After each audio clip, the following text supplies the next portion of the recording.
So hey, what's up guys, welcome back to our YouTube channel Goofy Harry, and today we will see another harem what if.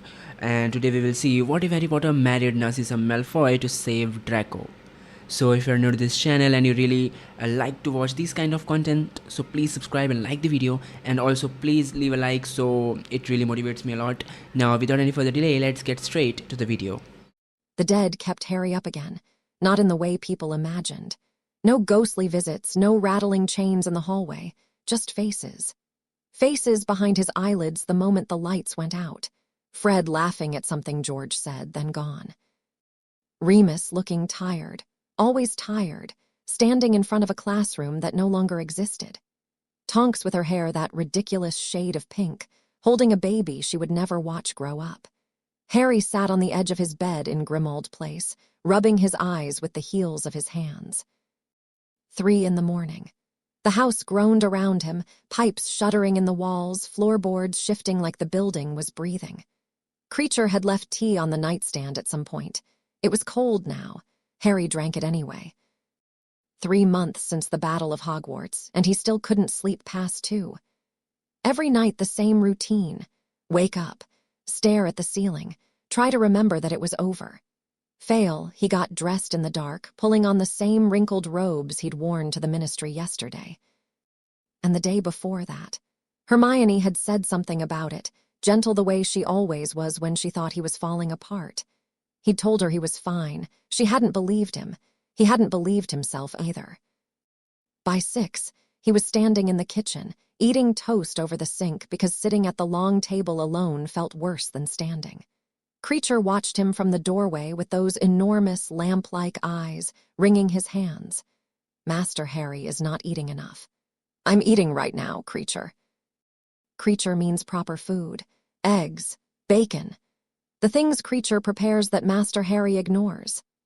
Tomorrow, Harry said, the same thing he said every morning. Creature made a noise that sounded suspiciously like disapproval and shuffled away. The ministry trials started at 9. Harry had been going every day for the past 2 weeks. Nobody asked him to. Nobody wanted him to, if he was being honest. Kingsley had pulled him aside after the 3rd day and said, very carefully, that Harry didn't have to attend, that it might be better for him if he didn't. Harry had gone back the next morning. He wasn't sure why. Part of it was the faces, the dead ones. He owed them something, even if he couldn't figure out what. Part of it was the living ones. The ones sitting in that stone chair in courtroom 10 with chains wrapped around their wrists, and the part of Harry that couldn't stop noticing how much the new ministry looked like the old one. 2 days ago, they'd sentenced a woman named Selwyn. She'd been a Death Eater. No question, the mark on her arm proved that.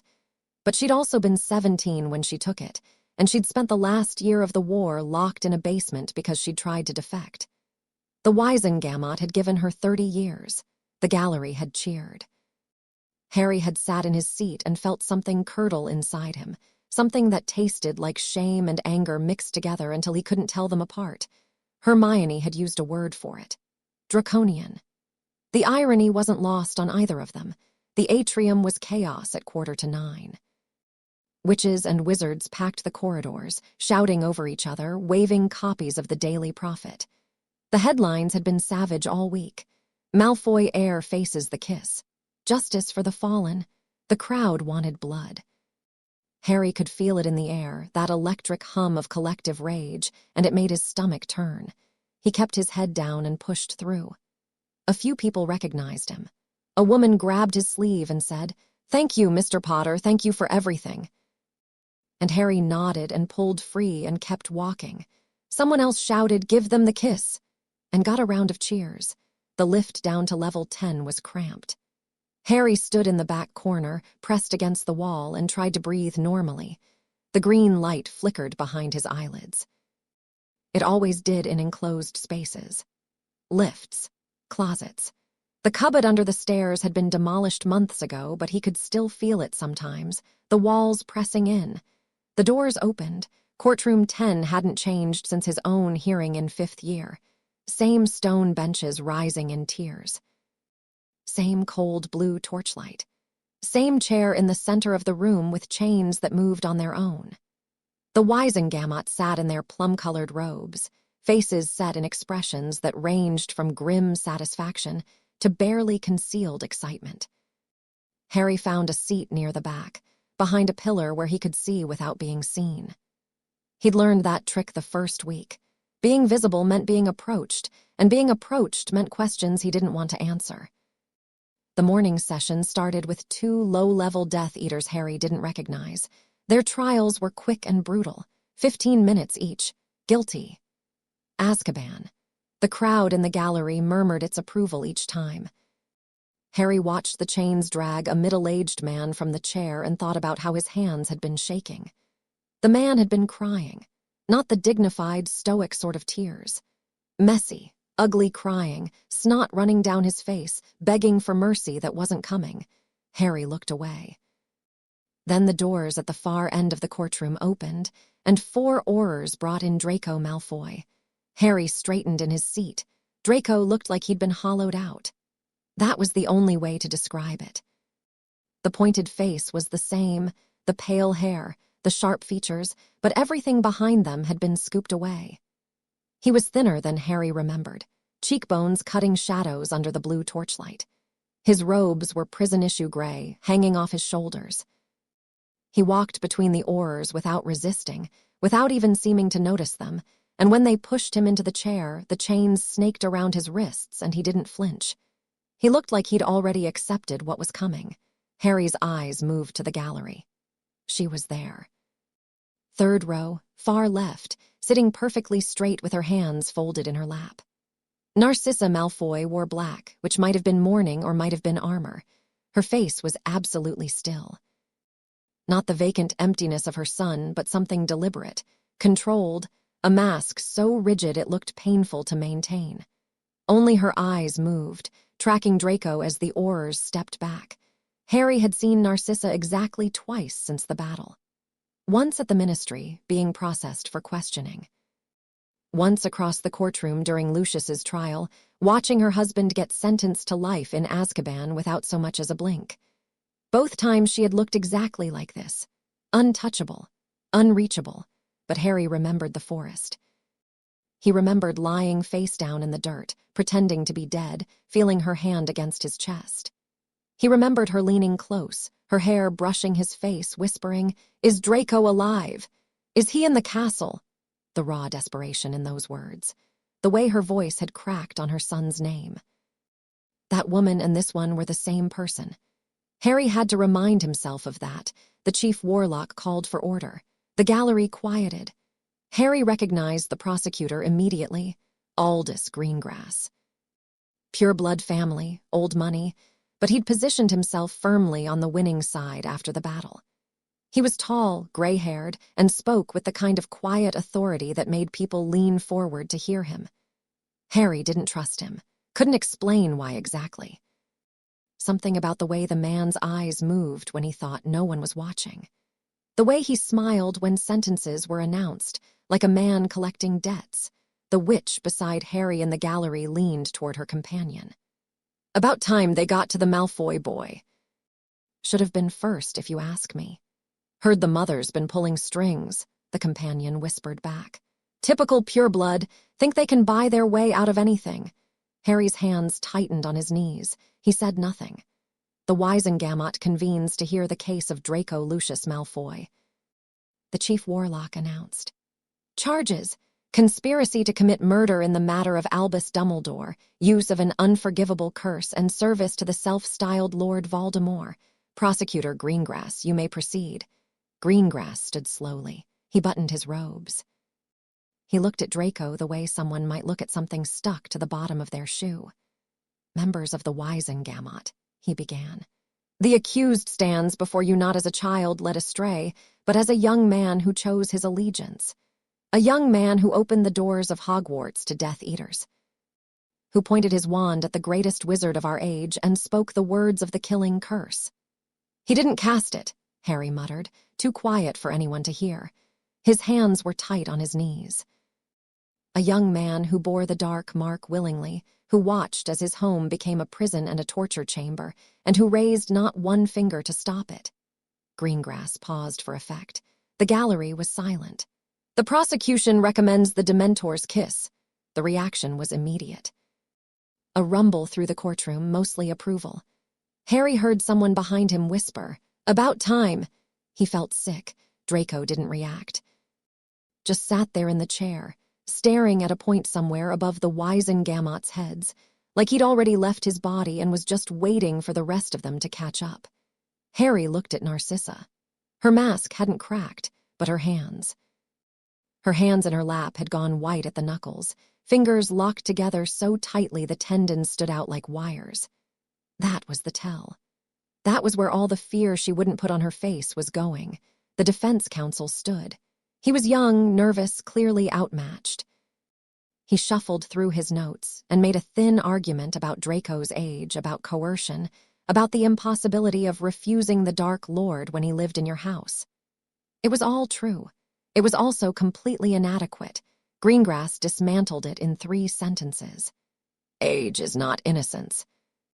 Coercion is not absolution, and proximity to evil when one does nothing to resist it is complicity. The gallery applauded. The chief warlock banged for order. Harry's jaw ached from clenching. The morning session broke for recess at 11:30.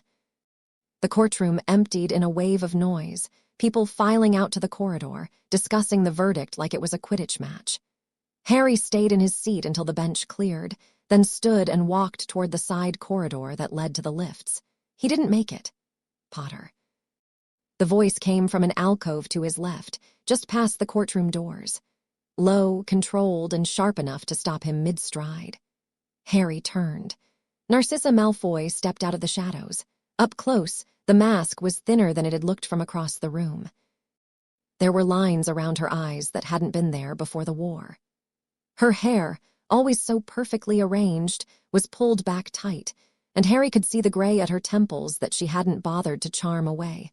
She looked at him the way she'd looked at him in the forest. Calculating. Desperate, both at once, Mrs. Malfoy. "Do not Mrs. Malfoy me in a corridor," she said. "This is not a garden party. I need to speak with you." "I don't think that's a good idea." "I don't care what you think is a good idea." She glanced over his shoulder, checking the corridor. No one was paying attention to them. The crowd was flowing the other way. "You owe me, Potter. You know you do." Harry felt something cold drop through his chest. He did know. He'd known it since the forest, since the moment she'd looked into his eyes and lied to the most dangerous wizard alive. Lied to Voldemort's face, told him Harry was dead, risked everything. Not for Harry, for information about her son. But the result was the same. Without that lie, Harry would have died in the Forbidden Forest and the war would have been lost. "I'm aware," he said. "Good." Narcissa's chin lifted. She wasn't tall, he realized. He'd always thought of her as tall, probably because she carried herself like she was looking down at the world from a great height, but standing this close, she barely reached his nose. "Then you will listen to what I have to say." "I'm listening." She took a breath. The mask slipped for a fraction of a second, and underneath, it was something Harry recognized because he'd felt it himself. Terror. Pure, bone-deep terror, the kind that sat in your stomach like a stone and made it hard to think about anything else. "They are going to destroy my son," she said. "You heard that man in there. The kiss. They want to give my boy the kiss, Potter.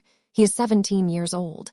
He has done terrible things, yes, and he was terrified every moment of it, and he is going to pay for it with his soul." The defense could still turn it around. "Do not insult my intelligence." Her voice didn't waver. "That boy they gave us for a barrister could not argue his way out of a paper bag. The verdict was decided before Draco sat in that chair. Greengrass has the votes, I've counted." Harry didn't argue. She was right. He'd been sitting in that courtroom long enough to see how it worked. The trials weren't trials. They were performances. The outcome was predetermined. The chair was just for show. "What do you want from me?" he asked. Narcissa held his gaze. Her eyes were very blue, the same shade as the courtroom torches but warmer, and they were steady now. The mask was back but different, not hiding the fear, channeling it. "I lied to a god for you, Potter. I looked into the face of the Dark Lord and I lied. And I did it because my son was inside that castle and you were the only chance he had. You owe me a life. I am calling it in. Not for me, for him. The corridor felt smaller. Harry could hear his own heartbeat, the shuffle of distant footsteps, the creak of old stone. He didn't look away from her. What exactly are you asking? Protection. Legal, magical, absolute. The kind that cannot be overruled by a prosecutor with ambitions and a Wisengamot that wants to make examples. She paused. I know you are the head of the House of Black. Harry blinked. He was, technically. Sirius had left him everything. The vaults, the properties, the title. He'd never used it. Never wanted it. I am. Then you have the authority to claim a member of the Black family as your ward, to extend the immunity of your house over them. Draco is my son. My maiden name is Black. Through me, he has a claim to the bloodline. Her voice was calm and precise, laying out the logic like pieces on a chessboard. If you claim him as a ward of House Black, he falls under your protection. The Wisengamot cannot touch him without challenging the ancient and noble House of Black, and that is a precedent no one wants to set. You've done your research. I have done nothing but research for 3 months, Potter. While you have been sitting in that gallery feeling guilty, I have been tearing apart every legal text in this country looking for something, anything, to save my son's life. The words hit harder than she probably intended, or maybe exactly as hard as she intended. Harry rubbed the back of his neck. His mind was racing, running through the implications, the mechanics, the cost. Even if I could claim wardship, he said slowly, it's not that simple. The law requires a direct familial connection. I'm not related to the Blacks by blood. Sirius named me heir, but that's inheritance, not kinship. The Wisengamot would challenge it in a heartbeat. Yes, Narcissa said. They would unless the connection were made undeniable. She said the word carefully, too carefully. Harry stared at her. What are you saying? I am saying that there is one mechanism under wizarding law that would make you Draco's legal guardian beyond any possibility of challenge. One bond that would unite the House of Black and the House of Potter so completely that no prosecutor, no Wisengamot, no ministry could sever it. Harry felt the ground shift under him, not physically. Just the feeling of standing on the edge of something and knowing with absolute certainty that there was no stepping back. Marriage, he said. Marriage, Narcissa confirmed. Her face was stone. Her hands, hidden in the folds of her robes, were trembling. Harry could see the fabric move. You want me to marry you? I want you to save my son. The method is secondary. She held his gaze without blinking. You marry me, you become Draco's stepfather, you claim him as ward of House Black. It is airtight. I have checked it 17 times. I have had 3 solicitors confirm it, 2 of whom tried to talk me out of it, and 1 of whom laughed in my face. Harry leaned against the corridor wall. The stone was cold through his robes. His head was spinning and his palms were sweating, and he wanted desperately to be somewhere else. Anywhere else. The Dursleys' cupboard would be fine right about now. Mrs. Malfoy. Narcissa, if we are discussing matrimony, you should at least use my given name. Narcissa. The word felt strange in his mouth. You're asking me to marry you in a corridor during your son's trial. I am asking you to honor a debt in the only place where I knew you would be, during the only window of time I have left. Her voice cracked, just barely. A hairline fracture in that perfect composure. The afternoon session resumes at 2. If the vote proceeds, it will be over by 3. Do you understand what I am telling you? I have 4 hours to save my son, and you are the only person in this building with the power to do it. Harry closed his eyes. 17 years old. That was what she'd said. Draco was 17. The same age as Harry. The same age as the boy who'd stood in the astronomy tower and couldn't do it, couldn't say the words, couldn't kill Dumbledore even with his mother's life on the line. The boy who'd hesitated in Malfoy Manor when the Snatchers brought Harry in, who'd looked at Harry's swollen face and said, I can't be sure. He was a git. He was a bully and a coward, and he'd made Harry's life miserable for 6 years. And he was 17 years old, and they were going to feed his soul to a Dementor. I need to talk to someone, Harry said. Don't go anywhere. He found Hermione in the ministry canteen, sitting alone with a cup of tea and a stack of legal parchments.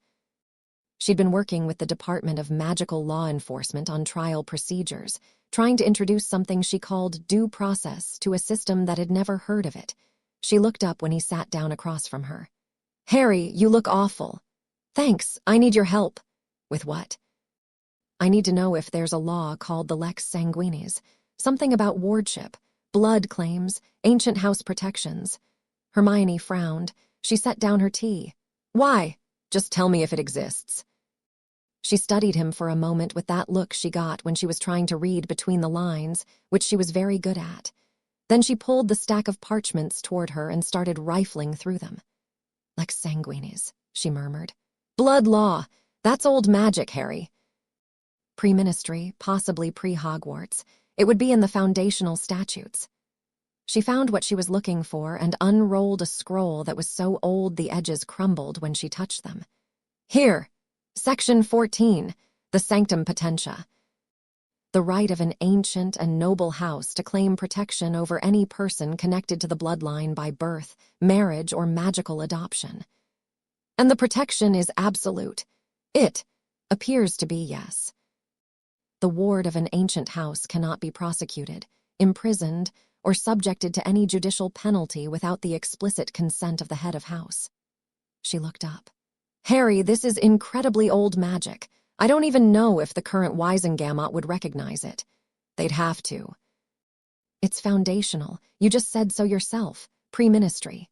That means it supersedes ministry law." Hermione was quiet for a long moment. "Who are you trying to protect, Draco Malfoy?" The silence that followed was thick enough to spread on toast. Hermione put the scroll down. She folded her hands. She took a very deliberate breath. "Harry, I know. Harry, he tried to kill Dumbledore. He didn't. He couldn't do it. You know that. He let Death Eaters into the school. Katie Bell nearly died. Ron nearly died. I know what he did, Hermione." Harry's voice was steady. He'd been expecting this. "I also know he was 16 and Voldemort was going to kill his mother if he didn't do it. And I know that the kiss is not justice, not for a kid who was in over his head from the start. And you think marrying his mother is the answer?" Hermione's voice climbed half an octave. She caught herself, glanced around the canteen. A few heads had turned. She lowered her voice. "Harry, you're talking about a legally binding magical union. This isn't some favor you can take back." "I know that. Do you?" "Because you have a pattern, and I say this with love, of jumping into things without considering the long-term consequences. The dragon in first year, the flying car, the entire Triwizard tournament. To be fair, I didn't enter myself in the tournament. That's not the point, and you know it." She leaned forward, elbows on the table. "You would be tying yourself to a woman who watched people get tortured in her drawing room, who stood beside Lucius Malfoy for 20 years while he bankrolled a genocidal maniac. She also saved my life in the forest. One act of desperation does not erase. It doesn't erase anything. I'm not saying she's innocent. I'm saying her son doesn't deserve to lose his soul." Harry paused. He could feel the weight of what he was about to say. "And I'm saying that if we let this happen, if we let them kiss a 17-year-old boy because his father was a monster, then what was any of it for? What did Fred die for?" That landed. He saw it in Hermione's face, the way her expression crumbled and rebuilt itself in the space of a second. She looked down at her tea. Her hand was shaking slightly. "That's not fair," she said quietly. "None of this is fair." Hermione pressed her lips together. He could see her fighting with herself, the part of her that believed in rules and fairness wrestling with the part of her that believed in mercy. It was a fight Harry had watched her have before. Mercy usually won. It just took her a minute. The Sanctum Potentia requires a direct familial bond. She said finally, "You're not a black by blood. I know, but if I married into the family, if I married Narcissa..." Hermione's mouth fell open. You can't be, Harry. That is the most," she sputtered. She actually sputtered. Harry had never seen Hermione Granger at a genuine loss for words before. "You want to marry Narcissa Malfoy?" "I don't want to do anything, but it's the only way the law works. If I marry her, I become Draco's stepfather. I claim him as ward of House Black. The protection kicks in automatically." "You'd be giving up, Harry. Do you understand what you'd be giving up? My freedom. Yeah, I've worked that out. Hermione stared at him, her eyes were shining. Not with tears exactly, but with the kind of fierce, frustrated emotion that came from caring too much about someone who kept throwing himself into fires. This is the most you think you've ever done, she said. And that is saying something, because you once walked into a forest to let someone kill you. Is that a yes? It's an observation. She pulled the scroll back toward her and started reading again, faster this time, her finger tracing the ancient script. The marriage would need to be recognized by both the ministry and the family magic. A civil ceremony would handle the first part. For the second, you'd need to perform the union at a location tied to the Black bloodline. Grimmauld Place would work. How fast can it be done? The civil component. Same day if you have a willing officiant and both parties present. She paused. Harry, have you actually thought about this? You're 18. She's considerably older than 18. I know how old she is. And you know what people will say, what Ron will say. Harry didn't answer that. He didn't need to. They both knew. Hermione sighed. She rolled up the scroll and tucked it under her arm. I'll draft the petition. You'll need to submit it to the Chief Warlock before the afternoon session. If we time it right, you can invoke the Sanctum Potentia before the vote. Thank you. Don't thank me. I think this is insane. She stood up, paused, looked at him with that expression that was somehow both exasperated and proud. But I also think it might be the only decent thing that's happened in that courtroom since the trials began. She left. Harry sat alone in the canteen, surrounded by ministry workers eating their lunches and reading the prophet, and not knowing that the world was about to do something unexpected. He went back to the corridor outside courtroom 10. Narcissa was exactly where he'd left her, standing in the alcove with her back against the wall and her arms crossed. She looked up when he approached. Well, the Sanctum Potentia, it's real, it would work. But I need to invoke it publicly in front of the Wisengamot before the vote. Something shifted in Narcissa's face. Not relief, not yet, but the very first loosening of a knot that had been pulled tight for months. You'll do it then. I'll do it. She let out a breath. It was quiet, controlled, barely audible, but Harry heard it, and it sounded like a woman who had been holding the world together with her bare hands and was finally allowed to let one finger slip. There's something you should know, she said. I am not doing this because I harbor any illusions about what this will be. I do not love you. I barely know you. My son thinks you are an arrogant half-blood with a hero complex, and on most days I am inclined to agree with him. Good to know. But you are the only person in the wizarding world who has both the legal standing and the moral stubbornness to do what needs to be done. And I will not let my son's soul be fed to those things because I was too proud to ask for help. Her jaw tightened. Even from you. Harry almost smiled. Almost. Narcissa, I should probably tell you that I don't know the first thing about being married, or being a stepfather, or pure-blood politics, or, honestly, any of this. I am aware. We will address your many deficiencies in due course. She smoothed the front of her robes. For now, I need you to walk into that courtroom and do what you do best. What's that? Something reckless that somehow works out. The afternoon session of the Wisengamot reconvened at 2 o'clock sharp. The gallery was packed. Every seat filled. People standing along the walls, craning their necks for a view of the chair where Draco Malfoy sat with chains around his wrists, and nothing in his eyes. Greengrass was at the prosecution's table, reviewing his notes with the quiet confidence of a man who already knew the outcome. The defense counsel was pale and sweating. Harry stood just inside the doors at the back of the courtroom. His heart was hammering. His palms were slick. The petition was in his pocket, sealed with the black family crest that Hermione had helped him conjure from the ring Sirius left him. He could feel the parchment against his chest like a second heartbeat. Ron was in the gallery. Harry had spotted him immediately, sitting 3 rows from the front with George and Ginny. Ginny. He couldn't think about Ginny right now. Couldn't think about the letter he'd sent her last week that she hadn't answered, or the way she'd looked at him the last time they'd spoken. Like she was waiting for him to come back from wherever he'd gone in his head, and he just couldn't find the way. The Chief Warlock called for the vote. All those in favor of sentencing Draco Lucius Malfoy to the Dementor's kiss, raise your wands. Hands rose. Wands tipped toward the ceiling, blue light gathering at their tips like tiny cold stars. Harry counted. 32, 33, 34, more than enough. The gallery buzzed with anticipation. All those opposed. A thin scattering of wands, less than a dozen. Narcissa, watching from the gallery, did not move, did not breathe. The motion carries. The sentence of the Dementor's kiss shall be carried out within. I object. Harry's voice rang through the courtroom like a bell. Every head turned. Every pair of eyes found him standing at the back, one hand raised, the other pressed against the pocket where the petition lay. The Chief Warlock squinted. Mr. Potter, this isn't unusual. This is a closed session.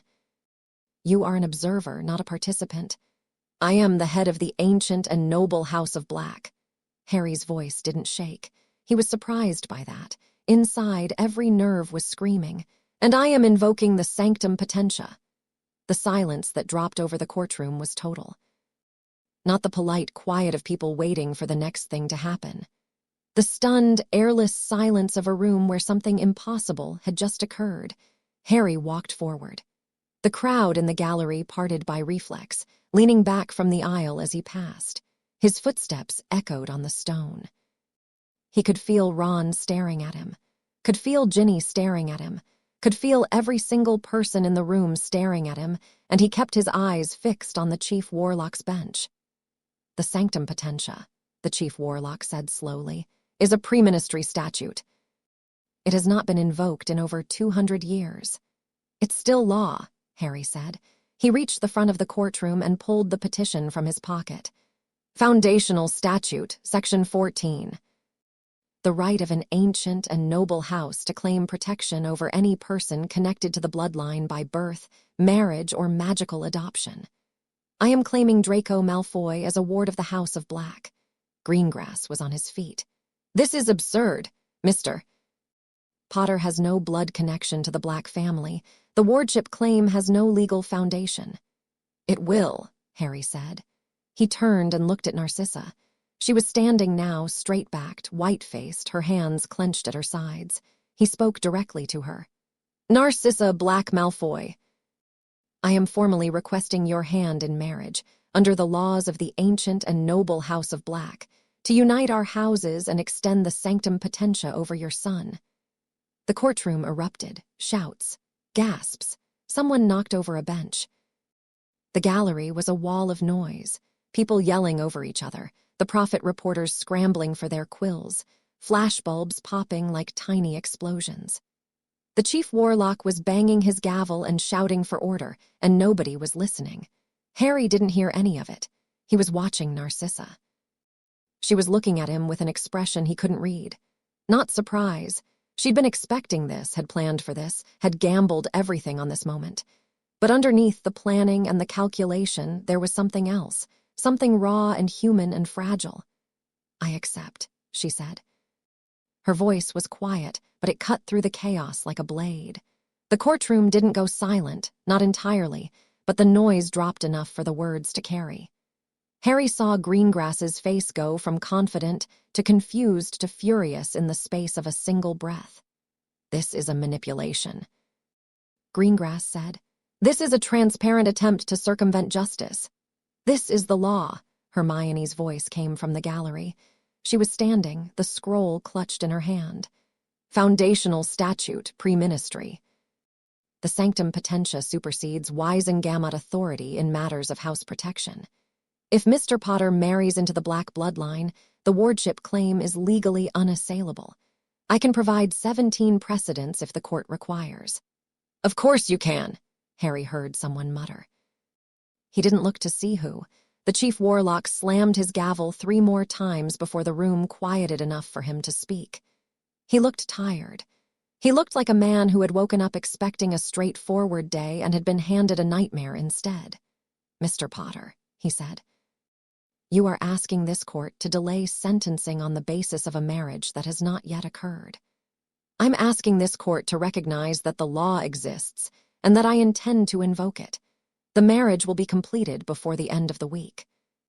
Until then, Draco Malfoy is under the provisional protection of the House of Black. There is no such thing as provisional protection under the Sanctum Potentia.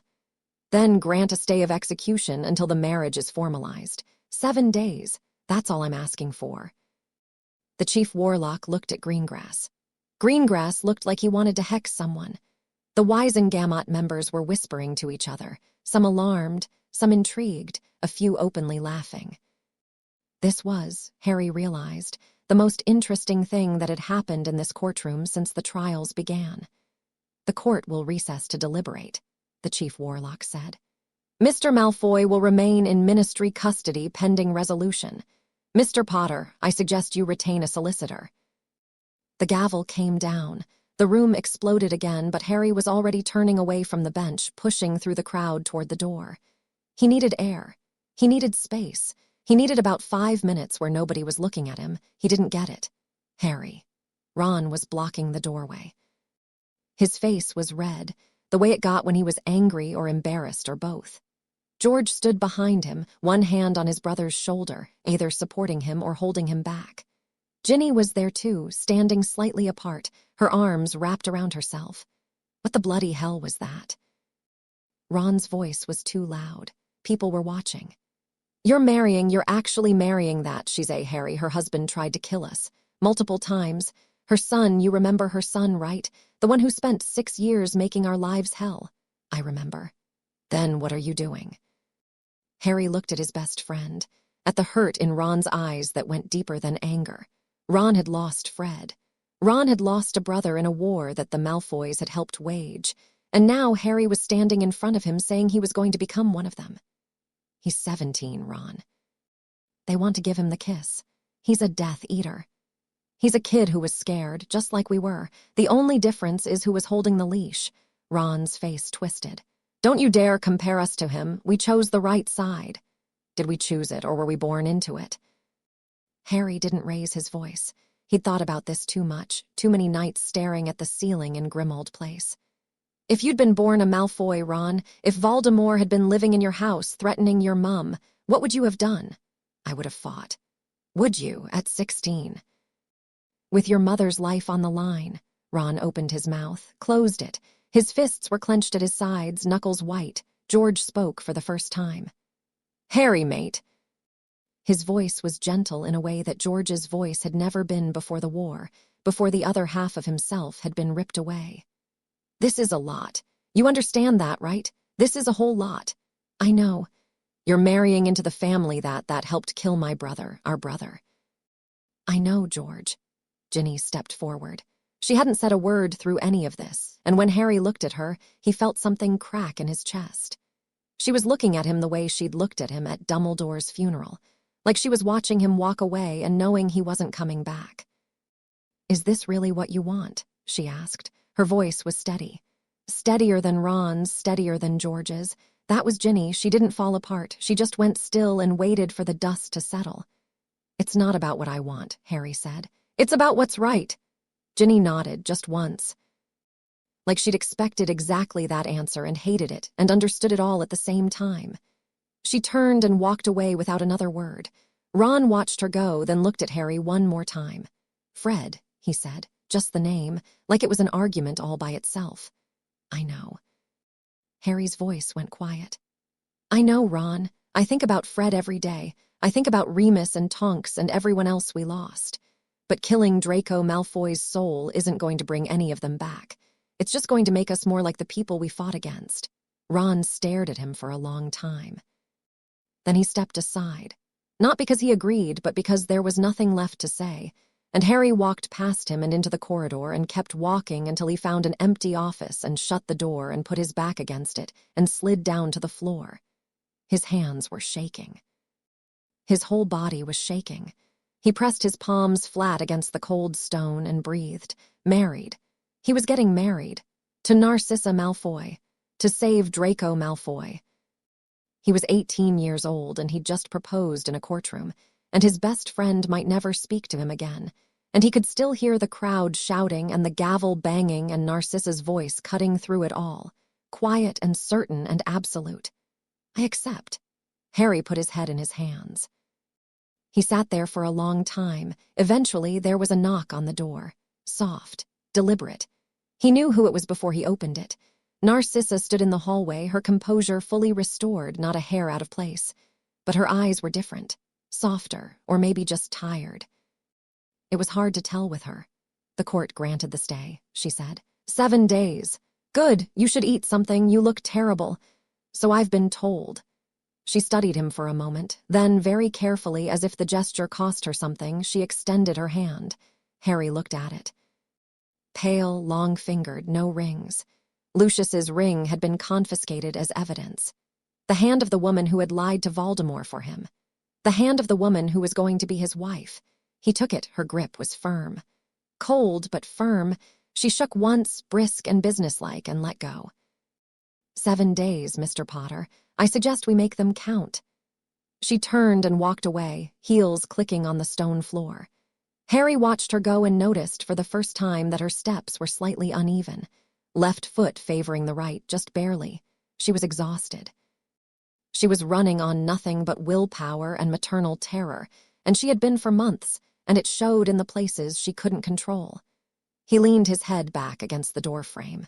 Married. In 7 days, he was going to be married. To a woman twice his age who had stood in Voldemort's inner circle and watched horrors unfold in her own home. A woman who had lied to save him, yes, but only because saving him meant saving her son. A woman who had just looked him in the eye and told him she didn't love him, didn't even particularly like him, and needed him anyway. And he'd said yes, because of course he had. Because that was who he was, and who he had always been. The boy who walked into danger not because he wasn't afraid, but because being afraid had never been a good enough reason not to do the right thing. Hermione had called it the most him thing he'd ever done, and she was probably right, and Harry wasn't sure if that was a compliment or a diagnosis. He thought about Ron's face. The hurt, the anger, the grief that lived underneath both of them like a foundation. He thought about Ginny walking away. He thought about tomorrow's profit, and the headlines that were going to be printed, and the howlers that were going to pile up on his doorstep. He thought about DRACO Malfoy, sitting in a holding cell somewhere below this building, chains on his wrists, not knowing that someone had just upended the entire wizarding world to keep him alive. Harry pushed off the doorframe and straightened up. His legs ached. His head ached. He was hungry and tired and scared and 18 years old, and about to do the most consequential thing he'd done since he walked into the Forbidden Forest. He closed the office door and went home to a house that was about to become a lot more crowded. The wedding took 11 minutes, Harry counted. Not on purpose, but because the clock on the wall behind the officiant's head had a loose second hand that ticked louder than it should have, and once he started listening to it, he couldn't stop. 11 minutes from the moment they sat down to the moment it was over. The room was in a back corridor of the ministry, level 2, a cramped office normally used for processing interdepartmental memos. Someone had cleared the desk and put a vase of white flowers on it, which struck Harry as both a nice gesture and completely absurd. There were no guests. Kingsley had arranged for that specifically. The ceremony required 2 witnesses, the officiant and the couple, nothing else. No press, no public gallery, no screaming headlines until it was too late to stop it. Hermione was one of the witnesses. She sat in a wooden chair against the wall with the posture of someone attending a funeral, which, Harry supposed, wasn't entirely inaccurate. She had a folder on her lap containing the legal documents she'd spent 3 days preparing, and every few minutes she opened it and checked something, as if the words might have rearranged themselves when she wasn't looking. The second witness was a ministry clerk named Perkins. Arthur Weasley's old office mate, a stooped, balding man who looked like he'd been pulled out of retirement specifically for this, and wasn't sure how he felt about it. He kept glancing between Harry and Narcissa, with an expression that suggested he was trying to work out if someone was going to jump up and shout that it was all a joke. Nobody did. The officiant was a middle-aged witch from the Department of Magical Contracts. She had wire-rimmed glasses and a no-nonsense voice, and she read from the standard ministry bonding script like she was reciting a grocery list. No warmth. No ceremony, just the legal language of two people binding their magical signatures together in the eyes of the law. Do you, Harry James Potter, head of the ancient and noble House of Black, take Narcissa Lyra Malfoy, born Black, as your lawfully bonded spouse, in accordance with the statutes of magical matrimony as set forth by the Ministry of Magic? I do, Harry said. His voice came out flat. He was looking at the flowers on the desk. Do you, Narcissa Lyra Malfoy, born Black, take Harry James Potter as your lawfully bonded spouse, in accordance with the statutes of magical matrimony as set forth by the Ministry of Magic? I do. Narcissa's voice was clear and steady.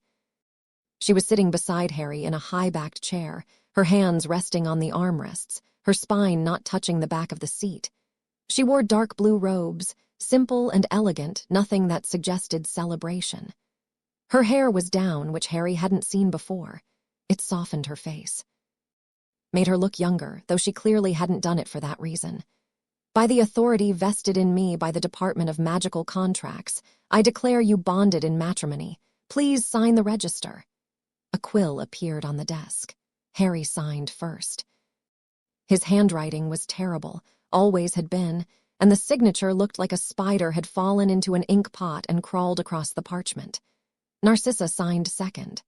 Hers was precise and looping, the kind of penmanship that came from years of tutoring and expectation. Congratulations. The officiant said, in the same tone someone might say, next in line. Harry glanced at Narcissa. She glanced at him. Neither of them moved. There was no kiss, no embrace, no tender moment of shared recognition.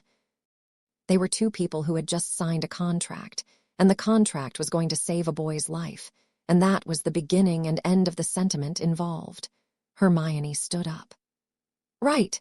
The Sanctum Potentia filing needs to be submitted within 24 hours of the bonding. I have the paperwork ready. We should go to level 6. How romantic, Harry muttered. Hermione pretended not to hear him. The paperwork took another 2 hours. 3 different offices, 7 signatures, and a deeply uncomfortable conversation with a clerk in the Office of House Relations who couldn't stop staring at Narcissa, like she was a viper coiled on his desk. Narcissa stared back, unblinking, until the man found somewhere else to look. By 1 p.m, it was done. Draco Malfoy was officially a ward of the ancient and noble House of Black, protected by the Sanctum Potentia, immune from Wisengamot prosecution. The stay of execution became permanent. Greengrass would be informed by Owl. Harry imagined the prosecutor's face when he opened that letter and felt nothing. No satisfaction, no triumph. Just the dull, leaden relief of a crisis averted. They collected Draco from the holding cells on level 10. A pair of oars brought him up, still in prison-issue gray, his wrists raw where the chains had been. He looked worse than he had in the courtroom. Paler, if that was possible. Thinner. He walked with his shoulders hunched, like a dog expecting to be kicked. One of the oarers, a heavy-set man with a cropped beard, handed Harry a release form. Sign here, and here, and here. He pointed to 3 separate lines. He's your responsibility now, Mr. Potter. Any violations of the Sanctum Potentia conditions and the ward reverts to ministry custody. You understand that? I understand. Does he understand? The orar nodded toward Draco. Because the last thing we need is a former Death Eater running around London thinking he's got a free pass. He understands. Narcissa said, stepping forward with a coldness that made the orar take a half step back. My son is not an animal to be discussed in the third person while standing in front of you. Give me the form. The orar gave her the form. She signed it with a quill she produced from her own robes, and Harry noticed that she added her new married name without hesitation. Narcissa Potter. The ink barely trembled. Draco watched this happen from 6 feet away. His eyes were empty and his face was blank, and Harry recognized that expression because he'd worn it himself during the bad times. The expression of someone who'd stopped feeling things because feeling things hurt too much. He stopped when he saw his mother. His face did something complicated, something between relief and fury, and for a second Harry thought Draco might actually run to her and throw his arms around her. Instead, he straightened his spine, set his jaw, and said, "Mother." "Draco." Narcissa crossed the distance between them and put her hands on his face. Gently, the way you'd hold something that might break. She studied him, tilting his head, checking for damage, and Draco let her do it without complaint, which told Harry more about the state of things than anything else could have. "Are you hurt?" "No." "Are you lying to me?" "Only a little." The corner of Narcissa's mouth twitched. Not quite a smile, but close. She dropped her hands and stepped back. "Come, we're going home." Draco's eyes moved to Harry. The complicated expression simplified itself into something much more familiar. Contempt. "Home," he repeated. "And where exactly is home now, Mother?" "Since Father's mansion has been seized and our vaults are frozen and you've apparently married Potter." "Number 12, Grimmauld Place," Harry said. "Your great-aunt's house. Well, your cousin's. Well, mine now, I suppose. How many owners does a house need?" "Just the one. That'd be me." Harry kept his voice neutral. He could already feel how this was going to go. "Let's not do this here." Draco looked at Narcissa. "You married him?" "Yes." "Potter?" "Yes, Draco. Harry Potter, the boy who lived, the chosen one, the same Harry Potter who punched me in the face in 3rd year." "I didn't punch you," Harry said. "Hermione punched you." "That's not the point." "We are leaving," Narcissa said, with a finality that ended the conversation like a door being shut. She turned and walked toward the lifts. Harry followed. After a beat, so did Draco, muttering something under his breath that Harry was probably better off not hearing. They apparated to the corner of Grimmauld Place at 2:30. The square was quiet, overcast, a light drizzle turning the pavement dark. The Muggle houses sat in their rows, neat and oblivious, and between numbers 11 and 13, nothing. Just a gap. A suggestion of space that the eye wanted to skip over. Harry thought of the address. The house shuddered into existence, brick by brick, shouldering the neighboring buildings aside as it materialized. Narcissa watched it appear with an expression that was hard to read. She'd been here before, Harry realized. As a child, probably, visiting her aunt. Before the family fractured and the Blacks scattered themselves across opposite sides of a war. "It's smaller than I remember," she said. Not to Harry or Draco, to herself. "Memory does that," Harry said. She turned to look at him, and for just a moment the mask slipped. Underneath was the face of a woman standing on the doorstep of her childhood, knowing that everything she'd been then and everything she'd become since had led her here. To a crumbling townhouse in London in the rain, married to a teenager who had killed the man she'd been serving for half her adult life. Then the mask was back, and she straightened her shoulders, and she was Narcissa again. "Charming," Draco said. "Wait till you see inside," Harry replied. He pushed open the front door. The smell hit first. That was always the way with Grimmauld Place. Damp mold, something vaguely sweet that Harry had never been able to identify and didn't want to. The hallway was long and dark, gas lamps sputtering to life as they entered, casting everything in a sickly yellow glow. The wallpaper was peeling. The carpet was threadbare. A troll leg umbrella stand lurked by the door like it was waiting for someone to trip over it. Draco stopped 3 steps inside and looked around with the expression of a man who had been told he was moving into a palace and discovered it was a shed. "You're joking." "I'm really not. This is where you live. This is where we all live now. Watch the troll leg." Draco did not watch the troll leg. His shin connected with it and he swore loudly, which was exactly the wrong thing to do in the hallway of number 12 Grimmauld Place. The curtains on the wall flew open. "Filth, scum, blood, traitors, and mudbloods befouling the house of my fathers." Walburga Black's portrait erupted into screaming life, her painted face contorted with rage, spittle flying from her lips. The noise was staggering, physically painful. Harry had been dealing with this portrait for years, and it still made his teeth hurt. Draco stumbled backward, knocking into the umbrella stand again. Narcissa didn't flinch. "Half-breeds and traitors. The noble house of Black brought to ruin by—" "Enough, Aunt Walburga." Narcissa's voice was quiet, not loud, not sharp, not competing with the screaming. just quiet, in that particular way that made you listen because the alternative was finding out what happened if you didn't. She walked to the portrait. Walburga's painted eyes found her, and the screaming hitched, just for a second, like a record skipping. "Narcissa, is that you, girl? What are you doing in this house with these?" "I said enough." Narcissa raised her hand and pressed her palm flat against the canvas. She spoke 3 words in a language Harry didn't recognize. It wasn't Latin, and it wasn't English, and it certainly wasn't any incantation he'd learned at Hogwarts. The syllables were old, heavy, and they resonated in the hallway like a struck bell.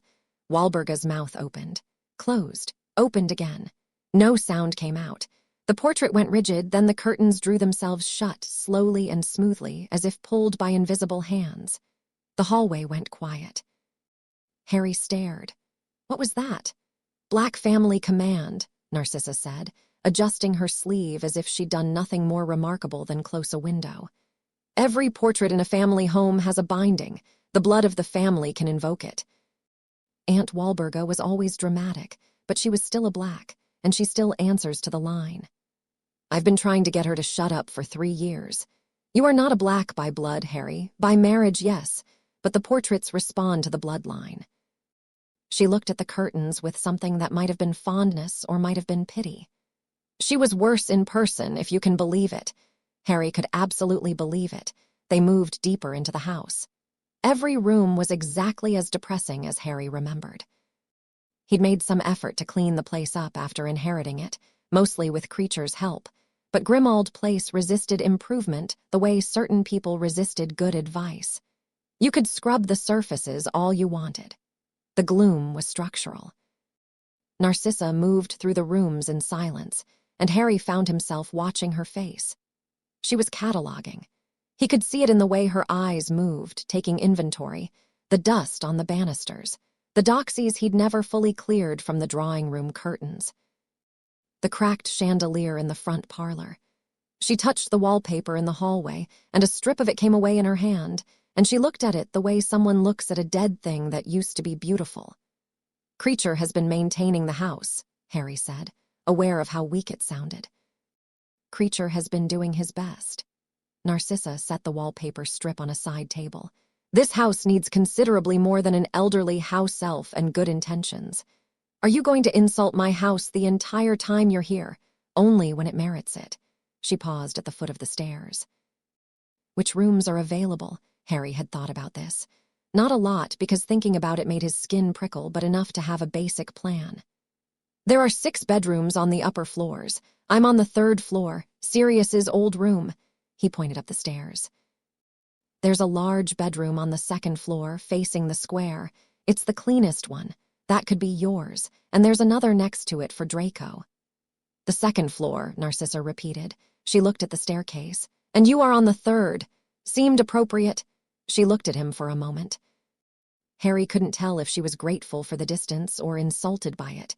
With Narcissa, both were possible at the same time. "Fine. Draco, come." "I'm not a dog, Mother." "Then stop standing in the hallway like one and come upstairs." Draco's jaw clenched. He hefted the small bag the ministry had given him, containing what remained of his personal effects, and followed his mother up the stairs. Harry listened to their footsteps creak through the ceiling, murmured voices filtering down through the floorboards. He couldn't make out words. He wasn't sure he wanted to. Creature appeared at his elbow. The house elf was wringing his hands again, but there was something different about his expression. A brightness in those enormous eyes that Harry hadn't seen before.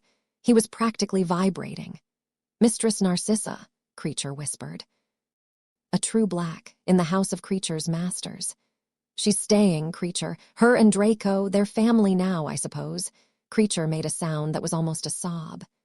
"Creature will prepare the rooms. Creature will make them worthy. Fresh linens. The good china.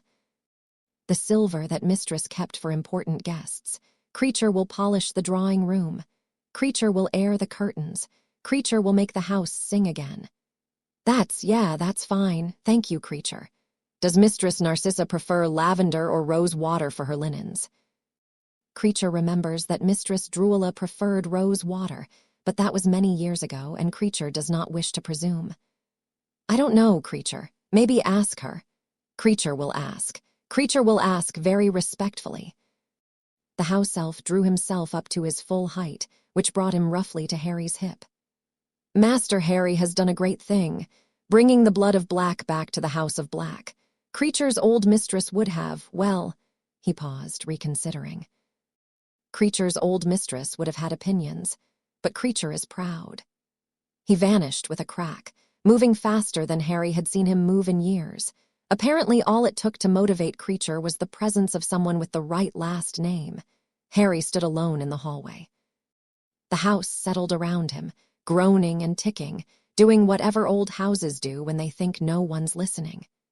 He looked at the closed curtains over Walburga's portrait, looked at the stairs where Narcissa and Draco had gone, looked at the front door, which was still open, letting in the gray London air. He closed it. The lock clicked. The house was sealed. This was his life now. The first dinner was a disaster. Creature had outdone himself, which was part of the problem. The dining room table, a massive oak thing that could seat 12, was laid with fine china and crystal glasses and silverware that Harry didn't know the purpose of. There were 3 forks at each setting. 3. Harry had never used more than 1 fork in his life, and he wasn't about to start now. Candles floated above the table, casting everything in warm light that the room didn't deserve. The walls were still grimy, the curtains still moth-eaten, the carpet still worn to threads in the high-traffic areas. It was like someone had dressed a corpse in a ball gown. All the elegance in the world couldn't hide what was underneath. Harry caught Narcissa looking at the table setting and then looking away, and he understood that she was seeing the distance between this and what she was used to. Malfoy Manor had probably had 40 forks per setting. Crystal that cost more than this entire house. An army of house elves instead of one elderly creature running himself ragged. She didn't say anything about it. That restraint, Harry was learning, was its own kind of language. He sat at one end. Narcissa sat at the other. Draco sat in the middle, equidistant from both of them, staring at his plate like it had personally wronged him. Creature served roast chicken with potatoes and some kind of green vegetable that Harry suspected was aspirational. The food was good. Nobody ate. The silence went on for 2 full minutes. Harry counted. "The chicken's nice," he said. Nobody responded. "Creature's been really stepping up since you arrived. I think he's excited." Nothing. Right. Draco's fork hit the table, not thrown, just placed down with more force than was necessary. He looked at Harry with eyes that were red-rimmed and burning. "Are we going to talk about this?" "About what?" "About what?" "About this, Potter." Draco gestured at the room, the table, the entire situation. "About the fact that you've bought us like pets, put us in your dead godfather's house. Sat us at your table like we should be grateful." "Draco," Narcissa said. No, I want to hear him say it. I want him to look me in the face and tell me why he did this. Was it guilt? Pity some pathetic Gryffindor need to play the hero one more time? Harry set his own fork down, carefully. "I did it because the alternative was watching you get your soul sucked out through your mouth. Maybe I'd have preferred that." "No, you wouldn't. You don't know what I'd prefer. You don't know anything about me. You've spent 6 years hating me and now you're what, my stepfather?" "That's what you're going with." "I don't hate you, Malfoy." "Oh, wonderful. The great Harry Potter doesn't hate me. Should I write a thank you card? Frame it above the fireplace. 'Dear Potter, thanks for not hating me while you steal my mother and ruin what's left of my family.'" "Draco, that is enough." Narcissa's voice cut through the room. She hadn't raised it. She didn't need to. Something about the quality of the silence that followed told Harry that this was the voice Draco had grown up with. The voice that came before consequences. Draco looked at his mother. Something flickered across his face. Guilt, maybe, or shame. The anger was still there, blazing in his eyes, but underneath it was something else. Something scared and small and exhausted. "Did you have a choice?" he asked her, quiet now, almost a whisper. "Was there any other way?" "No." Narcissa said. "There was not." Draco stared at her for a long time. Then he stood up, his chair scraping against the floor, and left the room without another word. His footsteps echoed up the stairs. A door slammed on the 2nd floor. Harry and Narcissa sat in the silence he left behind. "He'll come around," Narcissa said after a moment. Will he? He's angry. He has every right to be. His father is in Azkaban, his home is seized, and the person who tormented him at school for 6 years is now sitting at the head of his table. I didn't torment him. If anything, it was mutual. I'm sure. Narcissa picked up her fork and took a small, precise bite of chicken. Regardless, he will come around. Draco is stubborn, but he is not stupid. He knows what you've done for him, even if he cannot bring himself to say it. And if he doesn't come around, then you will have a very unpleasant stepson for a very long time. She took another bite. The chicken is overcooked. I'll let Creature know. Don't you dare. That elf has been happier today than he has been in decades. Let him have this. They ate in silence after that, but it was a different kind of silence than before. Less hostile. More like two people who had run out of things to say and were comfortable enough to sit with the absence. Harry cleared the plates himself, carrying them to the kitchen, because it was something to do with his hands. Narcissa remained at the table, drinking tea from one of the good cups Creature had brought out, staring at the portrait of some grim-faced black ancestor on the far wall. The evening settled over Grimmauld Place like a blanket being pulled over something unpleasant. Harry sat in the drawing room and tried to read. The words swam. He kept thinking about Ron's face in the courtroom, kept thinking about Ginny walking away, the letter he'd sent her, still unanswered. The howlers that had been piling up on the doorstep all week, red envelopes screaming themselves hoarse at the mail slot before Creature could get to them. The Daily Prophet had been vicious. Potter weds death, eater wife. Savior turns traitor. How the boy who lived betrayed us all. The headline writers were having the time of their lives. Rita Skeeter had written a piece that was 4,000 words long and contained exactly 0 facts. She'd speculated about everything from love potions to imperious curses to some elaborate theory that Narcissa had been secretly manipulating Harry since the Triwizard Tournament. Harry had read the first paragraph and set the paper on fire, not with a spell, with a match from the kitchen drawer. It had felt more satisfying that way. Hermione had sent him an owl that afternoon, 3 lines. Don't read the papers, don't respond to the howlers. I'm working on getting a statement from Kingsley's office. Hold tight. Ron had sent nothing, neither had Ginny. Neither had any of the Weasleys, which hurt more than the newspapers, more than the howlers, more than all of it put together. The family that had taken him in, fed him, loved him like one of their own. Gone, or at least gone quiet, which felt like the same thing. Neville had sent a note, though. Short and practical, which was very Neville. Heard the news. Not sure I understand, but I trust you. Let me know if you need anything. Harry had read it 3 times and kept it on his nightstand. Sometimes one letter from the right person was worth more than 1,000 from anyone else. He heard Narcissa go upstairs around 9. Her footsteps paused outside Draco's door, and Harry heard a soft knock, a murmured exchange, then her door closing further down the hall. Draco hadn't come back down by 10. The house was quiet.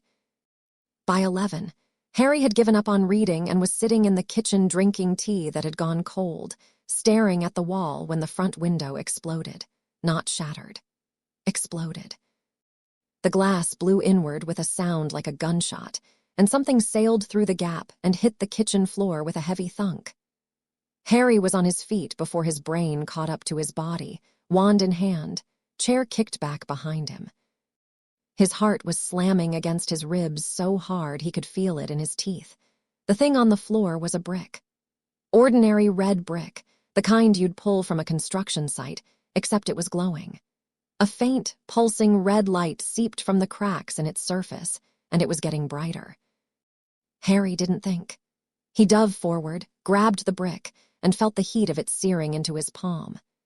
He hurled it back through the broken window and threw himself sideways, hitting the floor hard enough to drive the air from his lungs. The explosion happened 2 seconds later. The brick detonated in the front garden, and the concussion wave blew what was left of the window inward. Glass and wood and chunks of plaster rained down. The noise was enormous, a physical wall of sound that left Harry's ears ringing and his vision swimming. He scrambled to his feet. His right hand was blistered where he'd grabbed the brick, the skin angry and red. His ears were whining. Dust hung in the air, thick and gritty. Footsteps. Running. Narcissa came through the kitchen door with her wand drawn and her hair loose around her shoulders, wearing what Harry dimly registered as a dark dressing gown. Her eyes swept the room, found Harry, found the shattered window, found the damage. What happened? Brick. Enchanted. Someone threw it through the window. She moved to the window, keeping low, and peered into the front garden. Harry came up beside her. The garden was a mess. A crater in the grass where the brick had detonated, flower pots blown to pieces, the iron fence bent outward. Of the attacker there was no sign. They're gone, Harry said, clearly. Narcissa looked at his hand. You grabbed it. It was going to explode inside the house. You grabbed an enchanted explosive with your bare hand. Yes, she stared at him. There was something in her expression that he couldn't quite place. Not admiration, not exactly. More like the look you'd give a man who had jumped in front of a carriage and somehow not been killed by it. A mixture of respect and disbelief and something very close to exasperation. You're an idiot, she said, I've heard. Sit down, let me see your hand. It's fine. It is not fine, it is blistered and it will scar if it's not treated. Sit down. Harry sat. He was too wired to argue, adrenaline still flooding his system, making his hands shake and his breath come short. Narcissa pulled a chair close and took his injured hand in both of hers. Her touch was careful. Clinical. She turned his hand over, examining the burn, pressing gently at the edges to test the depth. Harry hissed through his teeth. 2nd degree. The surface layers are damaged, but the muscle is intact. She drew her wand and murmured an incantation. Cooling magic spread across his palm, and the pain dropped from a scream to a dull throb. I'll need Dittany for the blistering. Does this house have a potion store? There might be something in the bathroom cabinet upstairs. Sirius kept some supplies. Draco! Narcissa raised her voice just slightly. Harry heard a door open upstairs, footsteps on the landing. What's going on? Draco's voice came from the stairway, sharp with fear. I heard an explosion. Someone threw a modified blasting curse through the kitchen window. Your stepfather caught it with his hand. Go to the upstairs bathroom and bring me whatever healing supplies you can find. Draco appeared in the kitchen doorway. He was in pajamas, his hair messy, his eyes wide. He looked at the shattered window, at the rubble on the floor, at Harry sitting at the table with his mother holding his burned hand. Something shifted in his face. Not sympathy, not warmth, but something quieter. Acknowledgement, maybe. He went upstairs without a word and came back 2 minutes later with a small leather case. Narcissa opened it, sorted through the contents with practiced efficiency, and found a half-empty bottle of Dittany. This is old, but it should still work. Hold still. She applied the Dittany drop by drop. Harry watched new skin crawl across his palm, pink and tender, replacing the burned tissue. It stung worse than the original injury, a sharp medicinal burn that made his jaw clench, but within a minute the blistering was gone. His hand was raw and tight-feeling but whole. Narcissa let go of his hand, sat back, looked at him. Thank you, she said. For what? For catching the brick. I live here, too, seemed practical. The corner of her mouth moved, not a smile. Something related to a smile, a cousin of a smile, the kind of expression that on Narcissa Malfoy probably counted as hysterical laughter. Practical. Yes, that's one word for it.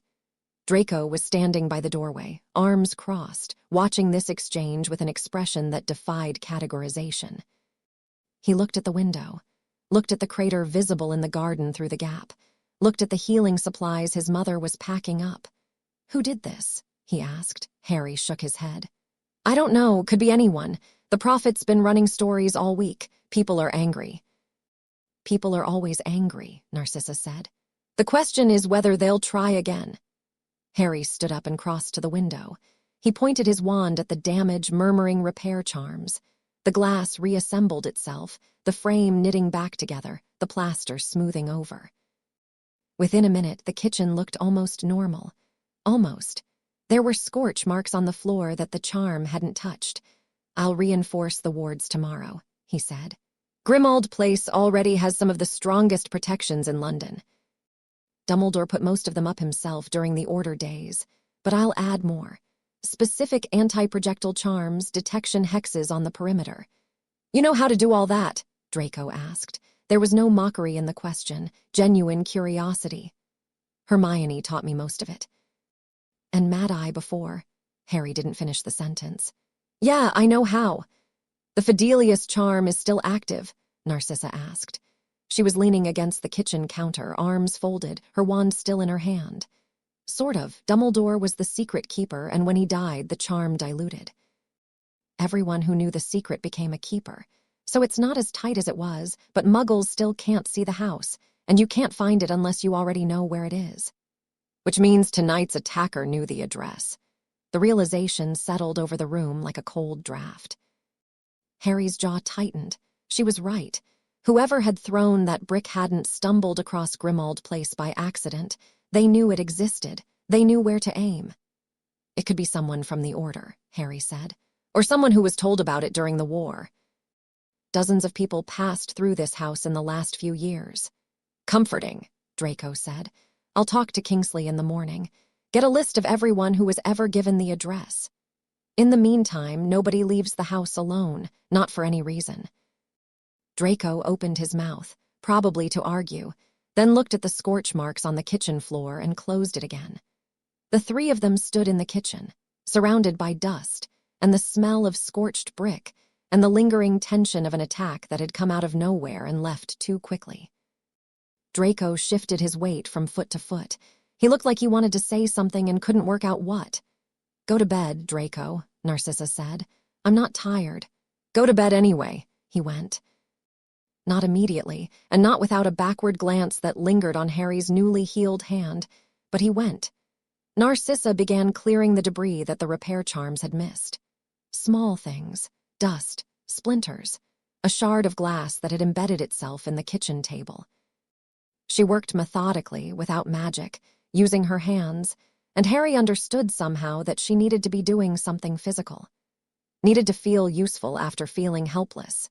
He helped. They cleaned in silence for 20 minutes, sweeping and wiping and righting the furniture that had been knocked askew. When they were done, the kitchen looked like a kitchen again and not a blast zone. Tea, Harry asked. Yes, thank you. He made 2 cups, black for him. He paused. How do you take it? Earl Grey, if you have it. A little milk. No sugar. He found Earl Grey in the back of the cupboard, a box creature had purchased at some point that Harry had never opened. He made it carefully, conscious of the fact that this was the first remotely normal thing they'd done since the wedding. They sat across from each other at the cleaned-up table. The clock on the wall said 11:30. The house was quiet again, that deep middle of the night quiet where every small sound becomes enormous.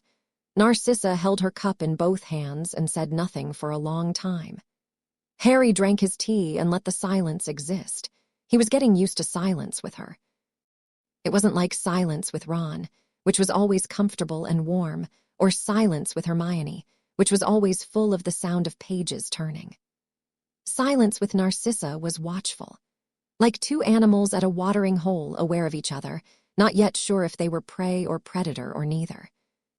I can't sleep, she said eventually. Since the trials began, I close my eyes and I see that courtroom. Harry looked at her. She was staring at her tea. The green light, he said before he could stop himself.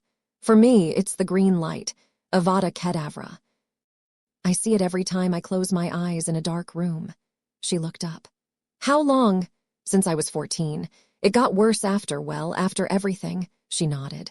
Not with sympathy, not with pity.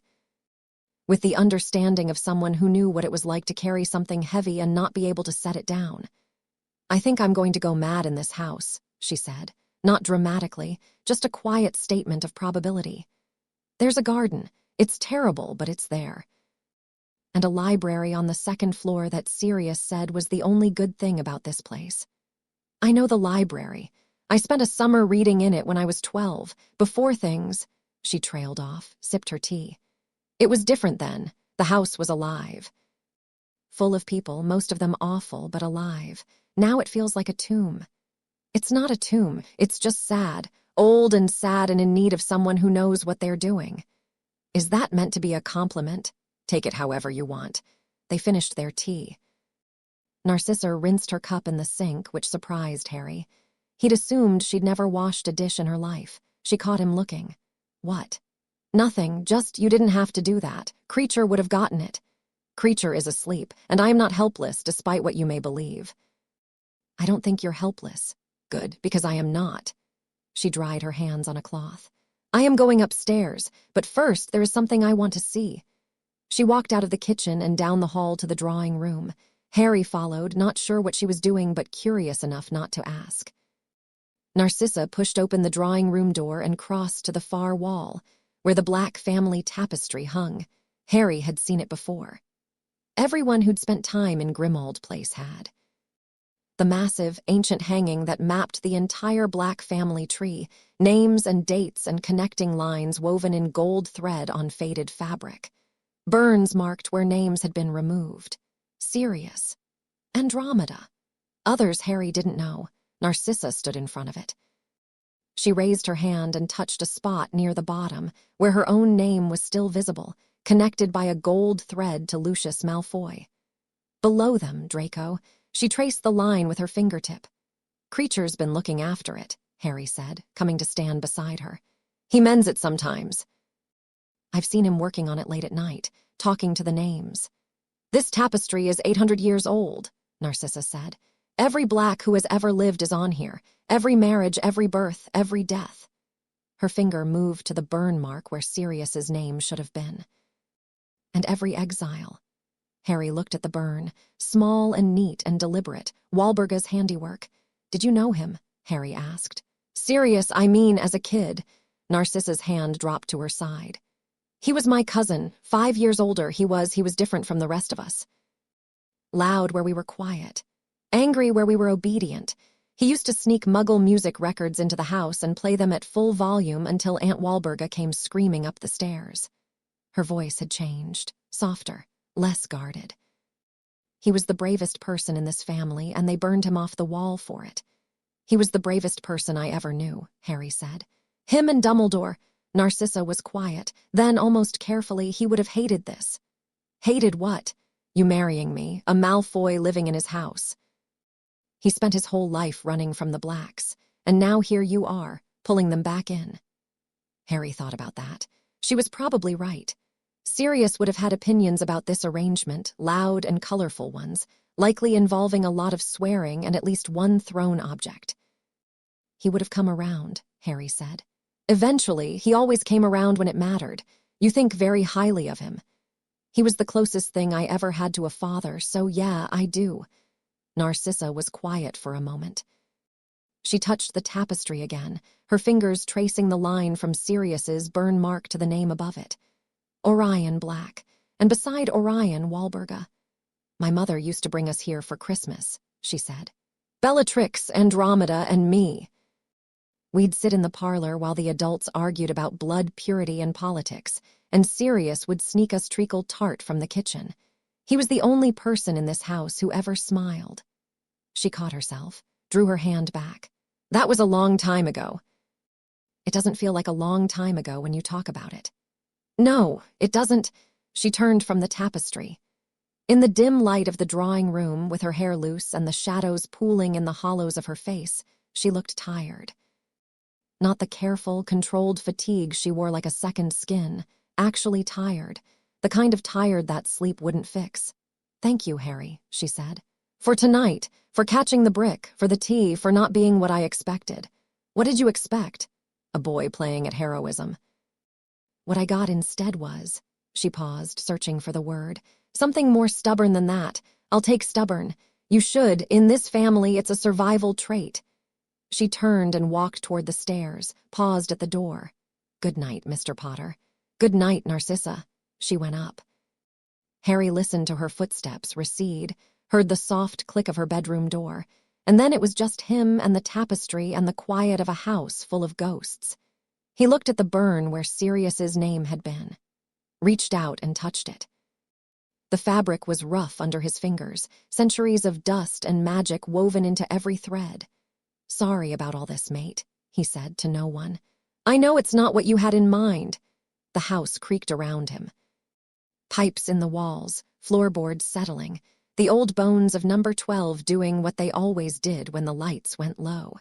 Harry dropped his hand, turned off the gas lamp, went upstairs to his empty room on the 3rd floor, where the bed was too big for one person, and the ceiling was too high, and the darkness was full of green light that wouldn't go away no matter how many times he told himself it was over. He lay there for a long time, listening to the house breathe. Somewhere below, on the 2nd floor, Narcissa was awake too. He knew it without knowing how.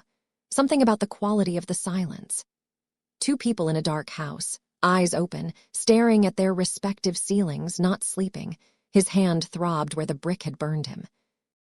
New skin, pink and tender, stretching over the places where the old skin had been blasted away. He supposed that was a metaphor for something, but he was too tired to work out what. Narcissa found the discrepancy on a Tuesday morning, 9 days after the wedding.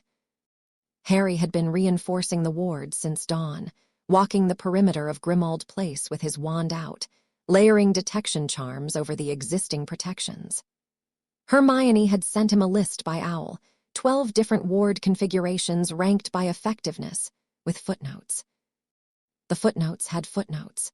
He'd been at it for 3 hours and his right hand was aching, the new pink skin from the brick burn still tight and sensitive when he gripped his wand too hard.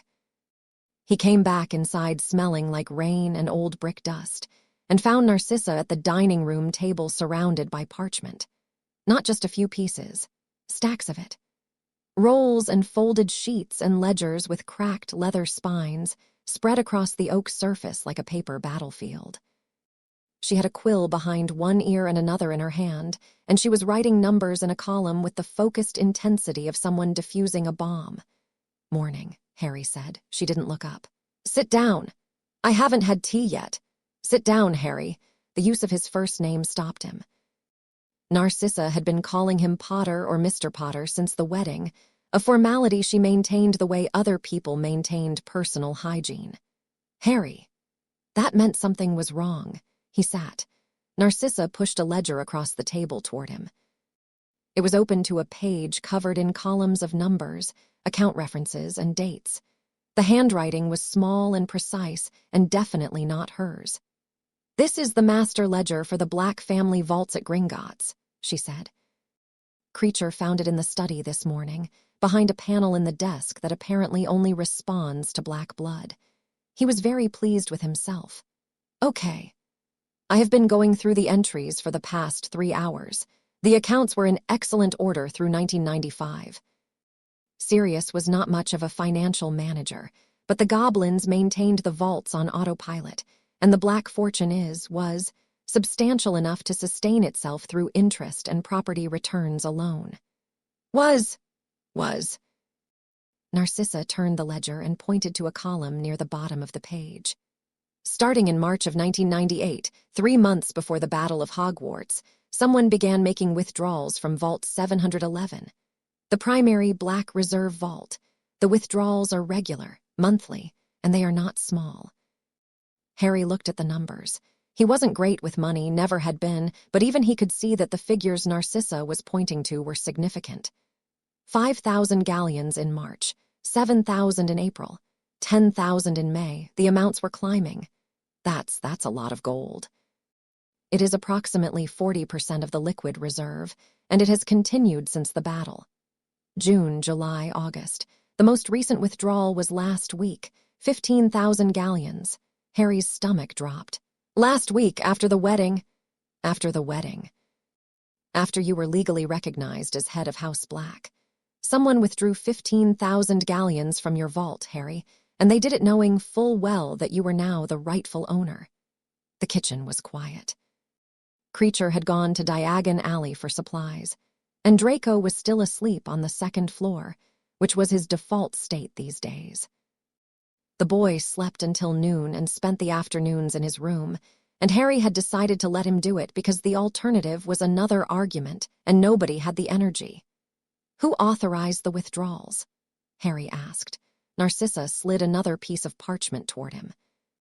This one was a Gringotts transaction record, stamped with the bank's seal. The authorization signature at the bottom was illegible, a squiggle that could have been anyone's, but next to it was a ministry reference number. That reference number corresponds to the Office of Asset Recovery. Narcissa said, a department that was created 6 weeks after the battle to handle the seizure and redistribution of Death Eater property. But the Black Vaults aren't Death Eater property. They're mine. Sirius left them to me. Yes. And yet someone in the ministry has been helping themselves to your inheritance for the better part of 6 months. Narcissa sat back in her chair and folded her hands. Her face was composed, but her eyes were sharp, hunting eyes. The question is who, and the question after that is why. Harry rubbed his face. The day had started with ward maintenance and was rapidly turning into something else entirely. Could it be clerical? Some bureaucratic mix-up where they flagged the Black Vaults as Death Eater assets because of the family name? Possible, but unlikely. The vaults are registered under your name, have been since Sirius's will was probated. Any clerk with basic competence would see that the account holder is Harry James Potter and stop the seizure process immediately. So it's not a mistake. It is not a mistake. It is theft. Authorized theft, with a ministry stamp on it, but theft nonetheless. She paused and gestured at the stacks of parchment around her. I have also found irregularities in the property ledger. 2 estates and a commercial property in Hogsmeade have been placed under ministry lien, and a trust, Harry. A maintenance trust for this house, established by Orion Black in 1972, with annual disbursements for upkeep and repair. It was dissolved in June. That explains why Grimmauld Place is falling apart, even with Creature working himself to death. That's exactly what it explains. Someone has been systematically dismantling the Black Estate for months, and they have been doing it under the cover of a war that everyone is too distracted to look past. Narcissa's voice was hard and even. I am not distracted, Harry, not anymore. Harry stared at the ledger. The numbers blurred and refocused. 40% of the Black fortune, siphoned off over 6 months, and he hadn't known because he'd never bothered to look. He'd inherited the vaults from Sirius, and then ignored them, the same way he'd ignored the house, and the title and everything else that came with being the last heir of a family he didn't belong to. He'd been too busy attending trials and not sleeping and feeling guilty about being alive. We need to go to Gringotts, he said. Yes, we do.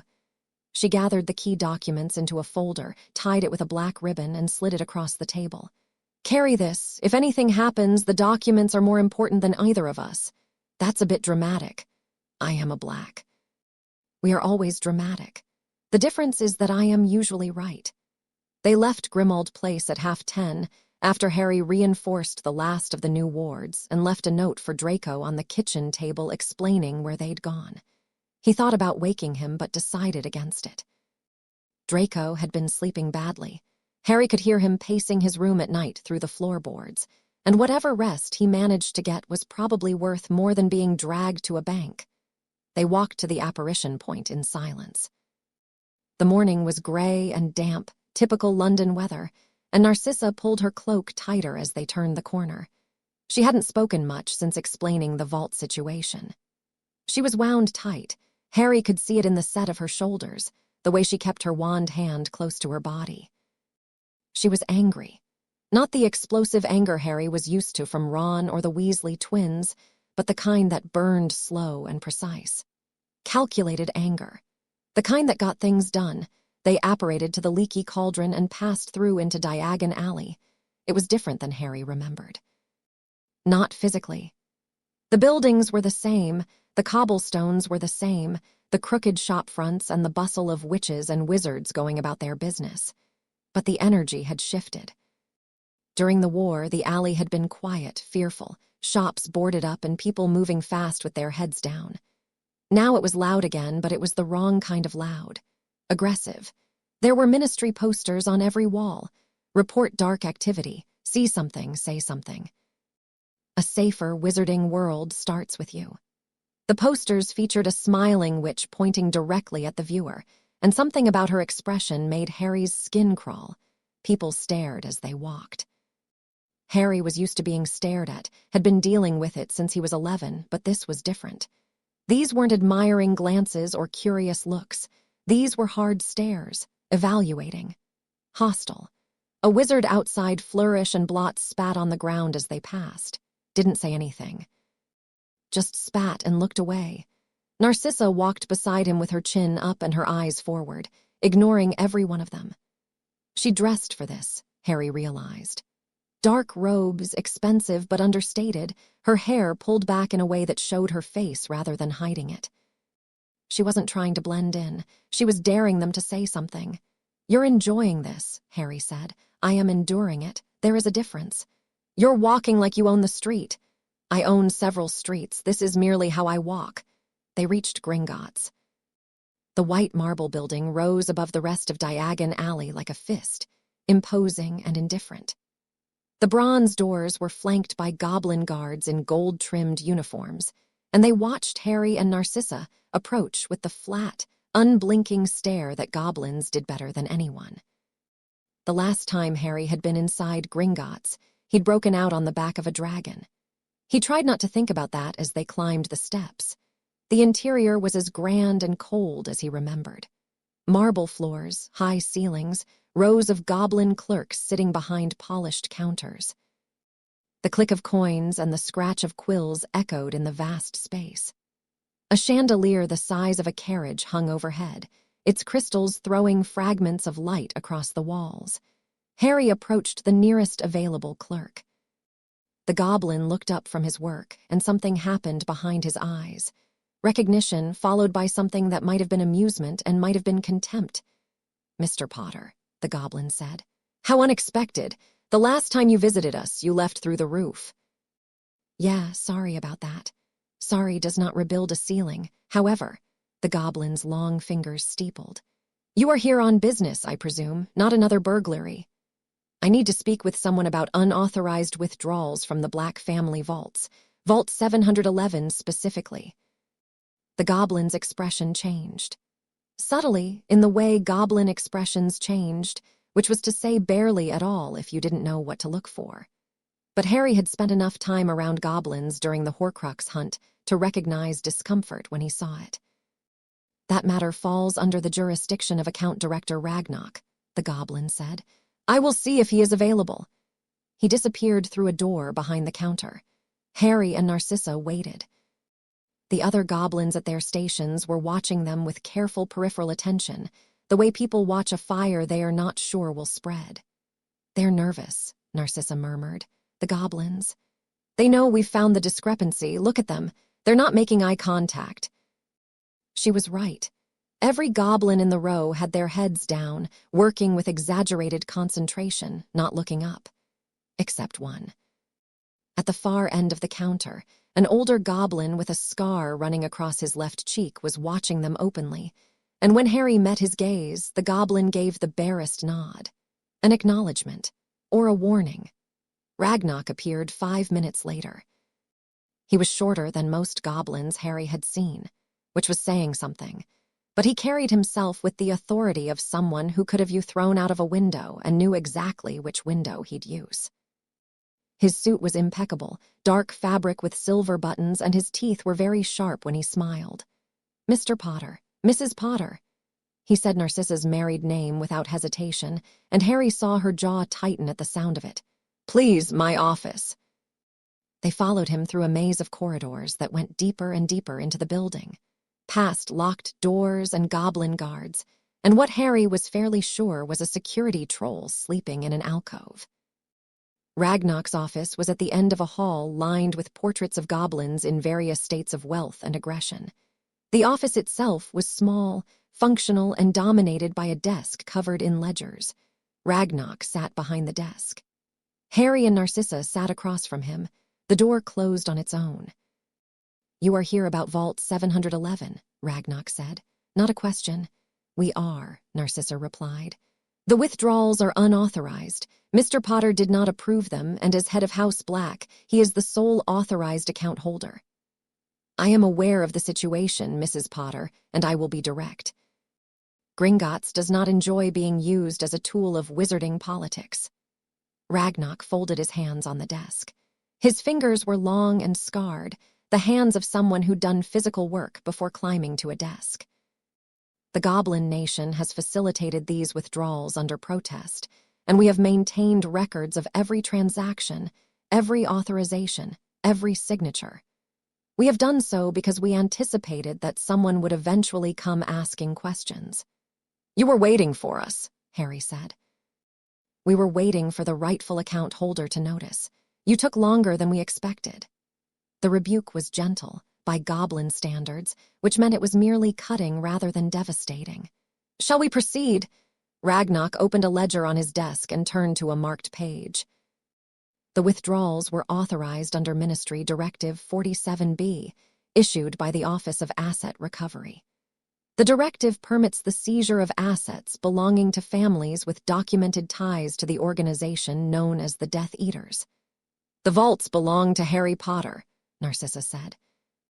"Not to the Black family in the abstract, to a specific individual who fought against the Death Eaters and defeated the Dark Lord. The directive does not apply." "I am aware of the legal distinction, Mrs. Potter." Ragnock's voice was careful. "Gringotts raised this objection when the directive was first presented. We were overruled." "Overruled by whom?" Harry asked. Ragnock's eyes moved from Harry to Narcissa and back. He was weighing something. "Calculating risk, probably, the way goblins always calculated risk, balancing the cost of speaking against the cost of silence. The directive was signed by the senior undersecretary to the Minister for Magic," he said. "But the authorization for the Black Vault seizure specifically was countersigned by the head of the Office of Asset Recovery, a wizard named Aldous Greengrass." The name hit Harry like a punch to the chest. Greengrass, the prosecutor.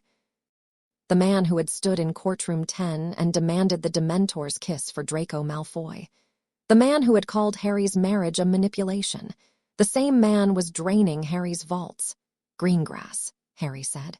"I see the name is familiar. He prosecuted Draco's trial." "He tried to get my stepson kissed." Ragnock nodded slowly. "The Goblin Nation takes no position on wizarding legal matters. However, we are troubled by the pattern. Directive 47B has been used to seize assets from 14 pureblood families in the past 6 months. In 8 of those cases, the primary account holder was also the subject of criminal prosecution by the same office that authorized the seizure." "He's funding the prosecutions with stolen gold," Narcissa said. Her voice had gone very quiet, which Harry was learning meant she was very angry. "He's seizing family vaults, using the money to finance his department, and then prosecuting the same families to justify the seizure after the fact. I could not possibly comment on the internal financial practices of the Ministry of Magic," Ragnock said, in a tone that very clearly meant he agreed with everything she'd just said. Harry leaned forward. "Can you freeze the withdrawals? Stop Greengrass from taking any more. With a direct order from the head of House Black, I can flag the account for review. The process will take 72 hours, during which no further withdrawals will be processed." Ragnock produced a form from his desk and slid it across to Harry. "However, I must inform you that challenging a ministry directive will draw considerable attention. The Office of Asset Recovery does not appreciate being questioned." "Let them come," Harry said, and signed the form. They spent another hour in Ragnock's office, going through the full accounting. The damage was worse than the ledger had suggested. Beyond the liquid gold, several Black family properties had been placed under Ministry lien, including a cottage in Devon and a townhouse in Edinburgh that Harry hadn't even known he owned. Investments had been redirected. A trust established for the maintenance of Grimmauld Place had been quietly dissolved. Narcissa took notes with the kind of methodical fury that Harry imagined characterized her approach to most things. She asked questions that Harry wouldn't have known to ask, about interest calculations and property law, and something called a reversionary clause that made Ragnock's eyebrows climb his forehead. "You know a great deal about goblin financial law," Ragnock observed. "I was married to Lucius Malfoy for 20 years. I managed his accounts when he was too busy with other pursuits." The word pursuits carried the weight of an entire war. Financial literacy is a survival skill. By the time they left Ragnar's office, Harry had a folder of documents under his arm and a headache building behind his eyes. The scope of what Greengrass had done was staggering. This wasn't just about Harry's vaults. It was a systematic looting operation, hidden behind ministry paperwork and legal jargon, funding a department that existed to destroy the same families it was robbing. "This is what he's doing," Harry said, as they walked back through the bank's corridors. "This is his game." He's not just a prosecutor. He's building an empire, seizing pure-blood money, using it to expand his office, and using the trials to keep the public happy while he does it. "He is doing what men like him always do," Narcissa said. "He is profiting from the chaos." The war created a power vacuum, and Greengrass is filling it, one seized vault at a time. "We have to tell Kingsley." "We will, but we need more than a Gringotts ledger. We need the ministry records, the internal memos authorizing the seizures. Greengrass will claim the withdrawals were legal under Directive 47B, and without proof that he manipulated the process, Kingsley's hands are tied." They emerged from the bank into the gray afternoon light of Diagon Alley. The crowd had thinned. A cold wind was pushing through the street, carrying the smell of rain and the distant sound of someone's wireless playing music through an open shop door. Harry was 3 steps down from the bank entrance when he felt it, a prickling on the back of his neck, the hair on his arms standing up. A familiar sensation, sharp and instinctive, the same feeling he'd had in the graveyard in 4th year, in the Department of Mysteries in 5th, in the forest when he'd walked to his own death. The animal part of his brain screaming at him to move. He grabbed Narcissa's arm and yanked her sideways. The spell hit the step where she'd been standing a half-second earlier. Stone exploded, chunks of marble flying, and the sound of the impact was a sharp crack that echoed off the buildings. Not a stunner, something nastier. The step was smoking, the marble blackened and crumbling, and the air smelled like burning copper. People on the street scattered. A woman screamed. A shopkeeper 2 doors down slammed his door shut, and Harry heard the bolt ram home. In 3 seconds, the stretch of Diagon Alley in front of Gringotts had emptied. Everyone running, ducking into shops, pressing against walls. Everyone except Harry and Narcissa. "Down." Harry had his wand out before the debris stopped falling. He pulled Narcissa behind one of the stone pillars that flanked the bank entrance, pressing her against the marble, his body between her and the street. His pulse was roaring in his ears, but his wand hand was steady. It was always steady. That was the one gift the war had given him. When things went bad, everything else fell away, and all that was left was the fight, 3 figures at the mouth of the alley. Cloaked, hoods up, wands raised. They were positioned in a spread formation, 1 center, 2 flanking, and they moved forward in sync, which meant training. These weren't angry citizens with enchanted bricks. These were professionals. A 4th attacker materialized from a side alley to their right, cutting off the retreat toward Gringotts. The bank doors had already sealed behind them, the goblins locking down at the first sound of combat, because goblins looked after goblins and everyone else could sort themselves out. 4 of them, Harry said. His heart was hammering, but his voice was steady. The wand felt warm in his hand. "Warded cloaks, coordinated movement. This isn't random." "The cloaks," Narcissa said. She was pressed against the pillar, her wand drawn, her breath coming fast but controlled. "Look at the trim." Harry looked. The cloaks were dark, nondescript, but along the hem and collar there was a thin line of silver piping. Standard issue. He'd seen that piping before on the robes of Aurors and hit wizards during the trials. "Ministry," he said. "Ministry." The center attacker fired first. A jet of red light screamed toward the pillar. Harry threw himself and Narcissa to the ground as the spell hit the marble above their heads, blowing a chunk out of it. Dust and stone fragments rained down. Harry rolled, came up on 1 knee, and fired back. Stupefy. The stunner hit the center attacker's shield charm and splashed away. The man-woman Harry couldn't tell under the hood barely flinched. The flanking attackers spread wider, trying to get angles around the pillar. Expelliarmus, miss. Harry targeted the left flanker. The disarming charm was fast, faster than most people expected, and it caught the attacker mid-stride. The wand flew from their hand, spinning through the air, but the right flanker was already firing. A purple spell Harry didn't recognize sailed past his ear close enough to feel the heat of it. He ducked, fired a stunner at the right flanker, missed, fired again. The spell hit the cobblestones at the attacker's feet and blew apart a section of street. Narcissa moved. She didn't fight like Harry. Harry fought with instinct, reflex, the muscle memory of 7 years of combat against things that wanted to kill him. Narcissa fought with architecture. She raised her wand and the air in front of them shimmered, a shield charm so dense it was visible, and when the fourth attacker's spell hit it, the curse bounced back at an angle that forced the attacker to dive sideways. Pratigo Maxima, she said, almost conversationally, and the shield expanded, curving around them in a half-dome. Spells hit it from 2 directions and scattered like light through a prism. Harry used the cover to advance. He stepped out from behind the shield and hit the disarmed left flanker with a full-body bind. The attacker went rigid and toppled backward, cracking against the cobblestones.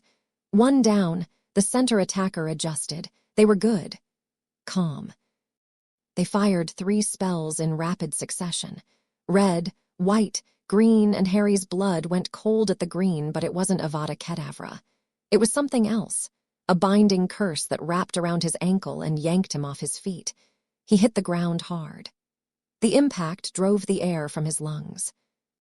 The binding was tightening, crawling up his leg, and the center attacker was raising their wand for something worse. Narcissa's spell hit the center attacker in the chest. Harry didn't see what she cast. He heard it, a sharp syllable that sounded like tearing fabric, and the attacker flew backward 10 feet and hit a shop awning hard enough to bring the whole structure down. They didn't get up. Harry slashed his wand at his own ankle. Defindo! The binding split apart and dissolved. He scrambled to his feet, panting, and turned to find Narcissa already engaged with the right flanker. She was using the street against them. A flick of her wand and a loose cobblestone ripped itself from the ground and launched at the attacker's head, forcing them to duck instead of cast. Another flick, and the wooden sign above a shop detached from its brackets and swung downward like a pendulum. The attacker dodged, barely, and Narcissa followed up with a spell that turned the debris from the broken step into a swarm of razor-sharp projectiles. The right flanker threw up a shield. The projectiles hit it and shattered, but the distraction was enough. Harry came around from the side and hit the flanker with a stupefy at close range. The red light took them square in the back. They crumpled. The fourth attacker was running. They'd broken formation the moment Narcissa dropped the center attacker, and now they were sprinting down the alley toward Nocturne, cloak billowing behind them. Fast. Trained fast, the kind of sprint that came from daily conditioning, not desperation. Harry raised his wand to give chase, but Narcissa caught his arm. Let them go. They attacked us. They'll report back. Good. Let them report that Harry Potter and Narcissa Black are not easy targets.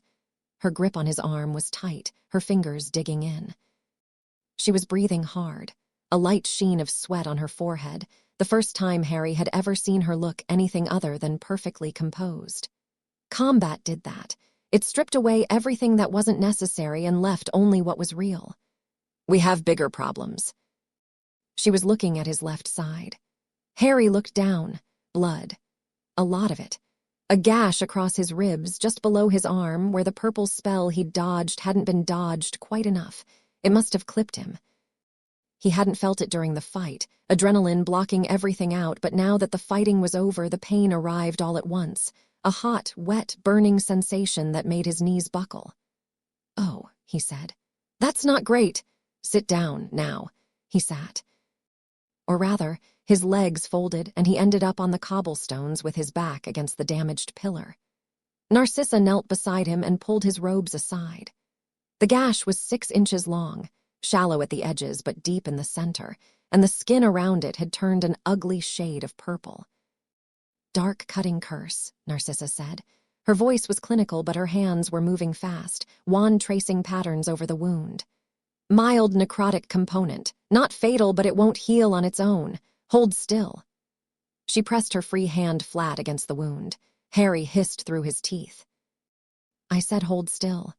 That hurts. Yes, that's rather the point of being cursed. She murmured an incantation, low and steady, and warmth spread from her palm into the gash. Not the sharp heat of the injury, but something softer, deeper. The bleeding slowed. The purple discoloration began to fade at the edges. I need to close it properly at home, she said. This will hold for now, but the necrotic element needs dittany and essence of murtlap within the hour. Harry nodded. His head was swimming. Around them, the street was a mess. 3 unconscious attackers, a destroyed bank step, shattered cobblestones, a collapsed awning. People were emerging from shops, peering through windows, pointing and whispering. In the distance, Harry could hear the crack of apparition that meant the Aurors were coming. We need to go, he said. Can you stand? Probably. That's not a yes. It's the best I've got. She helped him up. He leaned on her more than he wanted to, her arm around his waist, his arm over her shoulder. She was stronger than she looked, or maybe he was lighter than he thought. Either way, they made it to the apparition point at the end of the alley and vanished with a crack before the Aurors arrived. They apparated to the leaky cauldron, which was closer than the Grimmauld Place apparition point and less likely to be watched. Tom the barman looked up from the counter, took one look at Harry's blood-soaked side, and very deliberately turned around and started polishing glasses. Smart man. Harry appreciated people who minded their own business. They flewed from the leaky cauldron's fireplace to Grimmauld Place.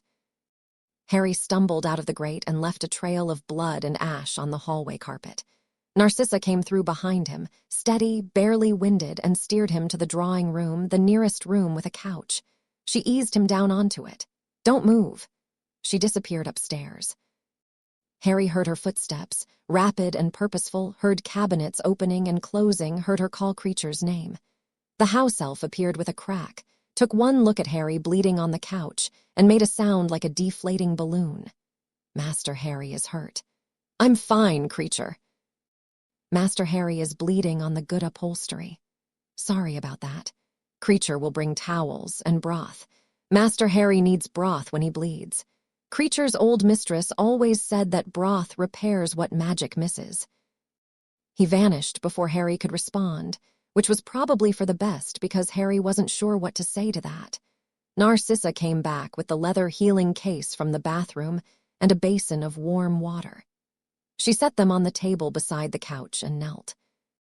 Efficiently, without asking permission, she pulled Harry's robes off his left shoulder and peeled away the shirt underneath. Harry felt exposed in a way that had nothing to do with the injury. He wasn't used to being taken care of. The Dursleys hadn't done it.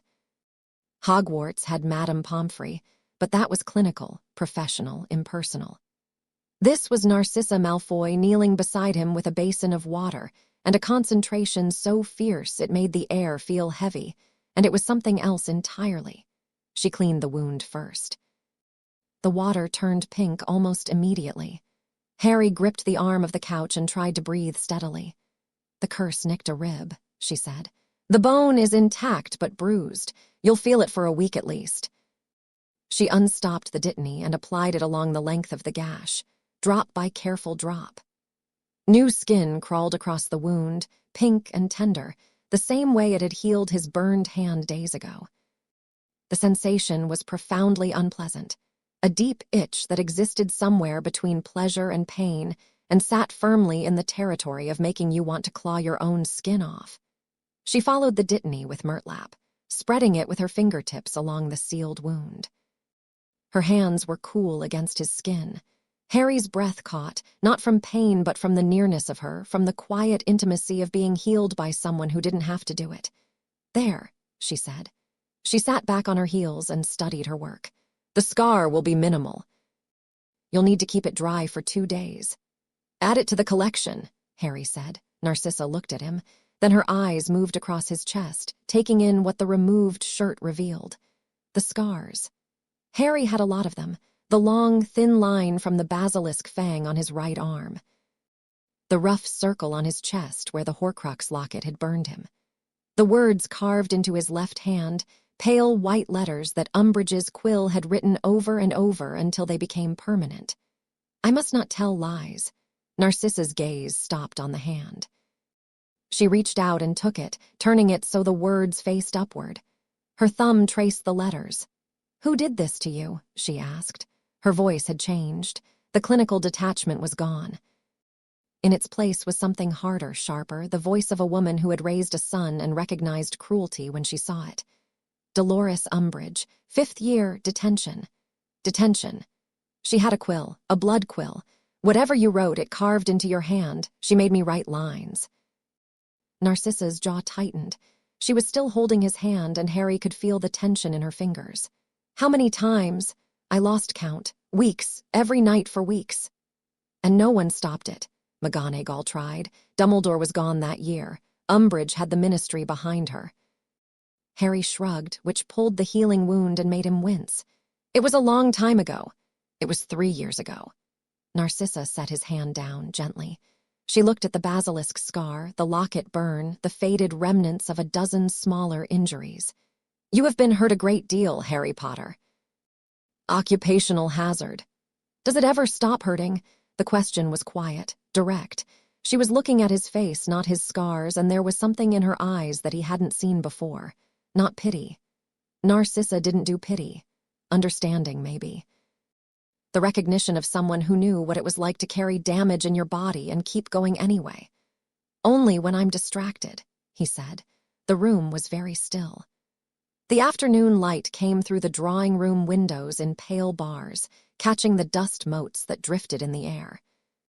Narcissa was close enough that Harry could see the pale blue of her eyes in detail, the fine lines at their corners, the way her pulse beat in the hollow of her throat. She held his gaze for a long moment. Then she stood, brushed off her knees, and began packing up the healing supplies with the brisk efficiency of someone who had just felt something unexpected and was choosing to organize her way through it. You should rest, she said. I'll make tea. Narcissa. She paused at the door. Thank you. For healing me, and for the fight. You were incredible out there. The word landed differently than he'd intended, or maybe exactly as he'd intended. Narcissa turned her head just slightly, enough for him to see her profile. The corner of her mouth was doing that thing again, that almost smile, that expression that on anyone else would have been a full grin. We work well together, she said. That was unexpected. She left the room. Harry lay on the couch, staring at the ceiling. His side throbbed, his hand throbbed. His entire body felt like one big bruise. But somewhere underneath all of it, in the place where his chest met his stomach, there was a warmth that had nothing to do with healing charms. He thought about her hands on his skin, the cool precision of her touch, the way she'd looked at his scars, not with horror or disgust, but with something that felt like recognition. The way she'd said unexpected, as if discovering that she might actually respect him was a development she hadn't planned for. Draco appeared in the doorway.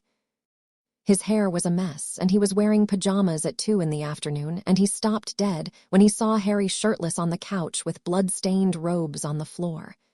What happened to you? Got in a fight. With who? Ministry hit wizards, we think. Outside Gringotts. Draco's face went through several expressions very quickly. Alarm, confusion, anger, and something that looked a lot like fear before he got control of himself and settled on his default expression of mild disdain. You went to Diagon Alley without me. You were asleep. I was resting. Draco, you sleep until noon every day. I'm processing trauma. It's a legitimate coping mechanism. He paused, looked at the blood on the floor, the discarded robes, the basin of pink water on the table. How many were there? 4. And you fought them off, just you 2. Your mother took down one of them with a spell I've never seen before, sent him flying about 10 feet, knocked an entire awning down. Harry couldn't keep the admiration out of his voice. He didn't try. She also used transfiguration to turn debris into weapons. A cobblestone, a shop sign, broken stone from the bank steps. She turned the street into an arsenal. Draco's expression shifted. Something proud flickered through it, quick and complicated, the pride of a son hearing that his mother was formidable mixed with the discomfort of hearing it from Potter. She trained with Aunt Bellatrix when they were young, before Bella went, before she changed. Mother doesn't talk about it, but she's better than people think. She's better than most people I've fought alongside, and I've fought alongside some impressive people. Draco was quiet for a moment. He picked at a thread on the armchair, not meeting Harry's eyes. They were Ministry, you said. Hit wizards. Ministry issue cloaks. Coordinated tactics, trained formation. Green grass. That's my guess. We froze his access to the Black Vaults this morning. The ambush happened 30 minutes after we left the bank. That's not a coincidence. So he knows we're onto him. Draco's face had gone pale, which was impressive given that pale was his default setting. He's going to come after us again. Probably. And we're hiding in a house that at least a dozen people know the address of, with wards that might or might not hold, and our only backup is Granger and an elderly house elf. That about sums it up, yeah. Draco stared at him. You're mental. You're absolutely mental. No wonder you survived the war. The universe doesn't know what to do with you. Harry almost laughed. Almost. The movement would have pulled his wound open, so he settled for an exhale that was close to a laugh without actually being one. Draco stood in the doorway, arms crossed, looking at Harry with an expression that was slowly, reluctantly becoming concern. Is it bad? He asked. Your mum fixed it. She's good at that. Draco uncrossed his arms, crossed them again. Look, Potter, I know we're not, I know this isn't, but if someone's attacking you and my mother, I should probably know about it.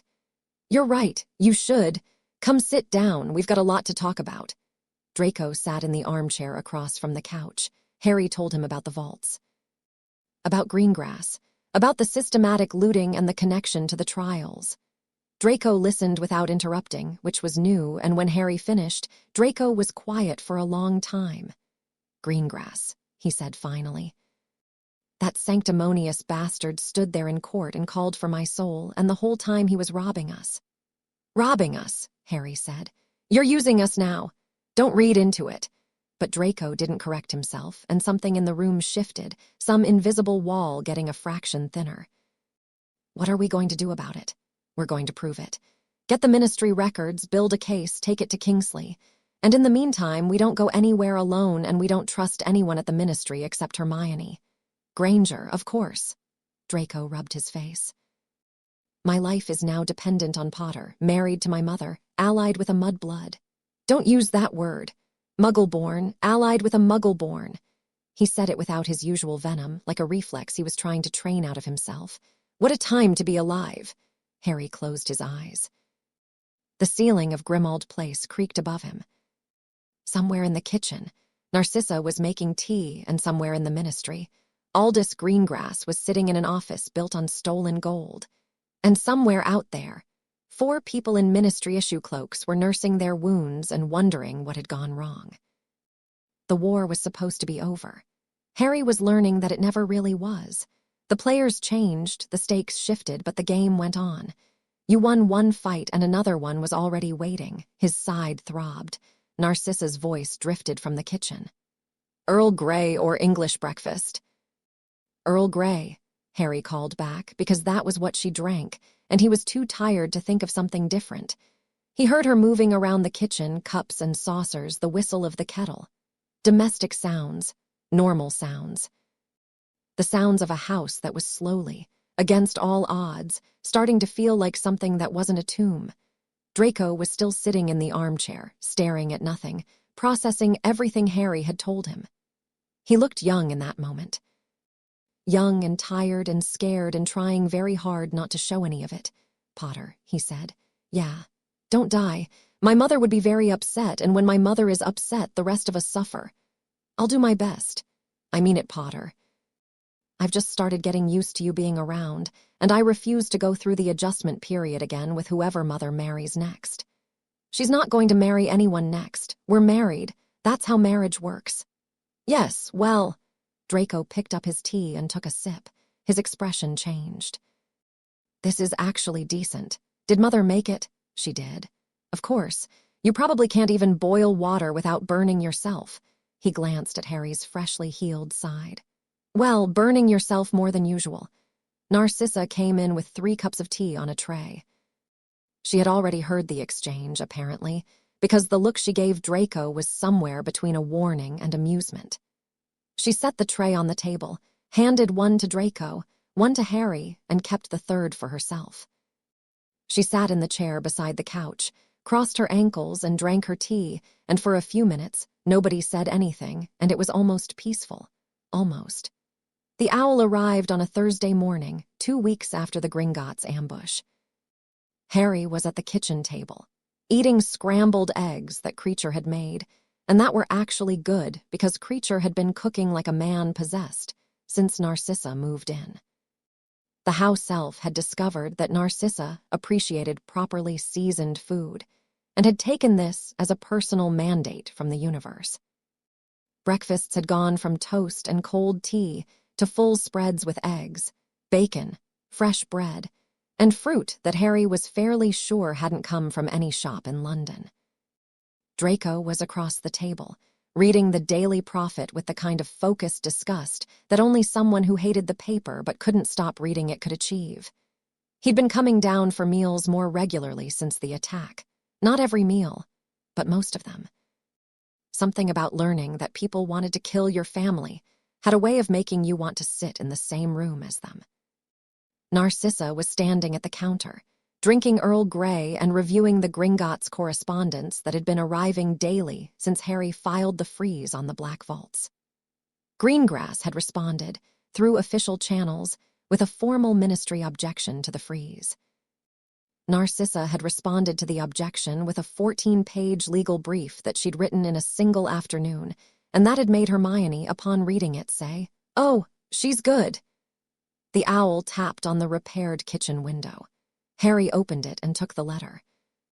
Heavy cream parchment, sealed with the ministry's official crest. He broke the seal and read it. "What is it?" Narcissa asked without looking up from her correspondence. "Ministry Victory Ball, October 31st. Attendance is requested for Mr. and Mrs. Harry Potter." He turned the parchment over. There was a handwritten note on the back in small, precise script. "There's a note from Kingsley. Harry, I strongly recommend you attend. The validity of the Sanctum Potentia may be challenged if the marriage appears to be a legal fiction. Greengrass has people watching. Do not give them ammunition." The kitchen went quiet. Draco put down the prophet. Narcissa set down her tea. "He's right," Narcissa said. "The Sanctum Potentia requires a genuine marital bond.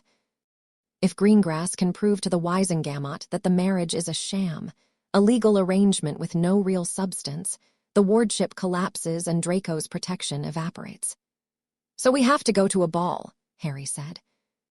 "We have to go to a ball and convince several hundred people, most of whom despise me and half of whom are afraid of you, that our marriage is real." "Brilliant. Love a good party. You've never been to a pure-blood gala in your life. I went to the Yule Ball in 4th year." The Yule Ball was a school dance for teenagers. This is a ministry function attended by every person of consequence in the wizarding world. There will be ambassadors, department heads, members of the Wisengamot, and approximately 30 journalists who would like nothing more than to watch us fail in public. Narcissa picked up her tea again. "We have 6 days to prepare." "Prepare for what?" "We show up, we smile, we leave." Narcissa looked at him over the rim of her cup. The look was patient in the way that teachers are patient with students who have said something very wrong but haven't realized it yet. "We prepare," she said, "for war." The next 5 days were an education. Narcissa took over the second-floor parlor and turned it into something between a classroom and a war room.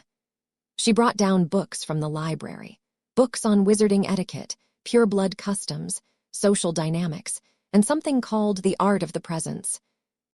That was written in 1743 by a witch named Celestina Black, who was apparently Narcissa's great-great-great-aunt.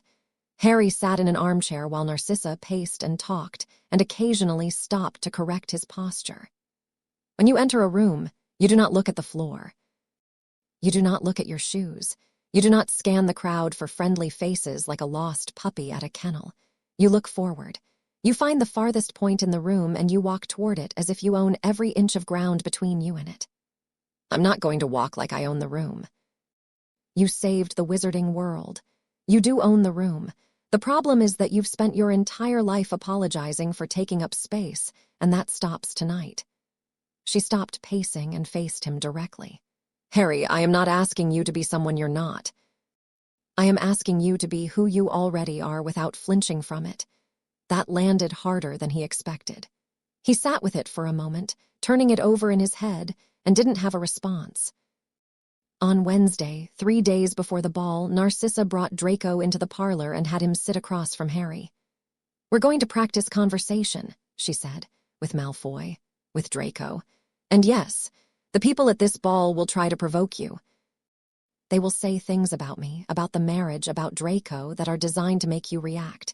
You need to learn to respond without losing your temper. I don't lose my temper, Draco snorted. You threw a chair at me in 6th year. You cursed Katie Bell. See, that's exactly what Mother is talking about. Someone mentions something, you go straight for the throat. You've got to learn to smile and redirect. Since when are you an expert on social skills? Since I grew up attending these events from the age of 8. I've watched my father work a room since before I could tie my shoes. I'm terrible at a lot of things, Potter, but this I actually know. Harry looked at Narcissa. She raised an eyebrow. He sighed. Fine, practice conversation, go. Draco leaned forward, put on a smarmy, unctuous smile, and said in a voice that was eerily reminiscent of Lucius. Mr. Potter, how delightful to see you. Tell me, what possessed you to marry a woman whose husband is rotting in Azkaban? Was it the money or the madness? Harry opened his mouth to fire back. Narcissa held up a hand. Don't react, don't defend, redirect, make it about them, not about you. Harry closed his mouth, thought, I appreciate your concern. How is your wife these days? I heard she redecorated after the ministry searched your house. Draco blinked. Then he actually grinned, the first real grin Harry had seen on his face since the wedding. Not bad, Potter, not bad at all. They practiced for 2 hours. Draco was relentless, cycling through every possible insult, every veiled attack, every backhanded compliment that the pure-blood social circuit could produce. Harry got better. Not good, but better. He stopped reaching for his wand every time Draco said something awful and started reaching for words instead. Narcissa watched it all from her chair, occasionally offering corrections, occasionally allowing herself the ghost of a smile when Harry landed a particularly good redirect. By the end of the session, Draco and Harry were almost enjoying themselves, which felt wrong and strange and entirely new. One more thing, Narcissa said as they were wrapping up. You'll need to know who the key players are, the people who can help us and the people who can hurt us. She pulled out a piece of parchment and began drawing a web of names and connections. Harry watched her hand move across the page, linking ministry officials to Wisengamot members, marking allies and enemies, drawing lines of influence and obligation that crisscrossed like a spider's web. Adelaide Selwyn sits on the Wisengamot's disciplinary committee. She hates Greengrass because he tried to seize her nephew's vault. She could be an ally if we approach her correctly. Marcus Flint's grandfather controls 3 votes in the Heritage Caucus. He's terrified of losing the family estate. If we offer him protection under the black umbrella, he'll owe us. You're talking about these people like chess pieces. They are chess pieces. Every person in that ballroom will be. The ones who understand that survive. The ones who don't end up as pawns. She set the quill down. Greengrass understands it. He's been playing this game for months. We are entering it late, Harry, but we are not entering it unprepared. Draco was studying the web of names with an expression Harry had never seen on him before. Focused. Engaged. The sullen, sleeping until noon version of Draco Malfoy had been replaced, at least temporarily, by someone who looked genuinely invested in the outcome. What about the Parkinsons? Draco asked. Pansy's father has connections to the Daily Prophet editorial board. If we could get them to shift coverage. Narcissa looked at her son. Something warm crossed her face. Good thinking. I'll add them to the approach list. Harry watched the two of them work and felt, for the first time since the wedding, like he was part of something that might actually function. Not a family, not yet, maybe not ever, but a team. A unit with complementary skills and a common enemy and enough stubbornness between the three of them to take on anyone who got in their way. On Friday, the day before the ball, Narcissa dealt with the robes. Harry's dress robes were in the back of his wardrobe, where they'd been since 4th year. He pulled them out and held them up, and Narcissa looked at them the way a surgeon might look at a patient who had arrived at hospital already dead. "No," she said, "they're fine. They are 4 years old, 2 sizes too small, and they appear to have been stored in a bag with a dead animal. That's just moth damage. Burn them." She sent Creature to Twilfit and Tattings with measurements she'd taken of Harry without him noticing, which was both impressive and slightly alarming. The robes that came back were black, well-cut, with subtle silver detailing along the collar and cuffs. They fit perfectly. "Try them on," Narcissa said. Harry changed in the bathroom and came back to the parlor feeling like a stranger in his own skin. The robes were close-fitting, tailored, made from fabric that moved like water and weighed almost nothing. He caught his reflection in the parlor mirror and didn't recognize the person looking back at him. Narcissa studied him. She walked around him, adjusting the collar, smoothing a wrinkle at the shoulder, tugging the hem into place. Her fingers were quick and precise, and she was close enough that Harry could smell her perfume, something faint and complicated that he'd been noticing for days without acknowledging it. "Your hair," she said. "What about it? It looks like you've been attacked by a bird." "It always looks like this. It won't stay flat. I've tried everything. Gel charms, once Hermione tried a Muggle straightening iron and it actually made it worse. I'm not going to make it flat. Flat would make you look like a junior clerk. I'm going to make it look intentional." She picked up her wand and tapped it against her palm, considering. Then she set the wand down and reached up with both hands and ran her fingers through his hair, pushing it back from his forehead, rearranging the mess into something that was still messy but somehow deliberate. Structured chaos. Harry stood very still. Her fingers in his hair, the light scratch of her nails against his scalp, the closeness of her face to his. She was concentrating, her lower lip caught between her teeth, and Harry's heart was doing something it shouldn't have been doing, beating too fast and too hard for someone who was just standing in a parlor getting his hair fixed. She smelled like that perfume again. The complicated one. Up close, he could pick out individual notes. Jasmine, maybe, something woody underneath, something warm. "You're not breathing," she said. "I'm breathing. You're holding your breath. It's very flattering, but you'll pass out." Harry exhaled. She was smiling, or doing her version of it, that subtle shift at the corners of her mouth that he was learning to read like a language. She pulled her hands back and studied her work, tilting her head, assessing the result with the same critical eye she brought to everything. She stepped back. Assessed, nodded. "Better, not perfect, but better. If we are to be wolves, Harry, we must wear the best fur." "Did you just call me a wolf?" "I called us wolves. The distinction matters." On Saturday evening, October 31st, Harry Potter stood in the entrance hall of Grimmauld Place in his new robes with his intentionally messy hair and his wife on his arm, and felt absolutely terrified. Narcissa was in dark green. Not black, which was what Harry had expected. The dress robes were the color of deep forest, fitted and elegant, with a high collar that showed the line of her throat and silver clasps at her wrists. Her hair was down, the way it had been at the wedding, but this time it was styled, falling in loose waves over her shoulders. She wore a single piece of jewelry, a thin silver chain with a pendant that Harry recognized as the Black family crest. She looked like a queen walking into enemy territory, which was exactly what she was. "DRACO," Narcissa said, adjusting her gloves. "The wards are reinforced." "Creature will be here. Do not open the door for anyone. Do not respond to any owls. If anything happens, send a patroness to Harry immediately." DRACO was standing at the foot of the stairs, arms crossed, looking sulky about being left behind. "I can take care of myself." "I know you can." "That is not what I asked."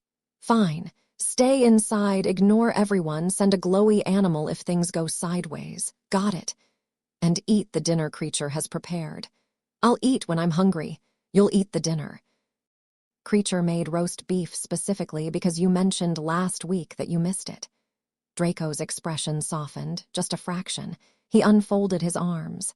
Tell Creature the potatoes were good yesterday. Tell him yourself. He's in the kitchen. Harry watched this exchange and felt something shift in his chest. The way they talked to each other, the layers of care hidden inside complaints and commands. It reminded him of something, and it took him a moment to place it. Mrs. Weasley. Narcissa was nothing like Molly Weasley in almost every way, but the underlying architecture was the same. A mother who expressed love through control, because control was the only thing that had ever kept her family safe. They apparated to the ministry at 7:30. The atrium had been transformed. The usual dark marble and fountain had been dressed in gold and white, with floating candles overhead and an enchanted ceiling that showed a night sky full of stars. A string quartet played from a raised platform near the fountain. The air smelled like champagne and flowers and expensive robes. The guest list was enormous. Ministry officials in their best dress, foreign dignitaries in unfamiliar robes, Wisengamot members, department heads, journalists with quick quotes quills hovering at their shoulders. Harry spotted at least a dozen people he recognized, and at least 100 he didn't. They paused at the entrance. Narcissa adjusted her grip on his arm, light but firm, and Harry felt the pressure of her fingers through his sleeve like a signal. Together. We do this together. A ministry official at the door was checking invitations. He looked at Harry's parchment, looked at Harry, looked at Narcissa, and his face went through something complicated before settling on professional blankness. Mr. and Mrs. Potter, welcome to the Victory Ball. Mrs. Potter. Harry heard Narcissa's breath catch, just barely at the name being said out loud in a public setting. She recovered instantly, but he'd heard it. They walked past the official and into the atrium proper. A photographer was waiting just inside. Mr. Potter, Mrs. Potter. A photo for the prophet, please. Narcissa's hand tightened on Harry's arm. He felt her straighten beside him, felt her shift into the version of herself that she wore for public consumption, polished and impenetrable. Harry did his best to match her. They stopped, turned toward the camera, and the flash went off, blinding and immediate. Thank you, Mr. Potter. And how does it feel to attend your first victory ball as a married man? It feels like a party, Harry said, and kept walking. Narcissa's fingers squeezed his arm. Approval. Ready. He asked. I was born ready for this. The question is whether you are. Probably not. Let's go anyway. They walked in. The reaction was immediate. Conversations faltered. Heads turned. The string quartet kept playing, but everything else in the room seemed to slow down, attention pulling toward them like gravity. Harry felt the weight of every pair of eyes in the atrium and thought about what Narcissa had told him. Farthest point in the room. Walk like you own every inch. He looked forward. He walked. Narcissa matched his pace exactly, her stride calibrated to his, her posture mirroring his. They looked unified, Harry realized, not like a political arrangement, like partners. She'd engineered that too, probably, chosen her robes to complement his, timed her steps to match his stride. But the effect was real even if the calculation behind it was deliberate. The crowd parted. Not in a welcoming way. In the way people move away from something they don't want to touch. Harry saw faces he knew. Ernie Macmillan staring with his mouth open. Hannah Abbott looking away quickly. Seamus Finnegan shaking his head. People who had fought beside him at Hogwarts, who had stood in the room of requirement and sworn to defend the castle, looking at him now like he was a stranger. And then, directly ahead, blocking the path to the main hall, the Weasleys. Not all of them. Arthur and Molly were nowhere to be seen, probably deliberately. But Ron was there, in dress robes that were new and fit properly for once, with Hermione beside him looking deeply uncomfortable. George stood to Ron's left, hands in his pockets, his face unreadable. And Ginny. Ginny was in a dark blue dress with her hair pinned up, and she looked beautiful, and Harry felt the sight of her like a fist closing around his heart. She was looking at him, Not with the anger he'd expected or the hurt he'd prepared for, but with something quieter. Something resigned. Ron stepped forward. Harry braced himself. The room was watching. Every journalist in the atrium had their quills out. This was the moment they'd all been waiting for. The chosen one and his best friend, face to face in public for the first time since the courtroom. "Ron," Harry said. Ron's jaw was working. He'd been drinking. Harry could see it in the flush of his cheeks and the slight unsteadiness of his stance. Not drunk, but loosened, the way Ron got after 2 or 3 fire whiskeys, when the filter between his brain and his mouth dissolved. "You've got some nerve," Ron said. His voice carried. He wanted it to carry. People near them stepped back, creating a ring of empty space. The journalist with the quick quotes quill was practically salivating. "Showing up here with her. Tonight. Halloween, Harry. Do you even know what tonight is?" Harry knew. October 31st. The anniversary of his parents' deaths. The night Voldemort came to Godric's Hollow and murdered James and Lily Potter and tried to murder their son and failed. Every year, the wizarding world commemorated it. Every year, Harry wished they wouldn't. "I know what tonight is, Ron." "Then you know what it looks like. You walking in here on the night your mum and dad died with a woman who stood in Voldemort's inner circle." Ron's voice cracked on the name. He still struggled with it, even now. "You're dishonoring them. You're dishonoring Fred. You're dishonoring everyone who died so you could stand there and play happy families with a Death Eater's wife." The room was dead silent. The string quartet had stopped. Harry could hear the scratch of Quick Quote's quills and nothing else. Narcissa's grip on his arm tightened. Not pulling him back, holding steady, Harry looked at Ron, at the pain in his face that was real and deep and not performative. Ron believed every word he was saying. That was the worst part. This wasn't cruelty. This was grief looking for a target. "Ron, I'm not dishonoring anyone. I'm trying to stop the next war before it starts. The war is over." Is it? People are being dragged from their homes by ministry hit squads. Family vaults are being looted under fake directives. Someone threw a bomb through my window 2 weeks ago. Does that sound over to you? Those people deserve it. They were Death Eaters. Some of them were. Some of them were kids. Some of them were scared and made bad choices, and now they're losing everything because the people in charge decided that punishment matters more than justice. Harry's voice was even, controlled. Everything Narcissa had taught him over the past 5 days was holding. Barely, the anger pushed down beneath the words instead of riding on top of them. "I'm not asking you to like what I've done. I'm asking you to trust that I had a reason." Ron stared at him. His eyes were red. "I trusted you for 7 years, mate, and then you married her." He turned and walked away. George followed after a pause and a look at Harry that was hard to interpret. Sympathy, maybe, or apology. Ginny stayed. She looked at Harry for a long moment. Then her eyes moved to Narcissa, studying her with the careful attention of someone trying to understand something important. Narcissa met her gaze and held it. 2 women standing in a silent room measuring each other. "Take care of him," Ginny said to Narcissa. "He won't take care of himself." "I know," Narcissa said. "I've noticed." Ginny nodded. She looked at Harry one last time, and the thing in her eyes was not resignation after all. It was release. She was letting him go, and she was doing it with more grace than he deserved. She walked away. Hermione was the last one standing. She looked between Harry and Narcissa with an expression that was equal parts anguish and determination. She'd been holding Ron's hand when they arrived. Harry had seen it. And now she was standing alone in the space her boyfriend had vacated. And the choice that represented was not lost on anyone. "I'll talk to Ron," she said quietly. "Give him time. He doesn't mean all of it. He's drinking and he's grieving, and Halloween is the worst night of the year for all of us."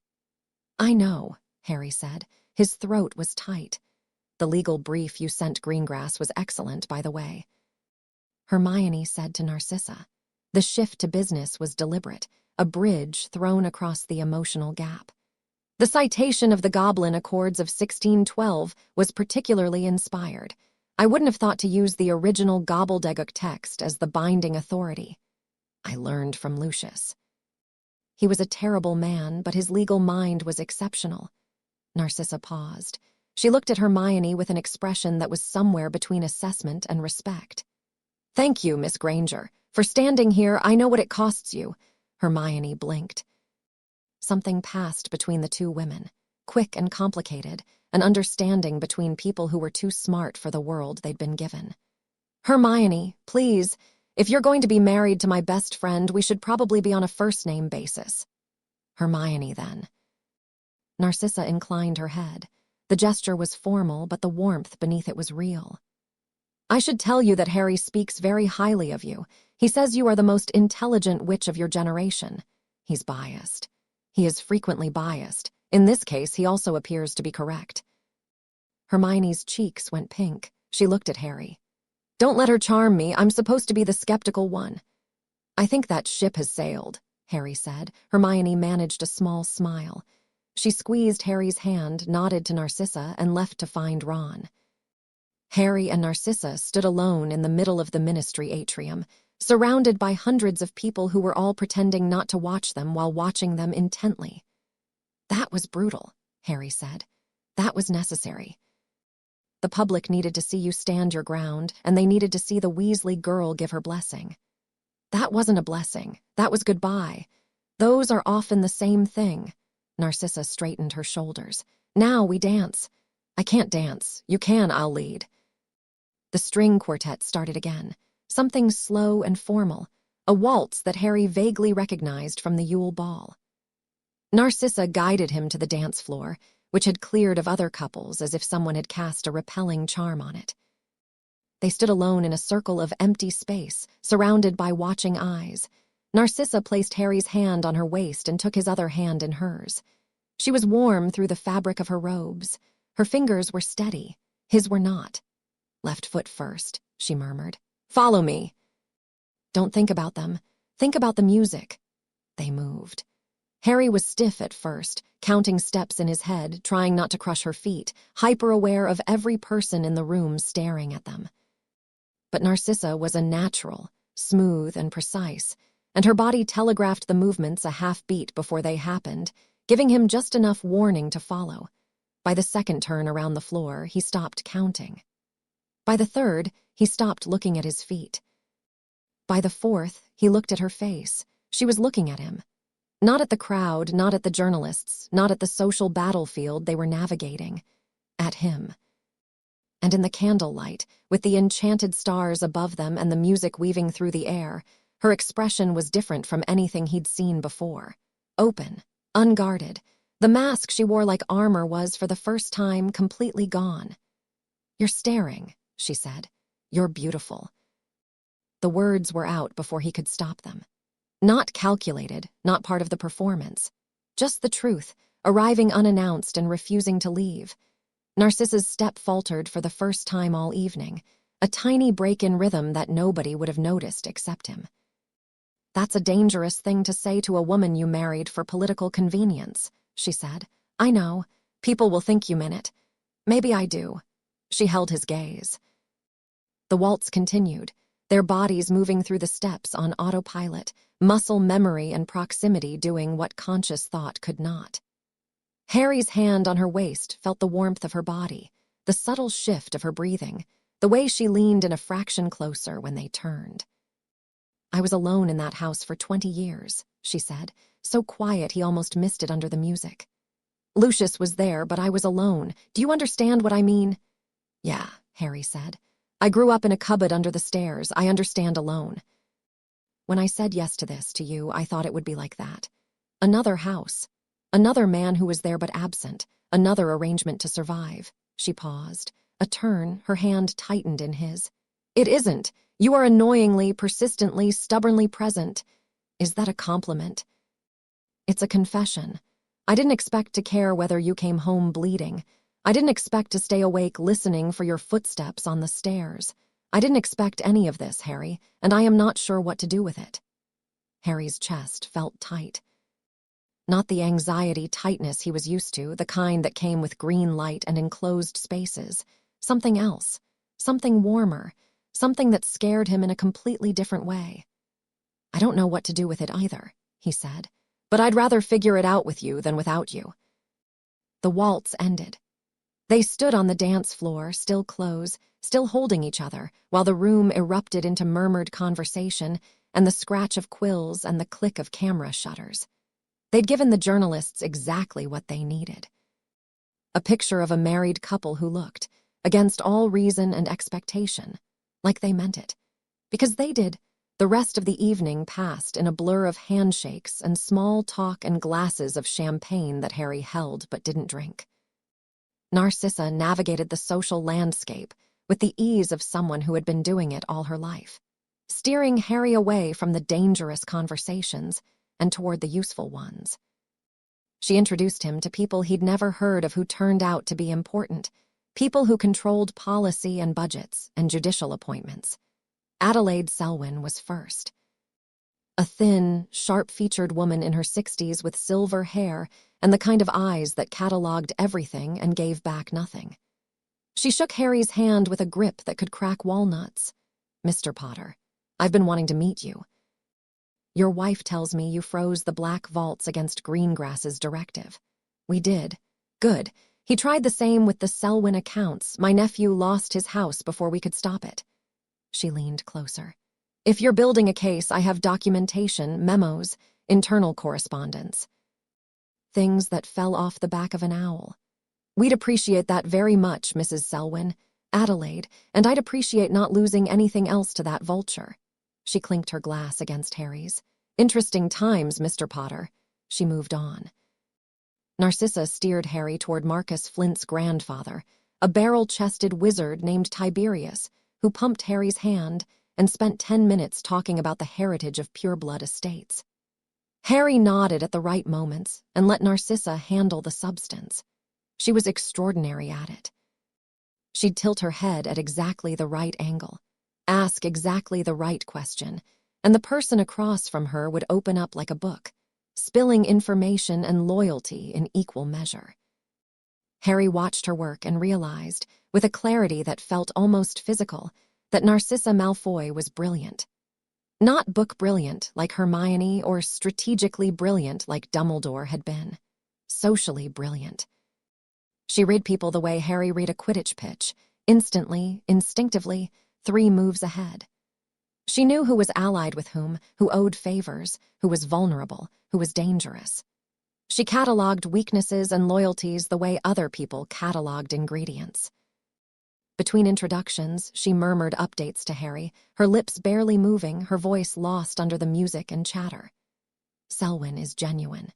She hates Greengrass more than she distrusts us. We can use that. Flint's grandfather is frightened. He'll cooperate as long as we protect the estate." I promised him nothing concrete but implied everything.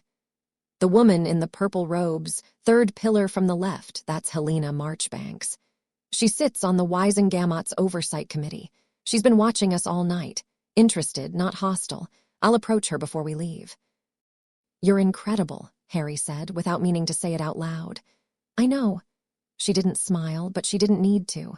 "Now stop staring at me like that. People will think you're in love." "Would that be so bad?" She looked at him.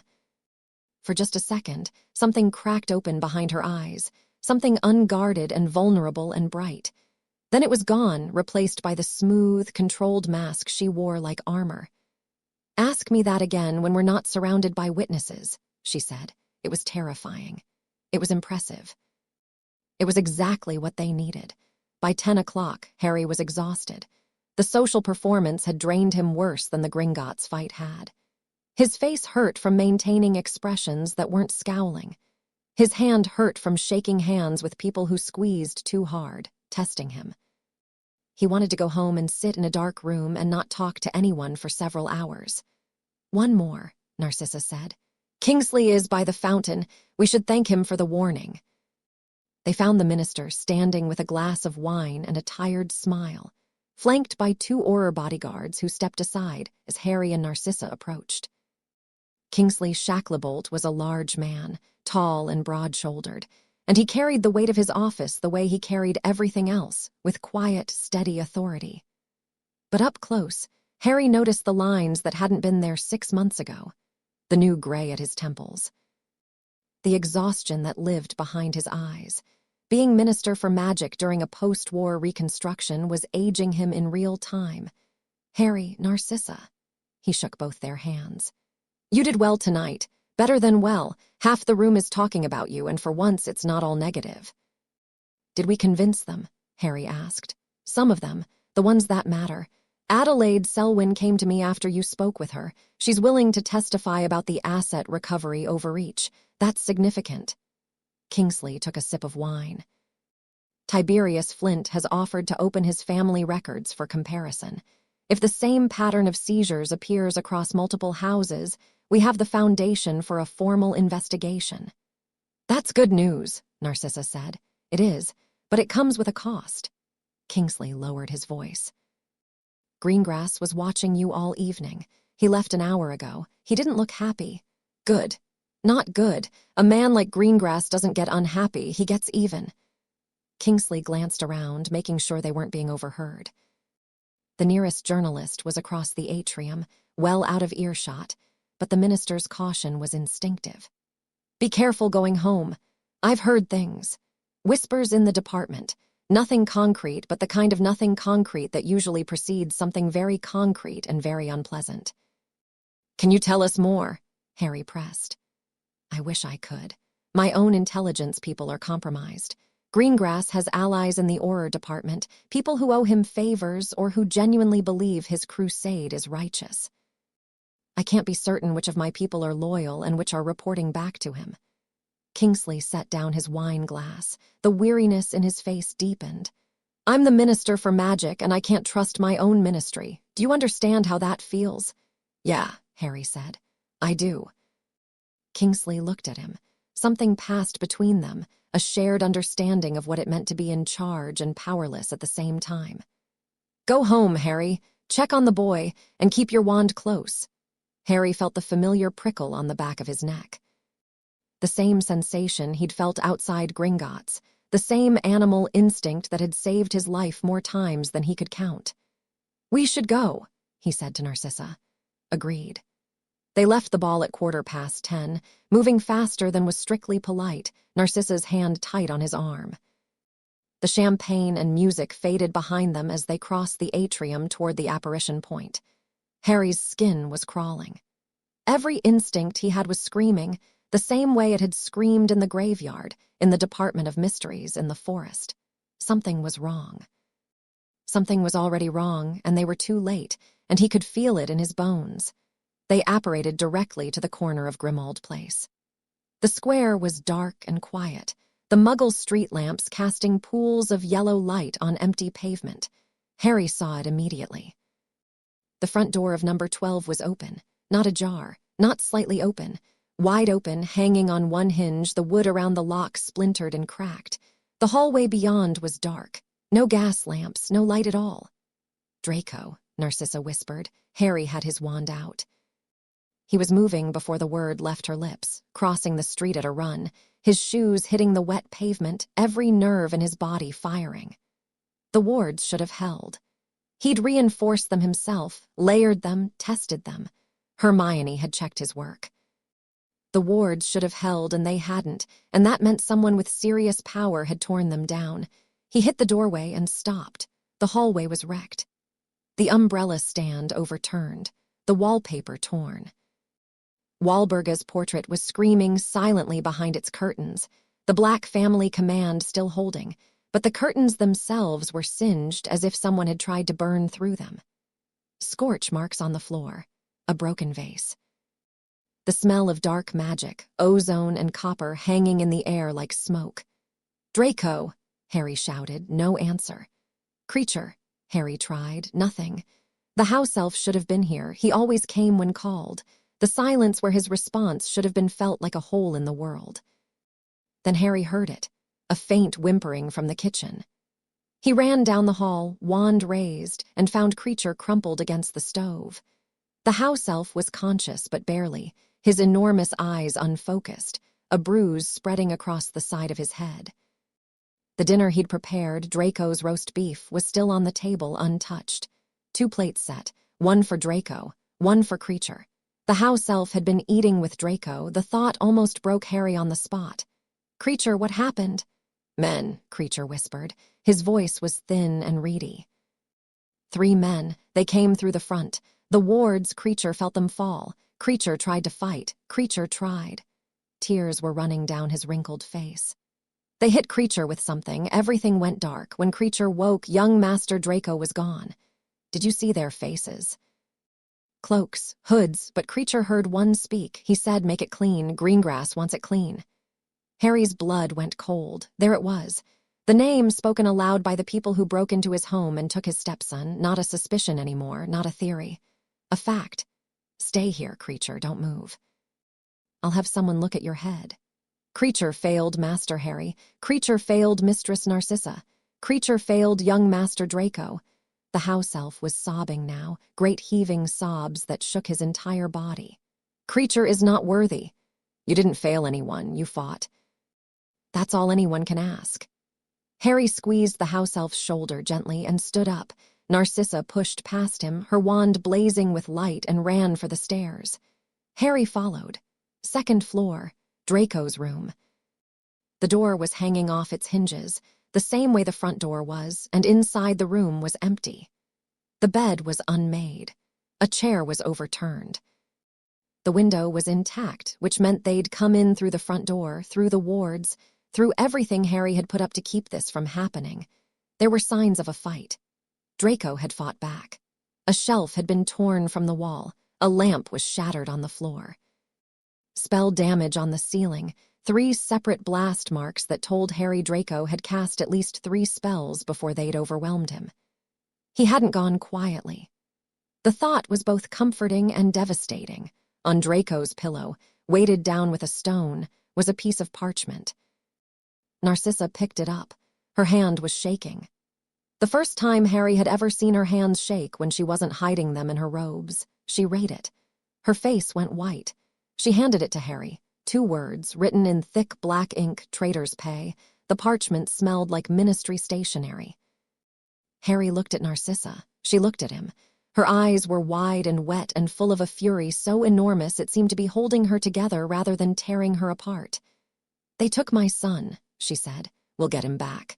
"Harry!" Her voice broke. Actually broke, the composure shattering like glass, and underneath it was the same woman who had knelt in the forbidden forest and whispered, "Is Draco alive?" The same raw, bleeding desperation, the same willingness to burn the world down for the answer. "They took my son." Harry reached out and took her hand, held it. She gripped back so hard her nails bit into his skin. "We'll get him back," he said again. "Whatever it takes." Somewhere in London, in a place Harry couldn't see and couldn't reach, Draco Malfoy was gone. Taken from the one place that was supposed to be safe. And the people who took him wanted Harry and Narcissa to know exactly who was responsible. The ministry stationery told him everything he needed to know. Greengrass. The man who had tried to kiss Draco in a courtroom.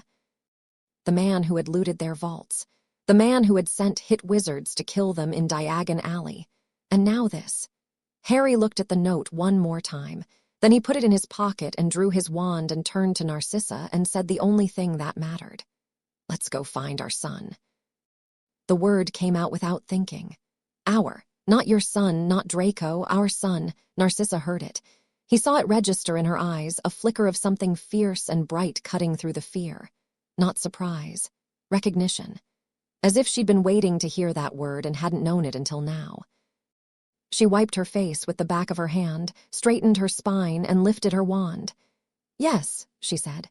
"Let's—" Harry sent a Patronus to Hermione within 3 minutes of finding the note. The stag burst from the tip of his wand and galloped through the kitchen wall, carrying a message that was 4 words long because 4 words were all he could manage. "Draco taken. Come now." He sent a second one to Kingsley. Same message. Then he put his wand down on the kitchen table and pressed his hands flat against the wood and breathed. His hands were shaking, not from fear, from the effort of not doing something stupid. Every part of him wanted to run out the front door and start tearing London apart. Find Greengrass. Find whoever did this. Burn it all down until Draco was standing in front of him, alive, safe, complaining about something petty and inconsequential. because that was what Draco did when the world was normal. But the world wasn't normal, and running blind into the dark was how people got killed.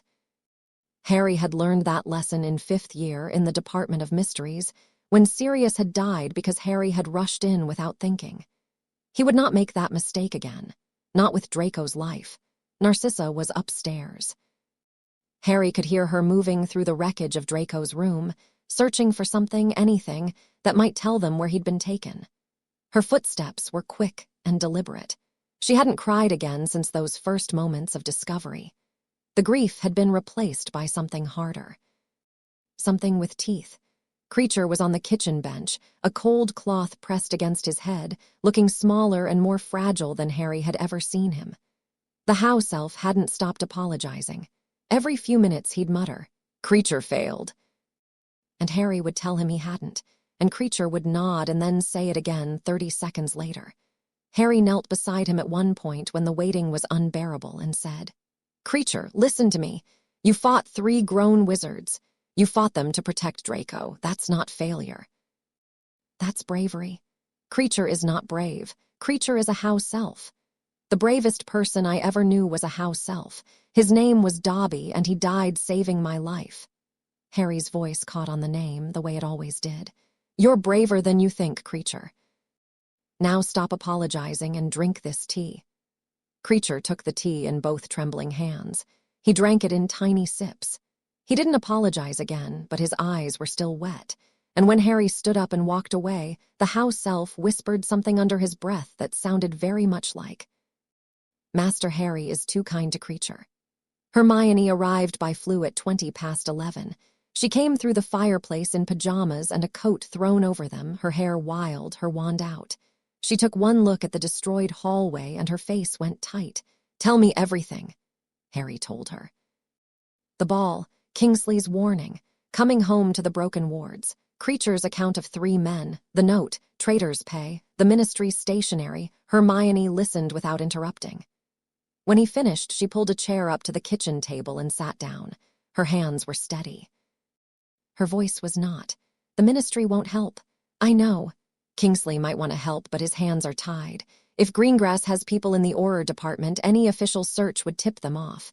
They'd move Draco before we got close. I know that too, so we're on our own." "We've been on our own before." Hermione looked at him. The fear in her eyes was real and raw, but behind it was the same thing that had been there in 1st year when they'd gone after the Philosopher's Stone, and in 2nd year when they'd brewed Polyjuice potion in a bathroom. And every year after that when the world asked too much of them and they did it anyway. Determination, stubbornness, the refusal to accept that a problem was unsolvable. "We need to find him," she said. "Fast, before they have time to hide him properly. How? We don't know where they've taken him. We don't even know how many locations Greengrass has access to." Narcissa appeared in the kitchen doorway. She'd changed out of her ball gown into dark robes, practical and close-fitting, the kind of thing you could fight in. Her hair was tied back. Her wand was in her hand. Her face was a mask of controlled fury that made the air around her feel 10 degrees colder. In her other hand, she held a knife. Not a wand. A knife. Black-handled, silver-bladed, with runes etched into the metal that seemed to move when you looked at them sideways. "There is a way," Narcissa said. Hermione's eyes went to the knife. "What is that?" "A black family ritual blade. It's been in the house since before the Statute of Secrecy. I found it in a hidden compartment in the master bedroom behind a panel that responds to blood." She set the knife on the kitchen table. The runes caught the lamplight and glowed faintly. "There is a tracking ritual, old magic, pre-wand magic. It uses the blood of the family to find a family member. If Draco is alive, and he is alive, the ritual will find him." "Blood magic," Hermione said. The words came out flat, careful. "Narcissa, blood magic is classified as dark by the ministry. Using it could void the sanctum potentia." "The ministry has my son." Narcissa's voice didn't waver. "I will use whatever magic I have to get him back, and if the ministry objects, they can take it up with me personally." Hermione opened her mouth, closed it. She looked at Harry. "Do it," Harry said. Harry, if the ministry finds out you participated in a blood ritual, the legal consequences could be devastating. Everything we've built, the wardship, the case against Greengrass, all of it could collapse. Hermione. Harry met her eyes. They have Draco. They're probably hurting him right now. Every minute we spend debating legality is a minute he's in pain. I don't care about the legal consequences. I care about getting him home. Hermione was quiet for a long moment. Then she stood up and rolled up her sleeves. Tell me what you need. Narcissa moved fast. She cleared the kitchen table, pushing plates and papers aside, and began drawing symbols on the wood with the tip of her wand. Not ink. Light. The symbols burned themselves into the surface, faintly luminous, arranged in a circle about 2 feet across. Harry didn't recognize the language. It was older than Latin, older than anything he'd studied at Hogwarts, angular and sharp and somehow alive-looking. Hermione was watching with a mixture of fascination and horror. Her academic instincts were at war with her sense of caution, and the academic instincts were winning. Those are Proto-Celtic binding runes, she said. 3rd century at least, possibly older. I've only ever seen them in manuscripts at the British Library. My family was old when those manuscripts were young, Narcissa said without looking up. The Blacks have been tracking their blood for 1,000 years. This is how we find our own when they are taken from us. Has it been used before? 3 times that I know of. Once in 1612, when a black daughter was taken during the Goblin Rebellion. Once in 1743, when Phineas Nigellus traced his brother after a kidnapping. And once by my great-grandmother, during Grindelwald's War, to find her son in a camp in the Alps. Did they find them? Every time. Narcissa's wand moved with precision, each symbol laid down with the certainty of someone who had studied this ritual her entire life and never expected to use it. The blood always finds the blood. The ritual requires the blood of 2 family members, Narcissa said as she completed the circle. One connected by birth, one connected by bond. I am Draco's mother, blood of my blood. Harry, you are his stepfather, connected through the marriage bond and the sanctum potentia. Between the 2 of us, we create a net. The magic follows the blood, follows the bond, and finds the missing piece. What do I need to do? Give me your hand. Harry held out his left hand. The same hand with "I must not tell lies" carved into the skin. Narcissa took the knife and placed the blade against his palm. The silver was cold. The runes pulsed. This will hurt, she said. Everything hurts. She cut. A clean, fast line across the center of his palm, not deep but deep enough. Blood welled up immediately, dark red, running down his wrist. Harry hissed through his teeth but kept his hand steady. Narcissa cut her own palm with the same blade. Her face didn't change. She held her bleeding hand over the circle of symbols and let the blood fall. 3 drops, each one hitting the wood with a sound that was louder than it should have been. The symbols flared. Your hand, she said. Over the circle, let the blood fall. Harry held his hand out. The blood dripped from his palm onto the glowing symbols. 1 drop, 2, 3. The moment the 3rd drop hit, the circle erupted.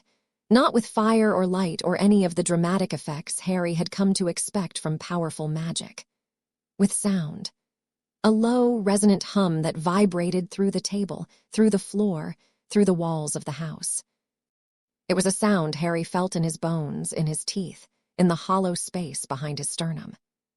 The hum rose in pitch, and the symbols on the table began to move, rearranging themselves, spinning and shifting like the gears of a clock. Narcissa placed both hands flat on the table, her bleeding palm pressed against the wood, and closed her eyes. Her lips moved. Words Harry couldn't hear over the hum, words in a language he didn't speak, words that sounded like they'd been waiting centuries to be said. The symbols stopped moving. They locked into a new configuration, and from the center of the circle, a thin line of golden light extended outward, pointing east. It passed through the kitchen wall and disappeared, stretching into the distance like a compass needle finding north. Narcissa opened her eyes. They were bright. Feverish, the ritual had cost her something. Harry could see it in the way her hands trembled against the table. I have him, she whispered. East, 40 miles, coastal. Can you be more specific? Give me a moment. She closed her eyes again, her face tightening with concentration. The golden line pulsed, flickered, steadied. A structure on the coast, stone, old, not a house, something larger, a fortress perhaps, or a keep. Hermione was already pulling maps from the bookshelf in the adjacent room. She spread a large-scale map of southern England on the counter and traced the eastern coast with her finger. 40 miles east of London puts us somewhere along the Essex or Kent coast. Stone Fortress. She tapped the map. There. Martello towers along the coast, built during the Napoleonic Wars. Most of them are abandoned or derelict. They'd be invisible to Muggle authorities and easy to ward against magical detection. How many are there? Dozens. But if the ritual is pointing us toward a specific one, we can narrow it further. Hermione looked at Narcissa. Can you follow the line? Like a trail. I can hold the connection for perhaps another hour. After that, the blood dries and the ritual ends. Then we go now, Harry said. Hermione stepped in front of him. Harry, you can't just apparate into an unknown location with unknown defenses. You need a plan. The plan is, go to the fortress, find Draco, fight anyone who tries to stop us, bring him home. That's not a plan, that's a list of verbs. It's worked before. Hermione made a noise of pure frustration, but she was already pulling on her coat and checking her wand. I'm coming with you. No. Narcissa's voice was sharp. You stay here. If we fail, if we don't come back, you are the only person who knows about Greengrass. You are the only person with the evidence. If something goes wrong, you go to Kingsley and you burn Greengrass's operation to the ground. Hermione looked like she'd been slapped. Her jaw clenched. Harry could see her fighting the argument down, fighting the instinct to come anyway because she knew Narcissa was right. Hermione was always logical, even when logic was cruel. 1 hour, Hermione said. If I haven't heard from you in 1 hour, I'm coming after you. Fair enough. Harry wrapped his cut hand in a strip of cloth from the kitchen drawer. Narcissa did the same. They stood in the hallway, wands drawn, the golden thread of the tracking ritual still visible to Narcissa, pulling east like a leash. Ready? Harry asked. Narcissa looked at him. The fear was still there, buried deep, but over it was something else, something ancient and feral and familiar. He'd seen it in the forest, in the moment she'd looked into Voldemort's eyes and lied. The absolute, unshakable willingness of a mother to do whatever was necessary. I was ready the moment they touched my son. They apparated. The world squeezed tight and released, and Harry's feet hit wet rock. The wind hit him next, a brutal coastal gust that tasted of salt and cut through his robes like they weren't there. Rain.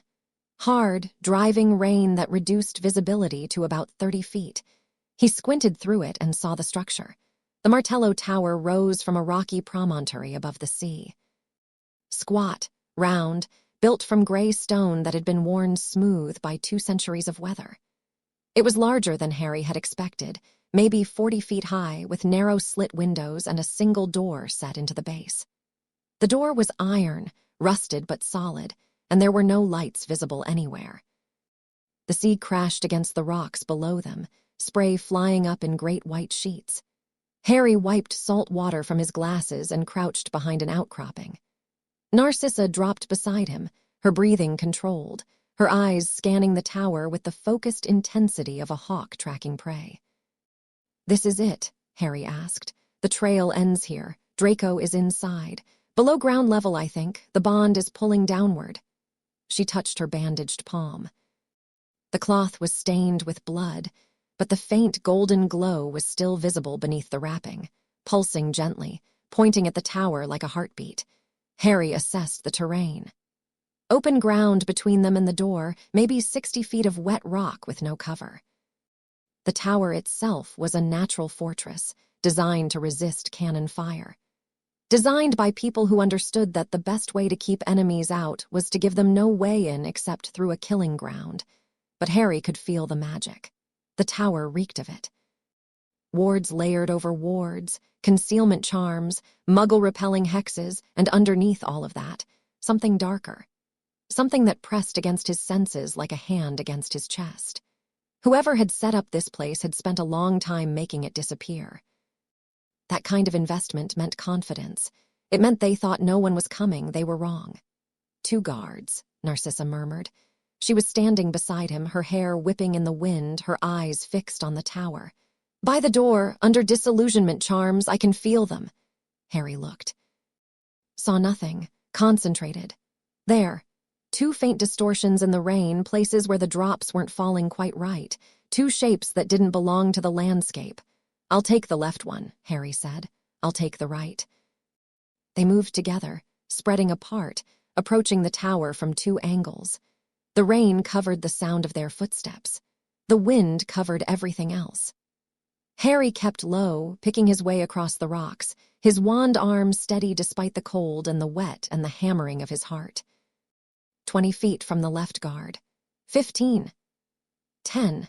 Harry hit him with a nonverbal stupefy at 8 feet.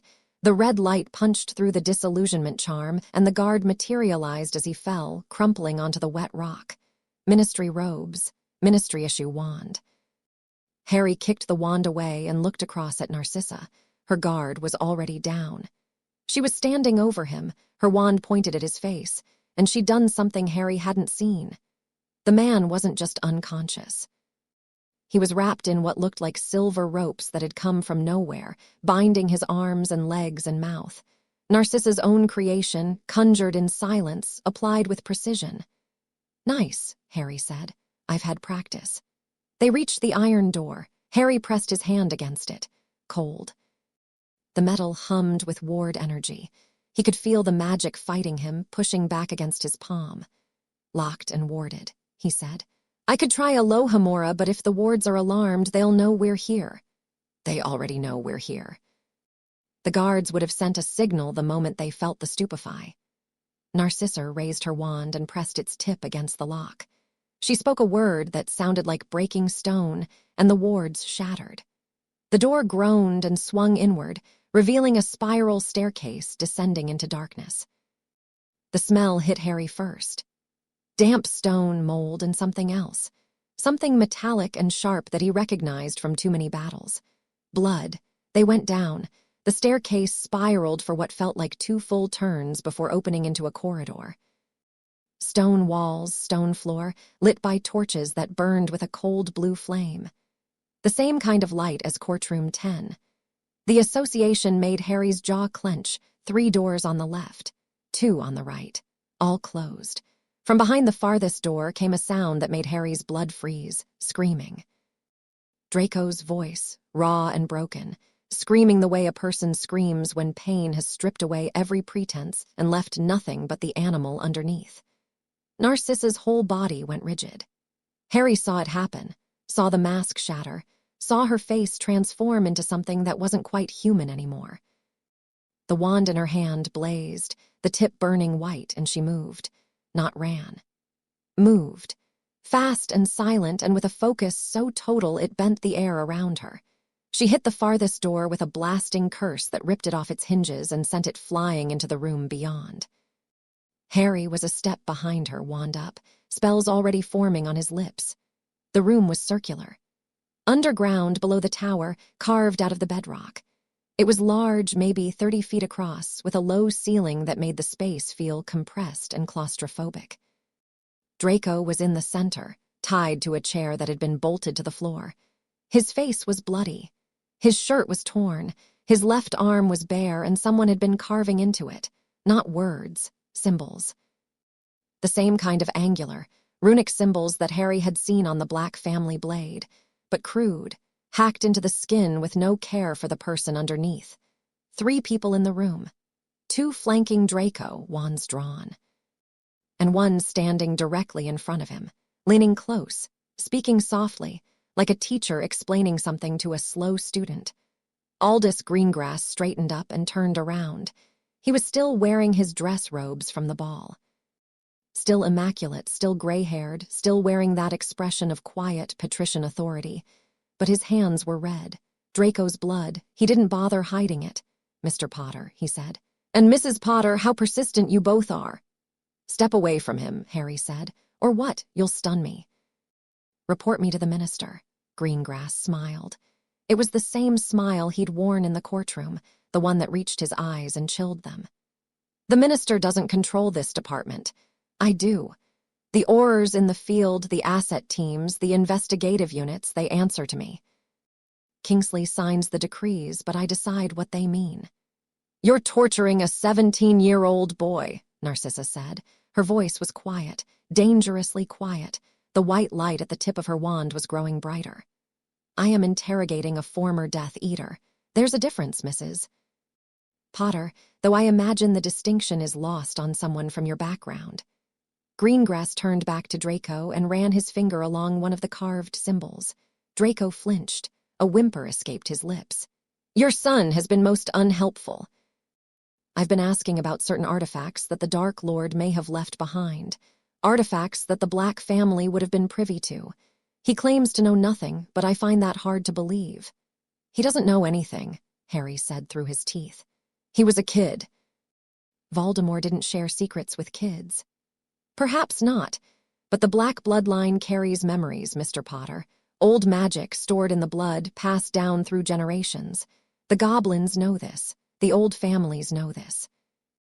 A properly motivated Black heir might access those memories, given sufficient stimulus. He gestured at the symbols on Draco's arm. I was providing the stimulus. Harry felt something shift inside him, a door opening, a line being crossed.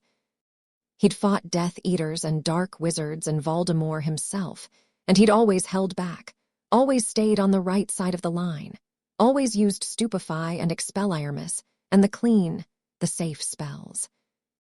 But looking at Draco's carved arm and Greengrass's bloody hands and that calm, satisfied smile, something in Harry clicked off and something else clicked on. Let him go, Harry said. Last chance. Or what? Narcissa answered. She didn't use words. She raised her wand and the world tore open. The two guards flanking Draco went down before they registered what was happening. Narcissa hit the left one with a curse that lifted him off his feet and slammed him into the stone wall hard enough to crack the rock behind him. He didn't get up. The right one managed to raise his wand, and Narcissa's second spell hit his shield charm, broke through it like it wasn't there, and sent him spinning across the floor, unconscious before he stopped sliding. 2 seconds. 2 guards. Gone. Greengrass was fast. Harry had to give him that. The man already had his wand out and was casting before the second guard hit the ground. A jet of purple light streaked toward Narcissa. Harry threw up a shield charm and the spell hit it and scattered, fragments of violet energy crackling against the walls. Stupefy, Harry fired. Greengrass sidestepped. The stunner hit the chair behind him and Draco yelped. Careful, Mr. Potter, you might damage the merchandise. Confringo! Harry went harder. The blasting curse missed Greengrass by inches and took a chunk out of the wall. Dust and stone fragments erupted. The room shook. Greengrass countered with 3 spells in rapid succession. A binding curse, a cutting hex, and something dark and shapeless that Harry couldn't identify. He blocked the first, dodged the second, and the third hit his shield charm and ate through it like acid, dissolving the magical barrier in a shower of sparks. Interesting, Greengrass said, circling. He moved like a duelist, weight on the balls of his feet, wand arm loose and ready. You're strong, Potter, raw strength in spades, but you fight like a Gryffindor, all attack, no strategy. Narcissa was trying to reach Draco. She'd circled around the edge of the room, using the debris for cover, and was within 10 feet of the chair when Greengrass flicked his wand at her without looking. The spell caught her in the shoulder and spun her sideways. She hit the wall, gasped, and came back up with fury in her eyes and blood on her lip where she'd bitten through it. Stay down, Mrs. Malfoy. You're not the threat here. It's Potter, Narcissa said, and the words sounded like a weapon in her mouth. She raised her wand, and the rubble on the floor rose with it. Chunks of stone, pieces of the broken door, dust and debris, all of it lifting into the air in a cloud of destruction that she held suspended for a single breath before sending it screaming across the room at Greengrass. He threw up a shield. The rubble hit it and shattered, filling the air with dust and fragments. Harry used the cover to close the distance, firing stunners through the cloud, 3 in rapid succession. The first 2 hit the shield. The third got through. Greengrass twisted sideways and the stunner clipped his arm instead of his chest. His wand hand spasmed. He dropped to one knee. Harry pressed forward. Expelliarmus! The disarming charm rocketed across the room. Greengrass deflected it with his offhand, a wandless shield that spoke to a level of magical ability that Harry hadn't expected from a ministry bureaucrat. This wasn't a politician. This was a trained combat wizard who happened to wear a politician's face. You have no idea who I am, Greengrass said, rising. Blood was running from his clipped arm, but his voice was steady. I didn't claw my way to the top of the Asset Recovery Office by filling out forms. I served in the First War, Potter. I fought dark wizards before you were born. I know magic you've never heard of. He proved it. A slash of his wand and the air in front of Harry turned to ice. Not frost. Solid ice, crystallizing out of nothing, a wall of it that slammed into Harry and drove him backward. The cold was staggering. His robes cracked with frost. His breath came out in a white cloud. He shattered the ice with a reductor curse and came through the wreckage firing. Narcissa was at DRACO's chair.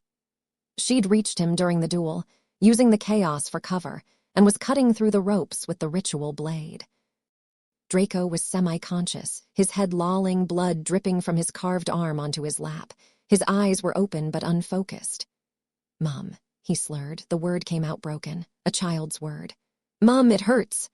I know, darling, I know, hold on. Greengrass saw her, saw what she was doing. His face changed. The calm superiority cracked, and underneath was something ugly, something enraged. He'd been losing control of the situation since they'd walked in, and now his prize was being taken from him, and men like Greengrass did not tolerate losing. He raised his wand, not at Harry. At Narcissa. At the woman crouched beside her son, cutting through ropes, her back to him, unprotected. Harry saw the wand move, saw the angle, saw where it was pointing. Time didn't slow down. That was a lie people told about moments like this. Time didn't slow down at all. It kept going at exactly the same speed, and within that speed, Harry made a choice. Not a thought. A choice. The kind that lives below thought, below reason, in the place where your body knows what to do before your brain catches up. He threw himself between Greengrass and Narcissa. The curse hit him in the chest. It wasn't Avada Kedavra. The light was wrong, deep violet instead of green, but the impact was absolute. Harry felt it hit him like a battering ram, a force so enormous it compressed his entire body into a single point of agony. The breath went out of him. His ribs cracked. He heard them go, a sound like stepping on dry branches. The force lifted him off his feet and threw him backward, and he hit the stone floor, and the world went white, not dark. White. A blazing, screaming whiteness that filled his vision and his ears and his lungs and left no room for anything else. He couldn't breathe, couldn't think. Couldn't feel his hands or his feet or his wand or anything except the white and the pain and the distant, far-away sensation of his heart struggling to beat. He was on the floor. He knew that much, his back against cold stone. His chest was on fire, not metaphorically. Something was burning, physically burning against his skin, and through the white haze he realized it was the pendant. The Black family crest. Narcissa had given it to him before the ball, slipped it around his neck while adjusting his robes, and he'd forgotten he was wearing it.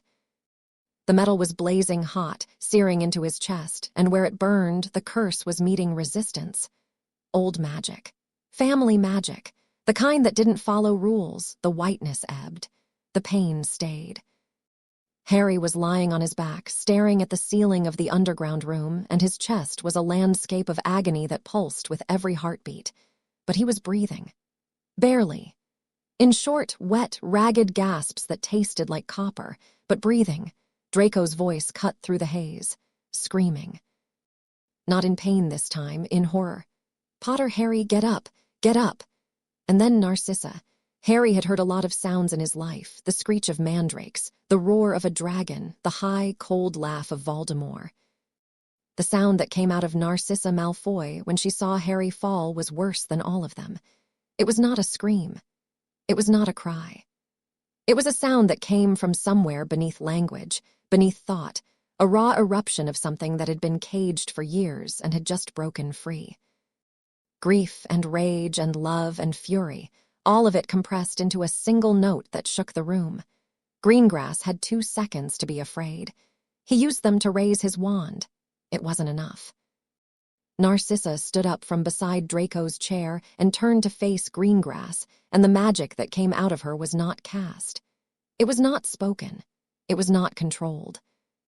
It simply happened, the way lightning happens, the way earthquakes happen, the way the tide comes in because nothing in the world can stop it. The air around her detonated. A shockwave of raw magical force blew outward from her body in every direction, cracking the stone floor, shattering the torches on the walls, ripping the bolts out of Draco's chair. Greengrass's shield charm dissolved like paper in a flood. His wand flew from his hand. His body lifted off the ground. Narcissa raised her hand. Not her wand, her hand. The bleeding one, the one she'd cut for the tracking ritual, and the blood on her palm was glowing, burning with the same golden light as the ritual symbols. Greengrass hit the far wall and stayed there, pinned by a force that was nothing like a spell and everything like gravity itself, deciding he didn't belong on the ground anymore. He struggled, tried to speak. His mouth opened and closed, but no sound came out. The magic holding him was absolute. Narcissa walked toward him. Each step cracked the stone beneath her feet. Her eyes were burning, not with tears, with light. The same golden light that was in her blood, in her hands, in the air around her. Black family magic, old magic, the magic of a mother with nothing left to lose. "You took my son," she said. Her voice was calm, completely calm, the calm of the eye of a storm where everything is still because the destruction is happening everywhere else. "You took him from his home. You put your hands on him. You carved into his skin like he was something to be written on." Greengrass made a sound, not a word, a whimper. "I gave you a chance," Narcissa continued. "We all did. We played your game. We attended your court. We filed your paperwork. We went to your ball and smiled at your people and let you believe you were winning. And in return, you broke into my home and tortured my child." She stepped closer. The golden light intensified. Greengrass's face contorted with pain. "Do you know what happens when you push a black too far, Mr. Greengrass? Do you know what happens when you threaten our blood? Not the political kind, not the ideological kind, the real blood, the blood that runs through my son's veins that you spilled on your floor like it meant nothing." "I was doing what was necessary," Greengrass gasped. "The dark artifacts, the knowledge in the bloodline, it has to be recovered before someone worse than me comes looking for it." "Someone worse than you," Narcissa tilted her head. "You kidnapped and tortured a 17-year-old boy. You looted the vaults of families whose children you were prosecuting. You sent hit wizards to assassinate my husband in the street. Tell me, Mr. Greengrass, who exactly is worse than you?" He had no answer for that. "My family has been protecting its own for 1,000 years. Longer. We have survived kings and dark lords and wars and purges, and we have done it because we understand something that men like you never learn." She raised her bleeding hand and pressed it against Greengrass's chest. The golden light flared. He screamed, "You do not touch what belongs to us." The explosion was silent. That was the strangest part. No sound. Just a wave of golden light that expanded from Narcissa's hand and engulfed Greengrass and slammed him through the wall behind him, through the stone. Through 2 feet of solid rock, leaving a crater in the wall and a broken man in the rubble on the other side. Greengrass lay in the debris, alive but shattered. Both legs bent at wrong angles, his wand arm twisted behind him. Blood from his mouth, his ears, his nose. His eyes were open, staring at nothing, and his breath came in thin, wet rattles. Narcissa lowered her hand. The golden light faded. She swayed on her feet, the magical expenditure catching up to her body, and for a moment Harry thought she was going to collapse. She didn't. She straightened. She turned. She walked back to Draco and knelt beside him and took his face in her hands and said, I'm here, you're safe." Draco was crying. Open, ugly, heaving crying, the kind he would have died before letting anyone see 3 months ago. His mother held him and he held her back, and the sounds he made were not words, but they meant everything. Harry was still on the floor. The pain in his chest was enormous, a living thing that breathed when he breathed and pulsed when his heart pulsed. The pendant had stopped burning. The skin beneath it felt raw and blistered. He reached up and touched his chest, and his fingers came away wet. Blood. But not as much as there should have been. The pendant had absorbed the worst of the curse. The Black family crest, pressed against his heart, had taken the killing force and distributed it across the metal and the magic and the centuries of protection woven into it. He was alive. He shouldn't have been, probably, but he was. Harry, Narcissa's voice, close. She was kneeling beside him now, one hand still on Draco, the other reaching for Harry. Her face was streaked with tears and dust and her son's blood. "I'm okay," Harry said. His voice came out as a whisper. "Ribs are cracked, chest burns, but I'm okay. You jumped in front of a curse." "Yeah." "A curse that should have killed you." "The pendant. It took the worst of it. Your magic, Narcissa, the Black family magic. It saved me." She stared at him. Her hand found his and held it. Tight. Tighter than the night they'd found Draco gone. Tighter than the handshake in the ministry corridor that had started all of this. She held his hand like she was afraid that if she let go, he would disappear. "Don't ever do that again," she said. "Can't promise that. Harry, I can promise to try." She leaned forward. Her forehead touched his. They stayed like that, foreheads together, breathing the same air in an underground room that smelled like blood and dust and broken stone. It wasn't a kiss. It was something else. Something that existed in the space between desperation and gratitude, between terror and relief. A promise that didn't need words. Draco's voice interrupted, weak and slurred but alive. "Potter." Harry turned his head. Draco was looking at him from the chair, his face a mess of blood and tears, his carved arm cradled against his chest. He looked terrible. He looked alive. "You took a curse for my mother," Draco said. "Yeah, that's the stupidest thing anyone has ever done." "Probably." Draco's mouth trembled. He was trying to hold it together and failing. "Thank you." The words came out broken, raw, stripped of every defense he'd ever built. "Thank you, Harry." It was the first time Draco Malfoy had ever called him Harry. Narcissa helped Harry sit up. Every movement sent lightning through his ribs, but he managed it, leaning against the wall, breathing in shallow gasps that were the only kind that didn't make him want to scream. Narcissa freed Draco from the last of the ropes and helped him to his feet. He was unsteady, swaying but upright. The symbols on his arm were bleeding sluggishly, and Narcissa pressed the cloth from her own bandaged hand against them. "Can you walk?" she asked Draco. "I think so. My legs work. Everything else is, debatable." He looked down at his arm, at the crude symbols carved into his skin, and his face went pale, paler than it already was. "What did he do to me?" "Extraction runes. Meant to draw out inherited magical memory from the bloodline. They're crude and they don't work, not the way he wanted them to, but they hurt." Narcissa's voice was clinical, but her hands on his arm were gentle. "They'll scar. I'm sorry, darling." "Scars are fine. Scars mean you're alive." Draco looked at Harry, still on the floor, still pressing a hand to his chest, still breathing in those short, wet gasps. "Can he walk?" "I can walk," Harry said. He wasn't sure that was true, but lying about his physical condition to avoid worrying people was one of his oldest habits, and he wasn't about to break it now. "You can barely breathe," Narcissa said. "Breathing is overrated. Help me up." "We need to go," she said. "The guards outside will have called for reinforcements by now." Harry looked at the hole in the wall where Greengrass lay in the rubble, breathing but broken. "What about him?" "Leave him." "The evidence in this room, the chair, the tools, the runes on my son's arm, that is all the proof Kingsley needs. Greengrass tortured a minor under the Sanctum Potentia. There is no political cover that survives that." She paused, looking at the broken man in the rubble. "He will survive." "I made sure of that. Death would be too easy, and I want him alive for the trial." "Remind me never to make you angry," Draco muttered. "You make me angry every day, Draco. The difference is that I love you." Harry nodded. He reached into his pocket with his good hand and pulled out his wand. He managed to cast a Patronus.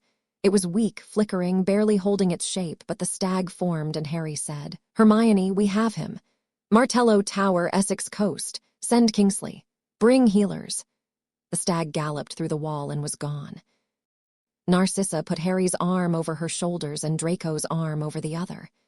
She was supporting both of them, her husband and her son, carrying them up the spiral staircase and out into the rain. The weight should have been too much. It wasn't. She climbed every step without faltering. The staircase was narrow and steep, and she took it with the sure-footed determination of a woman who had carried worse burdens than two injured men. She had carried 20 years of Lucius Malfoy. She had carried the weight of living in a house where a monster held court. She had carried the knowledge that her son was marked for a madman's service. 2 people on her shoulders was nothing compared to all of that. They emerged into the storm. The wind and rain hit them like a wall, and the sea roared against the rocks below, and the sky was black and starless and wild. The 2 guards Harry and Narcissa had stunned on the way in were gone. Either they'd woken up and fled or someone had collected them. It didn't matter now. What mattered was standing upright and getting to the apparition point and not falling down. Harry looked at Narcissa. She looked at him. Rain on her face, blood on her hands, her son leaning against her, her husband leaning against her. She was shaking. Exhaustion, cold, the aftermath of magic that should have torn her apart. The golden light in her blood had faded to almost nothing, spent, emptied out in a single devastating act of protection. She was the strongest person he had ever known. And looking at her now, battered and bleeding and holding her world together with nothing but will, Harry understood something that he hadn't understood before. He wasn't just fighting beside this woman. He wasn't just living in her house or bearing her family name or protecting her son as a matter of obligation. He loved her. The realization didn't arrive with fanfare or drama. It simply was. A fact, quiet and enormous, like discovering the sun had been there all along behind the clouds. "Let's go home," Harry said. They apparated together, all 3 of them, Narcissa holding them both, and the last thing Harry saw before the world squeezed shut was the Martello Tower standing dark and broken against the storm, and the faint golden light still flickering in the room below. Harry woke up and didn't know where he was. White ceiling. Not Grimmauld Place's cracked plaster with the water stains that looked like maps of countries that didn't exist. This ceiling was smooth, clean, lit by the soft glow of floating candles that burned without flickering. The air smelled like antiseptic and something floral, lavender maybe, and everything was too quiet, scent Mungo's. He'd been here before after 5th year, visiting Mr. Weasley. The memory surfaced slowly, swimming up through layers of fog and pain. Scent Mungo's. Hospital. He was in hospital. His chest hurt. Not the screaming, lightning agony of the curse hit, but a deep, thudding ache that pulsed with his heartbeat, like a bruise that went all the way down to the bone. His ribs were wrapped in something, bandages that felt thick and warm against his skin, and when he tried to take a full breath, the ache flared and he stopped at 3/4. He turned his head. Narcissa was asleep in the chair beside his bed. Not sitting upright, not composed, not wearing the mask. She was curled sideways with her legs pulled up under her head resting against the wing of the chair, her hair falling across her face in tangled strands. She was still wearing the dark robes from the rescue, stained with dust and something darker at the sleeves. One of her hands hung over the armrest, her fingers inches from his bed, as if she'd been holding his hand and had let go only when sleep finally dragged her under. She looked human. Not the marble statue she presented to the world. Not the strategist, not the pureblood queen, not the mother bear who had put a man through a stone wall with wandless magic. Just a woman, exhausted beyond her limits, sleeping in a hospital chair because she didn't want to be anywhere else. Harry watched her breathe for a while. In, out, in, out. The rhythm was slow and deep, the breathing of someone who had been awake for a very long time before finally giving in. A strand of hair was caught at the corner of her mouth, moving with each exhale. He wanted to reach over and brush it away. He didn't. Not because it would be wrong, but because she needed the sleep more than she needed the gesture. The door opened softly. A healer in lime green robes stepped in, saw that Harry was awake, and smiled in the professional way that medical people smiled when they had news that was mostly good. "Mr. Potter, welcome back. You've been out for about 36 hours. 36 hours! The curse that hit you was a modified reductio vitalis. Military grade. Haven't seen one in years. It's designed to compress the chest cavity and stop the heart." The healer checked a chart that was floating beside the bed, scribbling notes on it with a quill that moved on its own. "By all rights, you should be dead. Whatever you were wearing around your neck absorbed about 80% of the impact. The remaining 20% cracked 4 ribs, collapsed your left lung, and caused some internal bleeding that we've repaired. So the good news is I'm alive. The good news is you're alive and you'll make a full recovery. The less good news is that recovery is going to take about 2 weeks, and if you try to leave this bed before I say you can, I will personally hex you back into it." "Fair enough." The healer glanced at Narcissa, still sleeping. "She hasn't left since you arrived. We offered her a room. She declined. We offered her a bed in the ward. She declined. We offered her a cup of tea and she accepted that, but only because the elf who brought it started crying when she said no. Creature. Small, elderly, extremely emotional. Yes.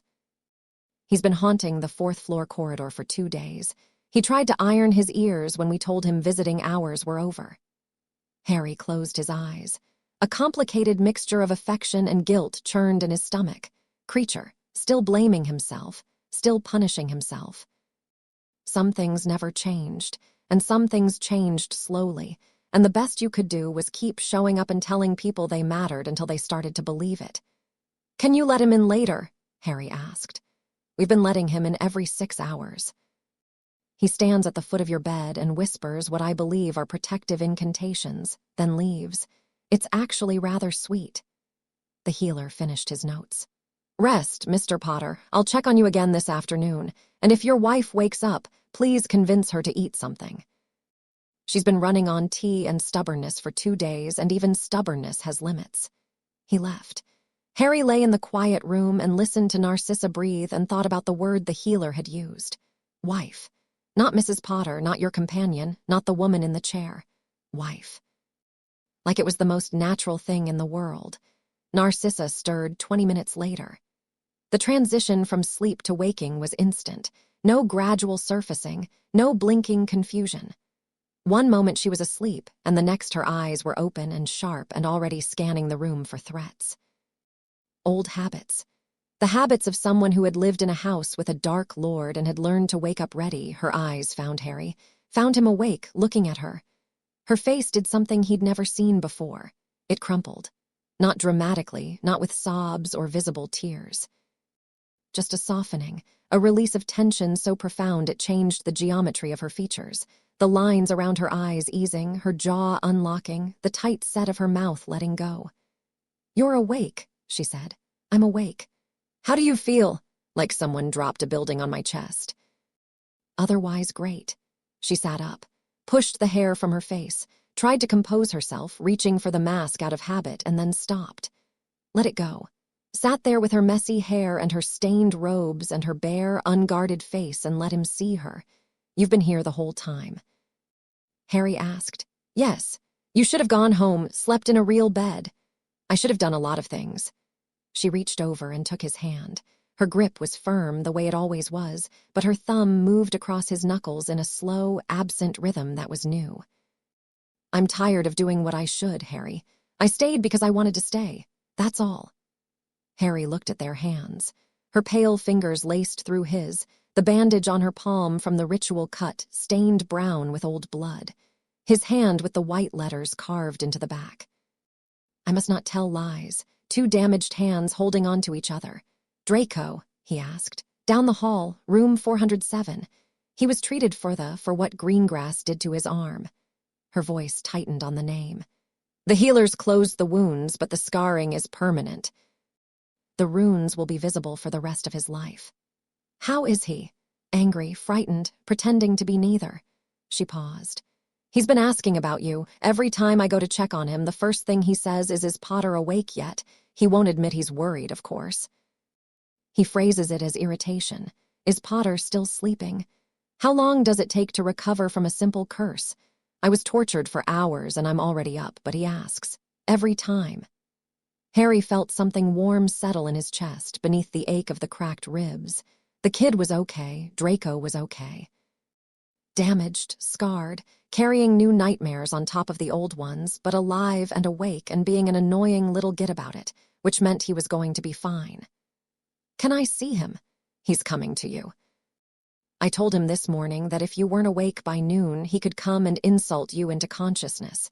He seemed enthusiastic about the prospect. As if summoned by the mention, there was a knock on the door, not a polite knock. A Draco knock, sharp and impatient, the knock of someone who expected doors to open when they told them to. Come in, Harry said. Draco pushed the door open and walked in. He was in hospital pajamas, white and too large for him, making him look even thinner than he was. His left arm was wrapped in fresh bandages from wrist to elbow, clean white gauze that stood out against his pale skin. He moved carefully, the way people move when their body has recently reminded them that it can hurt, and there were dark circles under his eyes that hadn't been there before. But he was standing. He was walking. He was looking at Harry with an expression that was trying very hard to be casual and failing completely. Potter, he said. Malfoy, you look terrible. You should see the other bloke. Draco's mouth twitched. He crossed the room and sat in the chair on the opposite side of the bed from Narcissa, the chair that visitors were supposed to use, and folded his hands in his lap with a formality that was so thoroughly Draco that Harry almost smiled. I wanted to say something, Draco said. He was looking at his hands, not at Harry. The bandaged arm rested in his lap, and his good hand was picking at the edge of the gauze with the restless energy of someone who needed to be doing something with their fingers to keep the rest of themselves still. I've been thinking about it for 2 days, and I've rehearsed it several times, and I want to get it right because I'm probably never going to say it again. Okay. And if you interrupt me, I'll lose my nerve, and then I'll have to start over, and nobody wants that. I won't interrupt. Good. Draco took a breath. Let it out. Took another one. You saved me. In the courtroom, you saved my life. You stood up in front of the entire Wisengamot and announced that you were going to marry my mother, which is, objectively, the most absurd thing anyone has ever done in a legal proceeding. And you did it because you thought it was right. Not because you liked me. Not because you owed me. Because a 17-year-old boy was about to lose his soul and you couldn't sit there and let it happen. Harry opened his mouth. Draco pointed at him. I said don't interrupt. Harry closed his mouth. In Grimmauld Place, you gave me a home when I had nowhere else to go. You put up with me being horrible, which I was. I know I was. I said things that were cruel and ungrateful, and I treated you like dirt, because it was easier than admitting that I needed help. You never threw it back at me. You never reminded me that I was there because of your charity. You let me be angry. You let me have that. Draco's voice was getting tighter, the words coming faster, like a dam developing cracks. And in that tower, you stepped in front of a curse that was meant for my mother, and you nearly died. You nearly died for her, for us. Draco, you don't have to do a whole speech. Shut up, I'm doing the speech. Draco took a breath. I have spent the last 6 years hating you. Truly, deeply, with every fiber of my being. You were everything I resented. The fame, the talent, the way everyone loved you without you even trying. I hated you for all of it. Everyone deserves it, Harry said quietly. That's the whole point. No, not everyone. But you believe they do, and that's what makes you insufferable. Draco's mouth trembled. He caught it, held it still. You're an idiot, Potter. A reckless, self-sacrificing, absurdly noble idiot. And you're my stepfather now, apparently, which means I'm stuck with you, so try not to die again. It would be inconvenient. I'll do my best. You'd better. Draco stood up. He was taller than Harry remembered. Or maybe Harry was just lying down. But Draco looked older in that moment. Older than 17. Older than the boy who had cried in a bathroom in 6th year, and the boy who couldn't kill Dumbledore on the tower. He looked like someone who had been broken and was putting himself back together, one piece at a time, and was choosing which pieces to keep and which to leave behind. He turned to Narcissa. "Mother, you look awful. Go eat something." "I'm fine. You haven't eaten in 2 days. Potter's awake now. He can manage without you for 30 minutes. Draco. 30 minutes, I'll stay with him." Draco sat back down, crossed his arms, put on the face of a person who was not going to be moved. Narcissa looked at Harry. Harry shrugged, which hurt, but got the point across. 30 minutes, she said. She squeezed Harry's hand, let go, and stood. She paused at the door and looked back at the two of them, her husband in the hospital bed and her son in the visitor's chair, and something crossed her face that was too complex to name. It had elements of pride and exhaustion and grief and hope and love, all of them tangled together in a way that only a mother could manage. She left. Harry and Draco sat in silence for a while. It wasn't uncomfortable. It was the silence of two people who had been through something together and didn't need words to acknowledge it. "She was incredible," Harry said eventually. "In the tower, when Greengrass, when she saw what he'd done to you. I've never seen magic like that. Black family magic, the old kind. My Aunt Bellatrix could do something similar when she was angry enough, but Mother's was different, more focused. Bella's magic was chaos. Mother's was, I don't know, precision, controlled devastation." Draco was quiet for a moment. "She put Greengrass through a wall." "Through a wall, yeah." "Good." The word was flat and cold and carried 20 years of being a Malfoy in a house full of monsters. "I hope it hurt." "I think it did." Draco looked at his bandaged arm. He turned it slowly, studying the wrapping, and Harry could see the edges of the scars beneath the gauze, dark lines that followed the angular patterns Greengrass had carved into his skin. Draco's version of Harry's hand. A permanent record of cruelty, written on the body by someone who believed they had the right. "The healers say they can't remove them," Draco said. "The runes are too deep, and they're infused with something that resists magical healing. I'll have them forever." "I'm sorry." "Don't be." "It wasn't your fault." Draco covered the arm with his other hand. "Besides, you have yours. Granger has hers, the one from Aunt Bella. Even Mother has scars, though she hides them. It seems to be a requirement for surviving this family." "Scars mean you're alive. You said that in the tower." Draco blinked. "I said that." "You did. Well, I was concussed at the time, but I suppose it's true." He looked at Harry, really looked at him, without the mask of contempt or the wall of sarcasm or any of the other defenses he'd built over a lifetime of being Lucius Malfoy's son. "Harry." "Yeah." "Thank you." He said it the way he'd said it in the tower, raw and stripped and honest, and it meant the same thing it had meant then. Not just for the curse, not just for the courtroom or the wedding or the house or the wards, for all of it. For choosing to care about someone who hadn't earned it. For being the kind of person who did that. For being stupid enough and brave enough and stubborn enough to see a broken family and decide to fix it. "You're welcome," Harry said. "Now tell me something. What was Creature's roast beef like?" "I didn't get to try it." "They kicked the door down before I could eat." "That's criminal." "Literally criminal, yes." They talked for another 20 minutes, about nothing important, about Quidditch, which Draco still followed obsessively and Harry had lost track of, about the food it sent. Mungo's, which Draco rated slightly above Azkaban and slightly below the Hogwarts kitchens. About Creature's visits to the 4th-floor corridor, which Draco had witnessed and described as deeply unnerving but oddly touching. They talked like two people who were discovering with some surprise that they didn't hate each other anymore. It wasn't friendship. Not yet. Maybe not ever, but it was something. A truce that had hardened into respect that was slowly, carefully, beginning to resemble something warmer.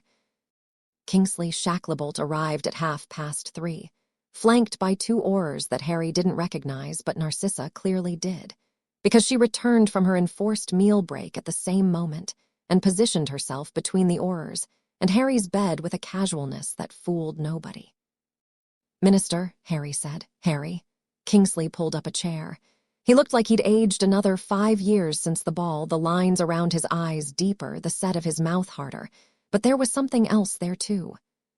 Relief. the heavy, bone-deep relief of a man who had been fighting a battle he couldn't acknowledge and had finally been given permission to win it. "How are you feeling?" Like I was hit by a military-grade curse, which apparently I was. Reductio vitalis. I've only ever seen it once before, during the First War.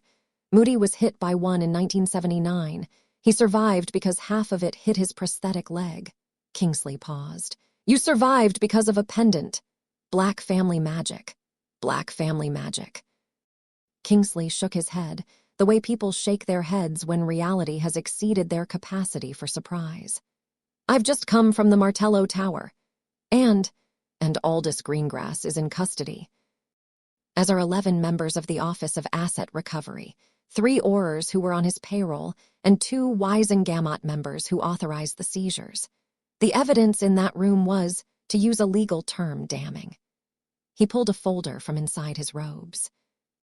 "We also recovered financial records from a safe in Greengrass's personal office at the tower. 14 families, Harry. 14 families had their vaults systematically looted over a period of 6 months. Total value of the seized assets, approximately 230,000 galleons." 230,000, Narcissa repeated. Her voice was cold enough to frost the windows. "Most of it has been recovered. The gold was being held in a series of dummy accounts at Gringotts. The goblins have been extremely cooperative. I believe they're enjoying the opportunity to reclaim funds that were taken under a directive they never agreed with." Kingsley closed the folder. "The Office of Asset Recovery has been dissolved, effective immediately. All pending seizures have been reversed. All families affected will receive full restitution." "And the ones who were prosecuted?" Harry asked. "The people Greengrass put on trial while he was robbing them. Every conviction secured by the Office of Asset Recovery is under review. The ones that were legitimate will stand. The ones that were manufactured to justify the seizures will be overturned." Kingsley rubbed his face. The exhaustion was showing through the relief now, the human cost of being the person in charge when the system breaks down. "It's a mess, Harry. A complete mess. It's going to take months to sort out, but it's going to get sorted out. It is, because of what you and Narcissa did, because you refused to let it stand." Kingsley looked at Narcissa. "The legal brief you sent was the first piece of evidence we used to open the investigation. Your work at Gringotts gave us the financial trail, and the allies you cultivated at the ball, Adelaide Selwyn, Tiberius Flint, they've both come forward as witnesses." Narcissa inclined her head. "I did what was necessary. You did more than that. You did what no one else was willing to do." He turned to DRACO, who had appeared in the doorway during the conversation, apparently unable to stay in his own room when politics were being discussed. Narcissa gave him a look that said go back to bed. He ignored it. "There's something else." Kingsley reached into his robes and produced a sealed parchment. "In light of the circumstances, and the fact that the original prosecution against you was conducted by a man who is now facing his own criminal charges, the Wisengamot has agreed to vacate all charges against Draco Lucius Malfoy. Effective immediately. Full pardon." The room went very still. Draco stared at the parchment, his lips parted but nothing came out. His eyes moved to his mother, then to Harry, then back to Kingsley. "Full pardon," he repeated. "Full pardon, no conditions, no restrictions. You are a free citizen of the wizarding world, Mr. Malfoy. You may go where you wish, do what you wish, and resume your education if you choose to." Kingsley held out the parchment. "All I need is your signature." Draco took the parchment with hands that were shaking. He read it again. His throat worked. He was fighting something, some emotion that was too big for his body to contain, and Harry watched him wage that fight and saw the exact moment he decided to stop fighting it. Draco Malfoy cried, not the broken, animal sobbing of the tower. Not the angry tears of a boy who felt the world was unfair. Quiet tears, sliding down his cheeks without sound, the tears of someone who had been carrying a weight for so long that the sudden absence of it was its own kind of pain. He pressed the parchment against his chest and cried, and Narcissa crossed the room and put her arms around him and held him, and Harry lay in his hospital bed and watched them and felt his own eyes burn. Kingsley stood. He buttoned his robes. "I'll give you a moment." He looked at Harry.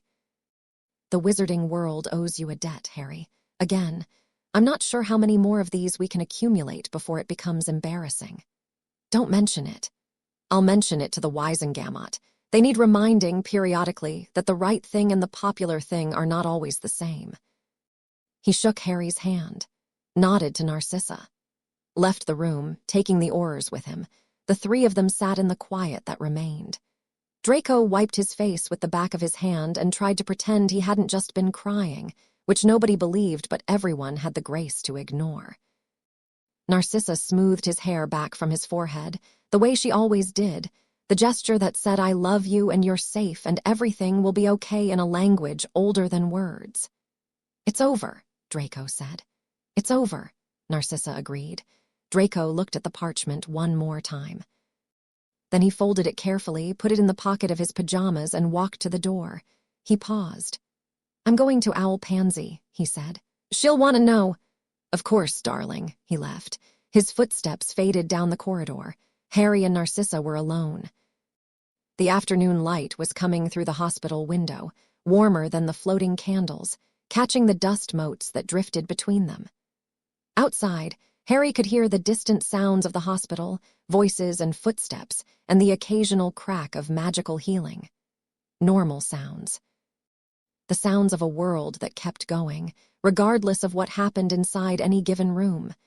Narcissa sat on the edge of his bed. She hadn't done that before. She'd always used the chair, maintaining the distance, the propriety, the careful boundaries of a marriage that wasn't supposed to be real. But she sat on the bed now, close enough that her hip pressed against his leg through the blanket, and the boundary dissolved like it had never been there. "I need to tell you something," Harry said. "So do I. You first." "No, you first. I've been waiting to hear what you're going to say." Harry took a breath. The ache in his ribs flared and he let it. Some things needed to be said through the pain. "When I agreed to this marriage, I thought it was a sacrifice. I thought I was giving up my life to save Draco's, and I was okay with that because saving people is the only thing I've ever been good at. But somewhere along the way, and I can't even tell you when it happened, it stopped being a sacrifice. It started being the first real thing I've ever had." Narcissa was very still.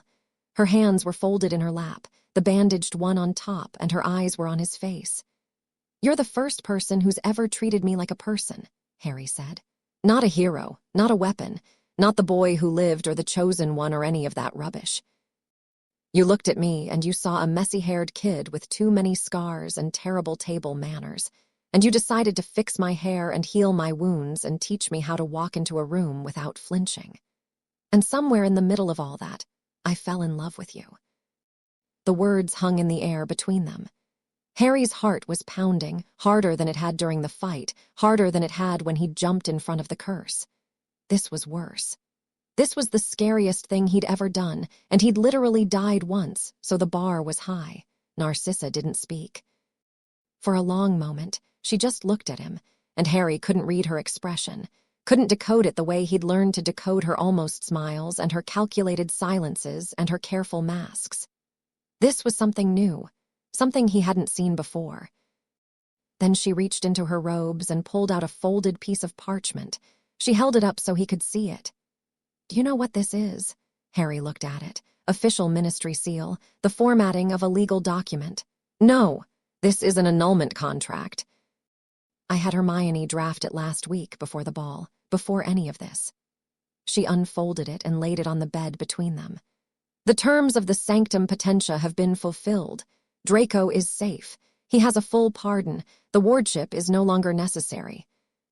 This document, if signed, would dissolve our marriage and return us both to our previous legal status." Harry's chest tightened, not from the ribs. "You want an annulment. I had it prepared because I believed you would want one. You're 18 years old, Harry. You married a woman 20 years your senior to save a boy you didn't even like. The obligation is fulfilled. The debt is paid. You are free." She said the word free the way someone says the word goodbye, with finality, with loss. with the quiet acceptance of someone who had expected this moment and had prepared for it and was going to get through it with her dignity intact even if it killed her. Harry looked at the parchment. Looked at the official language, the ministry seal, the line at the bottom where his signature would go. A clean break, a return to normal. He could walk out of this hospital, sign that paper, and go back to being Harry Potter, unattached hero, free agent, the boy who saved the world and then went home to an empty house. He picked up the parchment. Narcissa's hands clenched in her lap. A tiny movement, quickly controlled, but Harry saw it. He saw the way her breath caught and the way her jaw tightened and the way her eyes went bright with something she was refusing to let fall. Harry looked at her, held her gaze, and then, very deliberately, he tore the parchment in half. The sound was loud in the quiet room. A clean rip, right down the middle, through the seal and the legal language and the signature line. He put the two halves together and tore them again, and again, and again, until the annulment contract was a pile of confetti on his hospital blanket. Narcissa's mask shattered, not the careful, controlled crumbling he'd seen before. This was total. Her face broke open and everything she'd been holding inside poured out, the fear and the hope and the exhaustion and the love she'd been refusing to name. Her eyes filled. Her mouth trembled. She pressed her hand against her lips, and a sound escaped that was half laugh and half sob and entirely human. "You impossible man," she said, through her fingers. "I've been called worse. You were supposed to take it. You were supposed to sign it and walk away and go back to your life and forget about the crazy woman who married you in a ministry corridor. I was never going to sign it. I was never going to walk away." Harry reached for her hand, the one she was pressing against her mouth. He took it gently and drew it down. "I don't want to be free of you, Narcissa. I want to come home to you. I want to argue with Draco over breakfast and listen to Creature complain about the furniture and sit in that terrible drawing room drinking Earl Grey while you tell me everything I'm doing wrong. I want all of it, the whole thing, for as long as you'll have me. For as long as I'll, Harry, I would have you forever if you let me. Then let's start with tomorrow and see how it goes." She laughed, actually laughed. It was a sound he had never heard from her before. Not the controlled, almost smile or the careful exhale of amusement, but a real, genuine laugh that shook her shoulders and crinkled the corners of her eyes and made her look 10 years younger and infinitely more beautiful than she had ever looked in her life. She leaned forward and kissed him, not the passionate, devouring kind, not the cinematic sweep-you-off-your-feet kind. It was soft, gentle. Her lips against his, warm and careful, tasting faintly of the Earl Grey she'd been drinking for 2 days straight. One hand on his face, her thumb against his cheekbone, her fingers in his hair, and the other hand still holding his, their damaged palms pressed together, blood and scar tissue and new skin meeting in the space between them. Harry kissed her back. He raised his free hand and touched her face, brushing the tears from her cheek with his thumb, and she pressed into the touch, leaning against his palm, and the kiss deepened just a little, just enough to be a promise rather than a farewell. When they pulled apart, they stayed close. Foreheads touching, breathing the same air, the way they had in the tower, except this time there was no blood and no broken stone and no screaming. Just the two of them in a hospital room, with afternoon light on the floor and the sound of normal life outside the door. "You called him our son," Narcissa said, almost a whisper. "In Grimmauld Place, when you found the note, you said, 'Let's go find our son.'" "I remember." "Did you mean it?" "I meant it then. I mean it now." Her hand tightened in his. She closed her eyes and rested her forehead against his and breathed. And the breath was steady and deep and peaceful in a way that nothing about Narcissa Black had been peaceful since the day the war began. They were released from St. Mungo's on a Thursday, 3 weeks after the rescue. Harry walked out of the hospital under his own power, his ribs still aching but healed, the scar from the curse a starburst of white tissue on his chest that matched the lightning bolt on his forehead in its refusal to fade. Narcissa walked beside him. Draco walked on the other side, his arm still bandaged but healing, his face thinner than before but alive with something that hadn't been there when Harry first saw him in that courtroom. Purpose. Hermione was waiting outside. She'd brought a bag of Harry's clothes from Grimmauld Place and a thick file of paperwork that she handed to Narcissa with the words, "Asset Recovery Restitution Forms. The first 7 families have been processed. The rest should be done by the end of the month. Thank you, Hermione. Also, Neville sends his best. He visited while you were sleeping. Left a plant on your windowsill. It's a something, I wrote it down, a tentacula seedling. He says it's supposed to promote healing, but you should keep it away from small animals." That's very Neville. And then, behind Hermione, standing on the pavement with his hands in his pockets and his ears red, and his expression a complicated landscape of embarrassment and shame and determination, was Ron. Harry stopped. Ron shifted his weight, looked at the ground, looked at the sky, looked at Harry. His mouth worked for several seconds before words came out. I was wrong. 3 words. They hung in the autumn air like breath, visible and fragile. Hermione told me what happened, all of it. The vaults, the hit wizards, Greengrass, the tower. Ron's voice was rough. The roughness of a man who had been crying recently and was pretending he hadn't. And George said that Fred would have been the first one through the door of that tower if he'd been alive. He would have loved it. The whole mad plan. The marriage, the legal tricks, all of it. He would have thought it was brilliant. Ron's chin trembled. And I've been so angry that I couldn't see what you were actually doing. Ron, I'm not finished. He swallowed hard. You're my best mate, Harry. You've been my best mate since we were 11 years old, and you turned down Malfoy's handshake on a train. And I let my grief turn me into someone who attacked you in public and said horrible things and made you think I'd abandoned you. His eyes were wet. I haven't. I won't. I'm sorry, mate. I'm really, truly sorry. Harry stepped forward and hugged him, not the one-armed, back-patting kind of hug that teenage boys default to, a real one. Ron hugged him back, hard enough to make Harry's ribs protest, but he didn't care, because Ron was here and Ron was sorry and some things mattered more than cracked bones. When they pulled apart, Ron wiped his eyes with his sleeve and turned to Narcissa. His ears were crimson. Mrs. Potter. He stuck out his hand. I owe you an apology too, several probably. Narcissa looked at his hand, looked at his face. Something in her expression softened, not all the way, not into warmth, but into the acknowledgement that this was costing Ron something, and she respected the cost. She shook his hand. Narcissa, and you can start making it up by coming to dinner on Sunday. Creature is making roast beef. Yeah, okay, dinner Sunday, I'll be there. He looked at Draco, a long, complicated look. Malfoy, Weasley. The two of them stared at each other. The history between them was thick and tangled and ugly, years of insults and hexes and hatred, and none of it was going to disappear because their respective people had decided to get along. But Draco gave a short nod, and Ron gave one back, and that was enough. For now, Hermione was smiling. The quiet, satisfied smile of someone who had been working behind the scenes to make this happen and was watching it pay off. They apparated to Grimmauld Place. The square was the same as always, gray and quiet and unremarkable, except that the house was different. Creature had been working. The front door had been repaired and repainted, black with a silver knocker shaped like a serpent.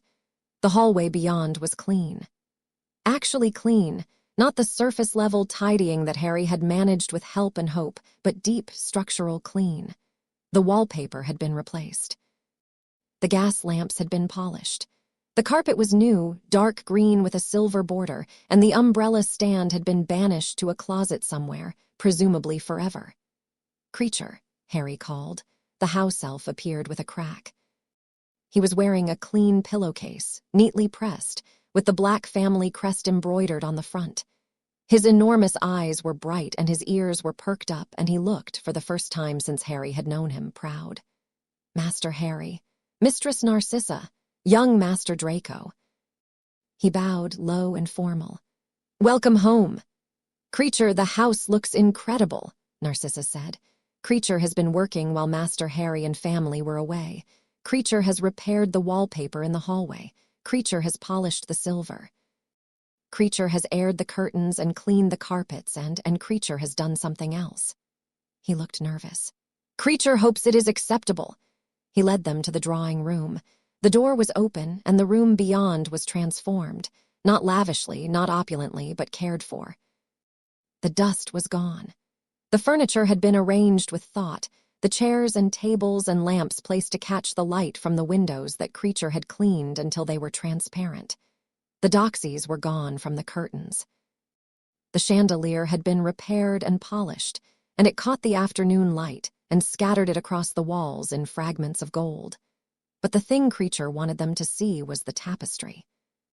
The black family tapestry hung on the far wall, the same as always, ancient and sprawling, names and dates and connecting lines woven in gold thread across centuries of history.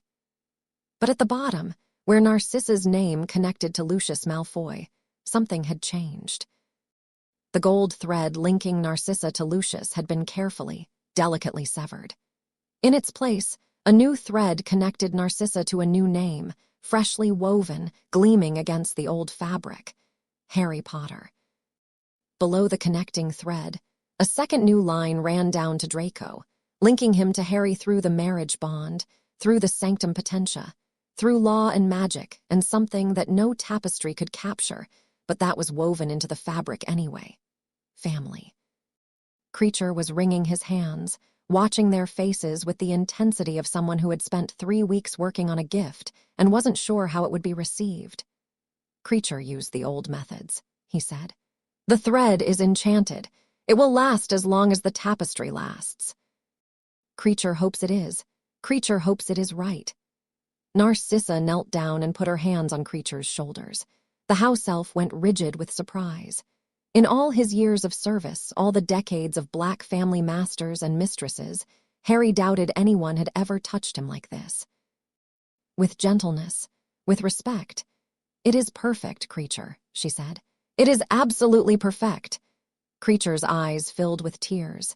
He opened his mouth to speak, produced something between a squeak and a hiccup, and vanished with a crack before the emotion could overwhelm him completely. They heard him reappear in the kitchen a moment later, the clatter of pots and pans resuming, his way of processing feelings too large for words. Harry stared at the tapestry. His name, woven in gold on the wall of the ancient and noble House of Black, connected to Narcissa, connected to Draco. Part of a family line that stretched back 1,000 years and now, against every expectation and every odd, included him. Draco was standing beside him, looking at the same spot. His expression was unreadable. Then, very quietly, he said, "It suits you." "Yeah, don't let it go to your head." He turned and walked toward the kitchen, calling over his shoulder, "Creature, is there any of that roast beef left? I never got to try it." Harry and Narcissa stood alone in front of the tapestry. The light from the polished chandelier fell across their names in gold, and the house was quiet around them, the old bones of number 12 Grimmauld Place settling into something that felt, for the first time, like peace. Narcissa slipped her hand into his. Palm against palm, scar against scar, the places where they'd bled for each other pressed together. All was not well, she said, looking at the tapestry, at the names, at the tangled history of a family that had survived everything the world had thrown at it. But it was finally quiet. Harry squeezed her hand. Outside, the London sky was going gray with evening. Inside, Creature was making roast beef, and Draco was complaining about the tea selection, and Narcissa was standing beside Harry with her hand in his and her shoulder against his arm and her face, for once completely at rest. The house settled. The pipes stopped groaning. The floorboards stopped creaking. Even Walburga, behind her curtains, was silent. Somewhere upstairs, Creature was humming, an old song that Harry didn't recognize, something that sounded like it had been passed down through generations of house elves in this very house, and it drifted down through the floors like a lullaby. Number 12, Grimmauld Place, for the first time in its long and troubled history, was home.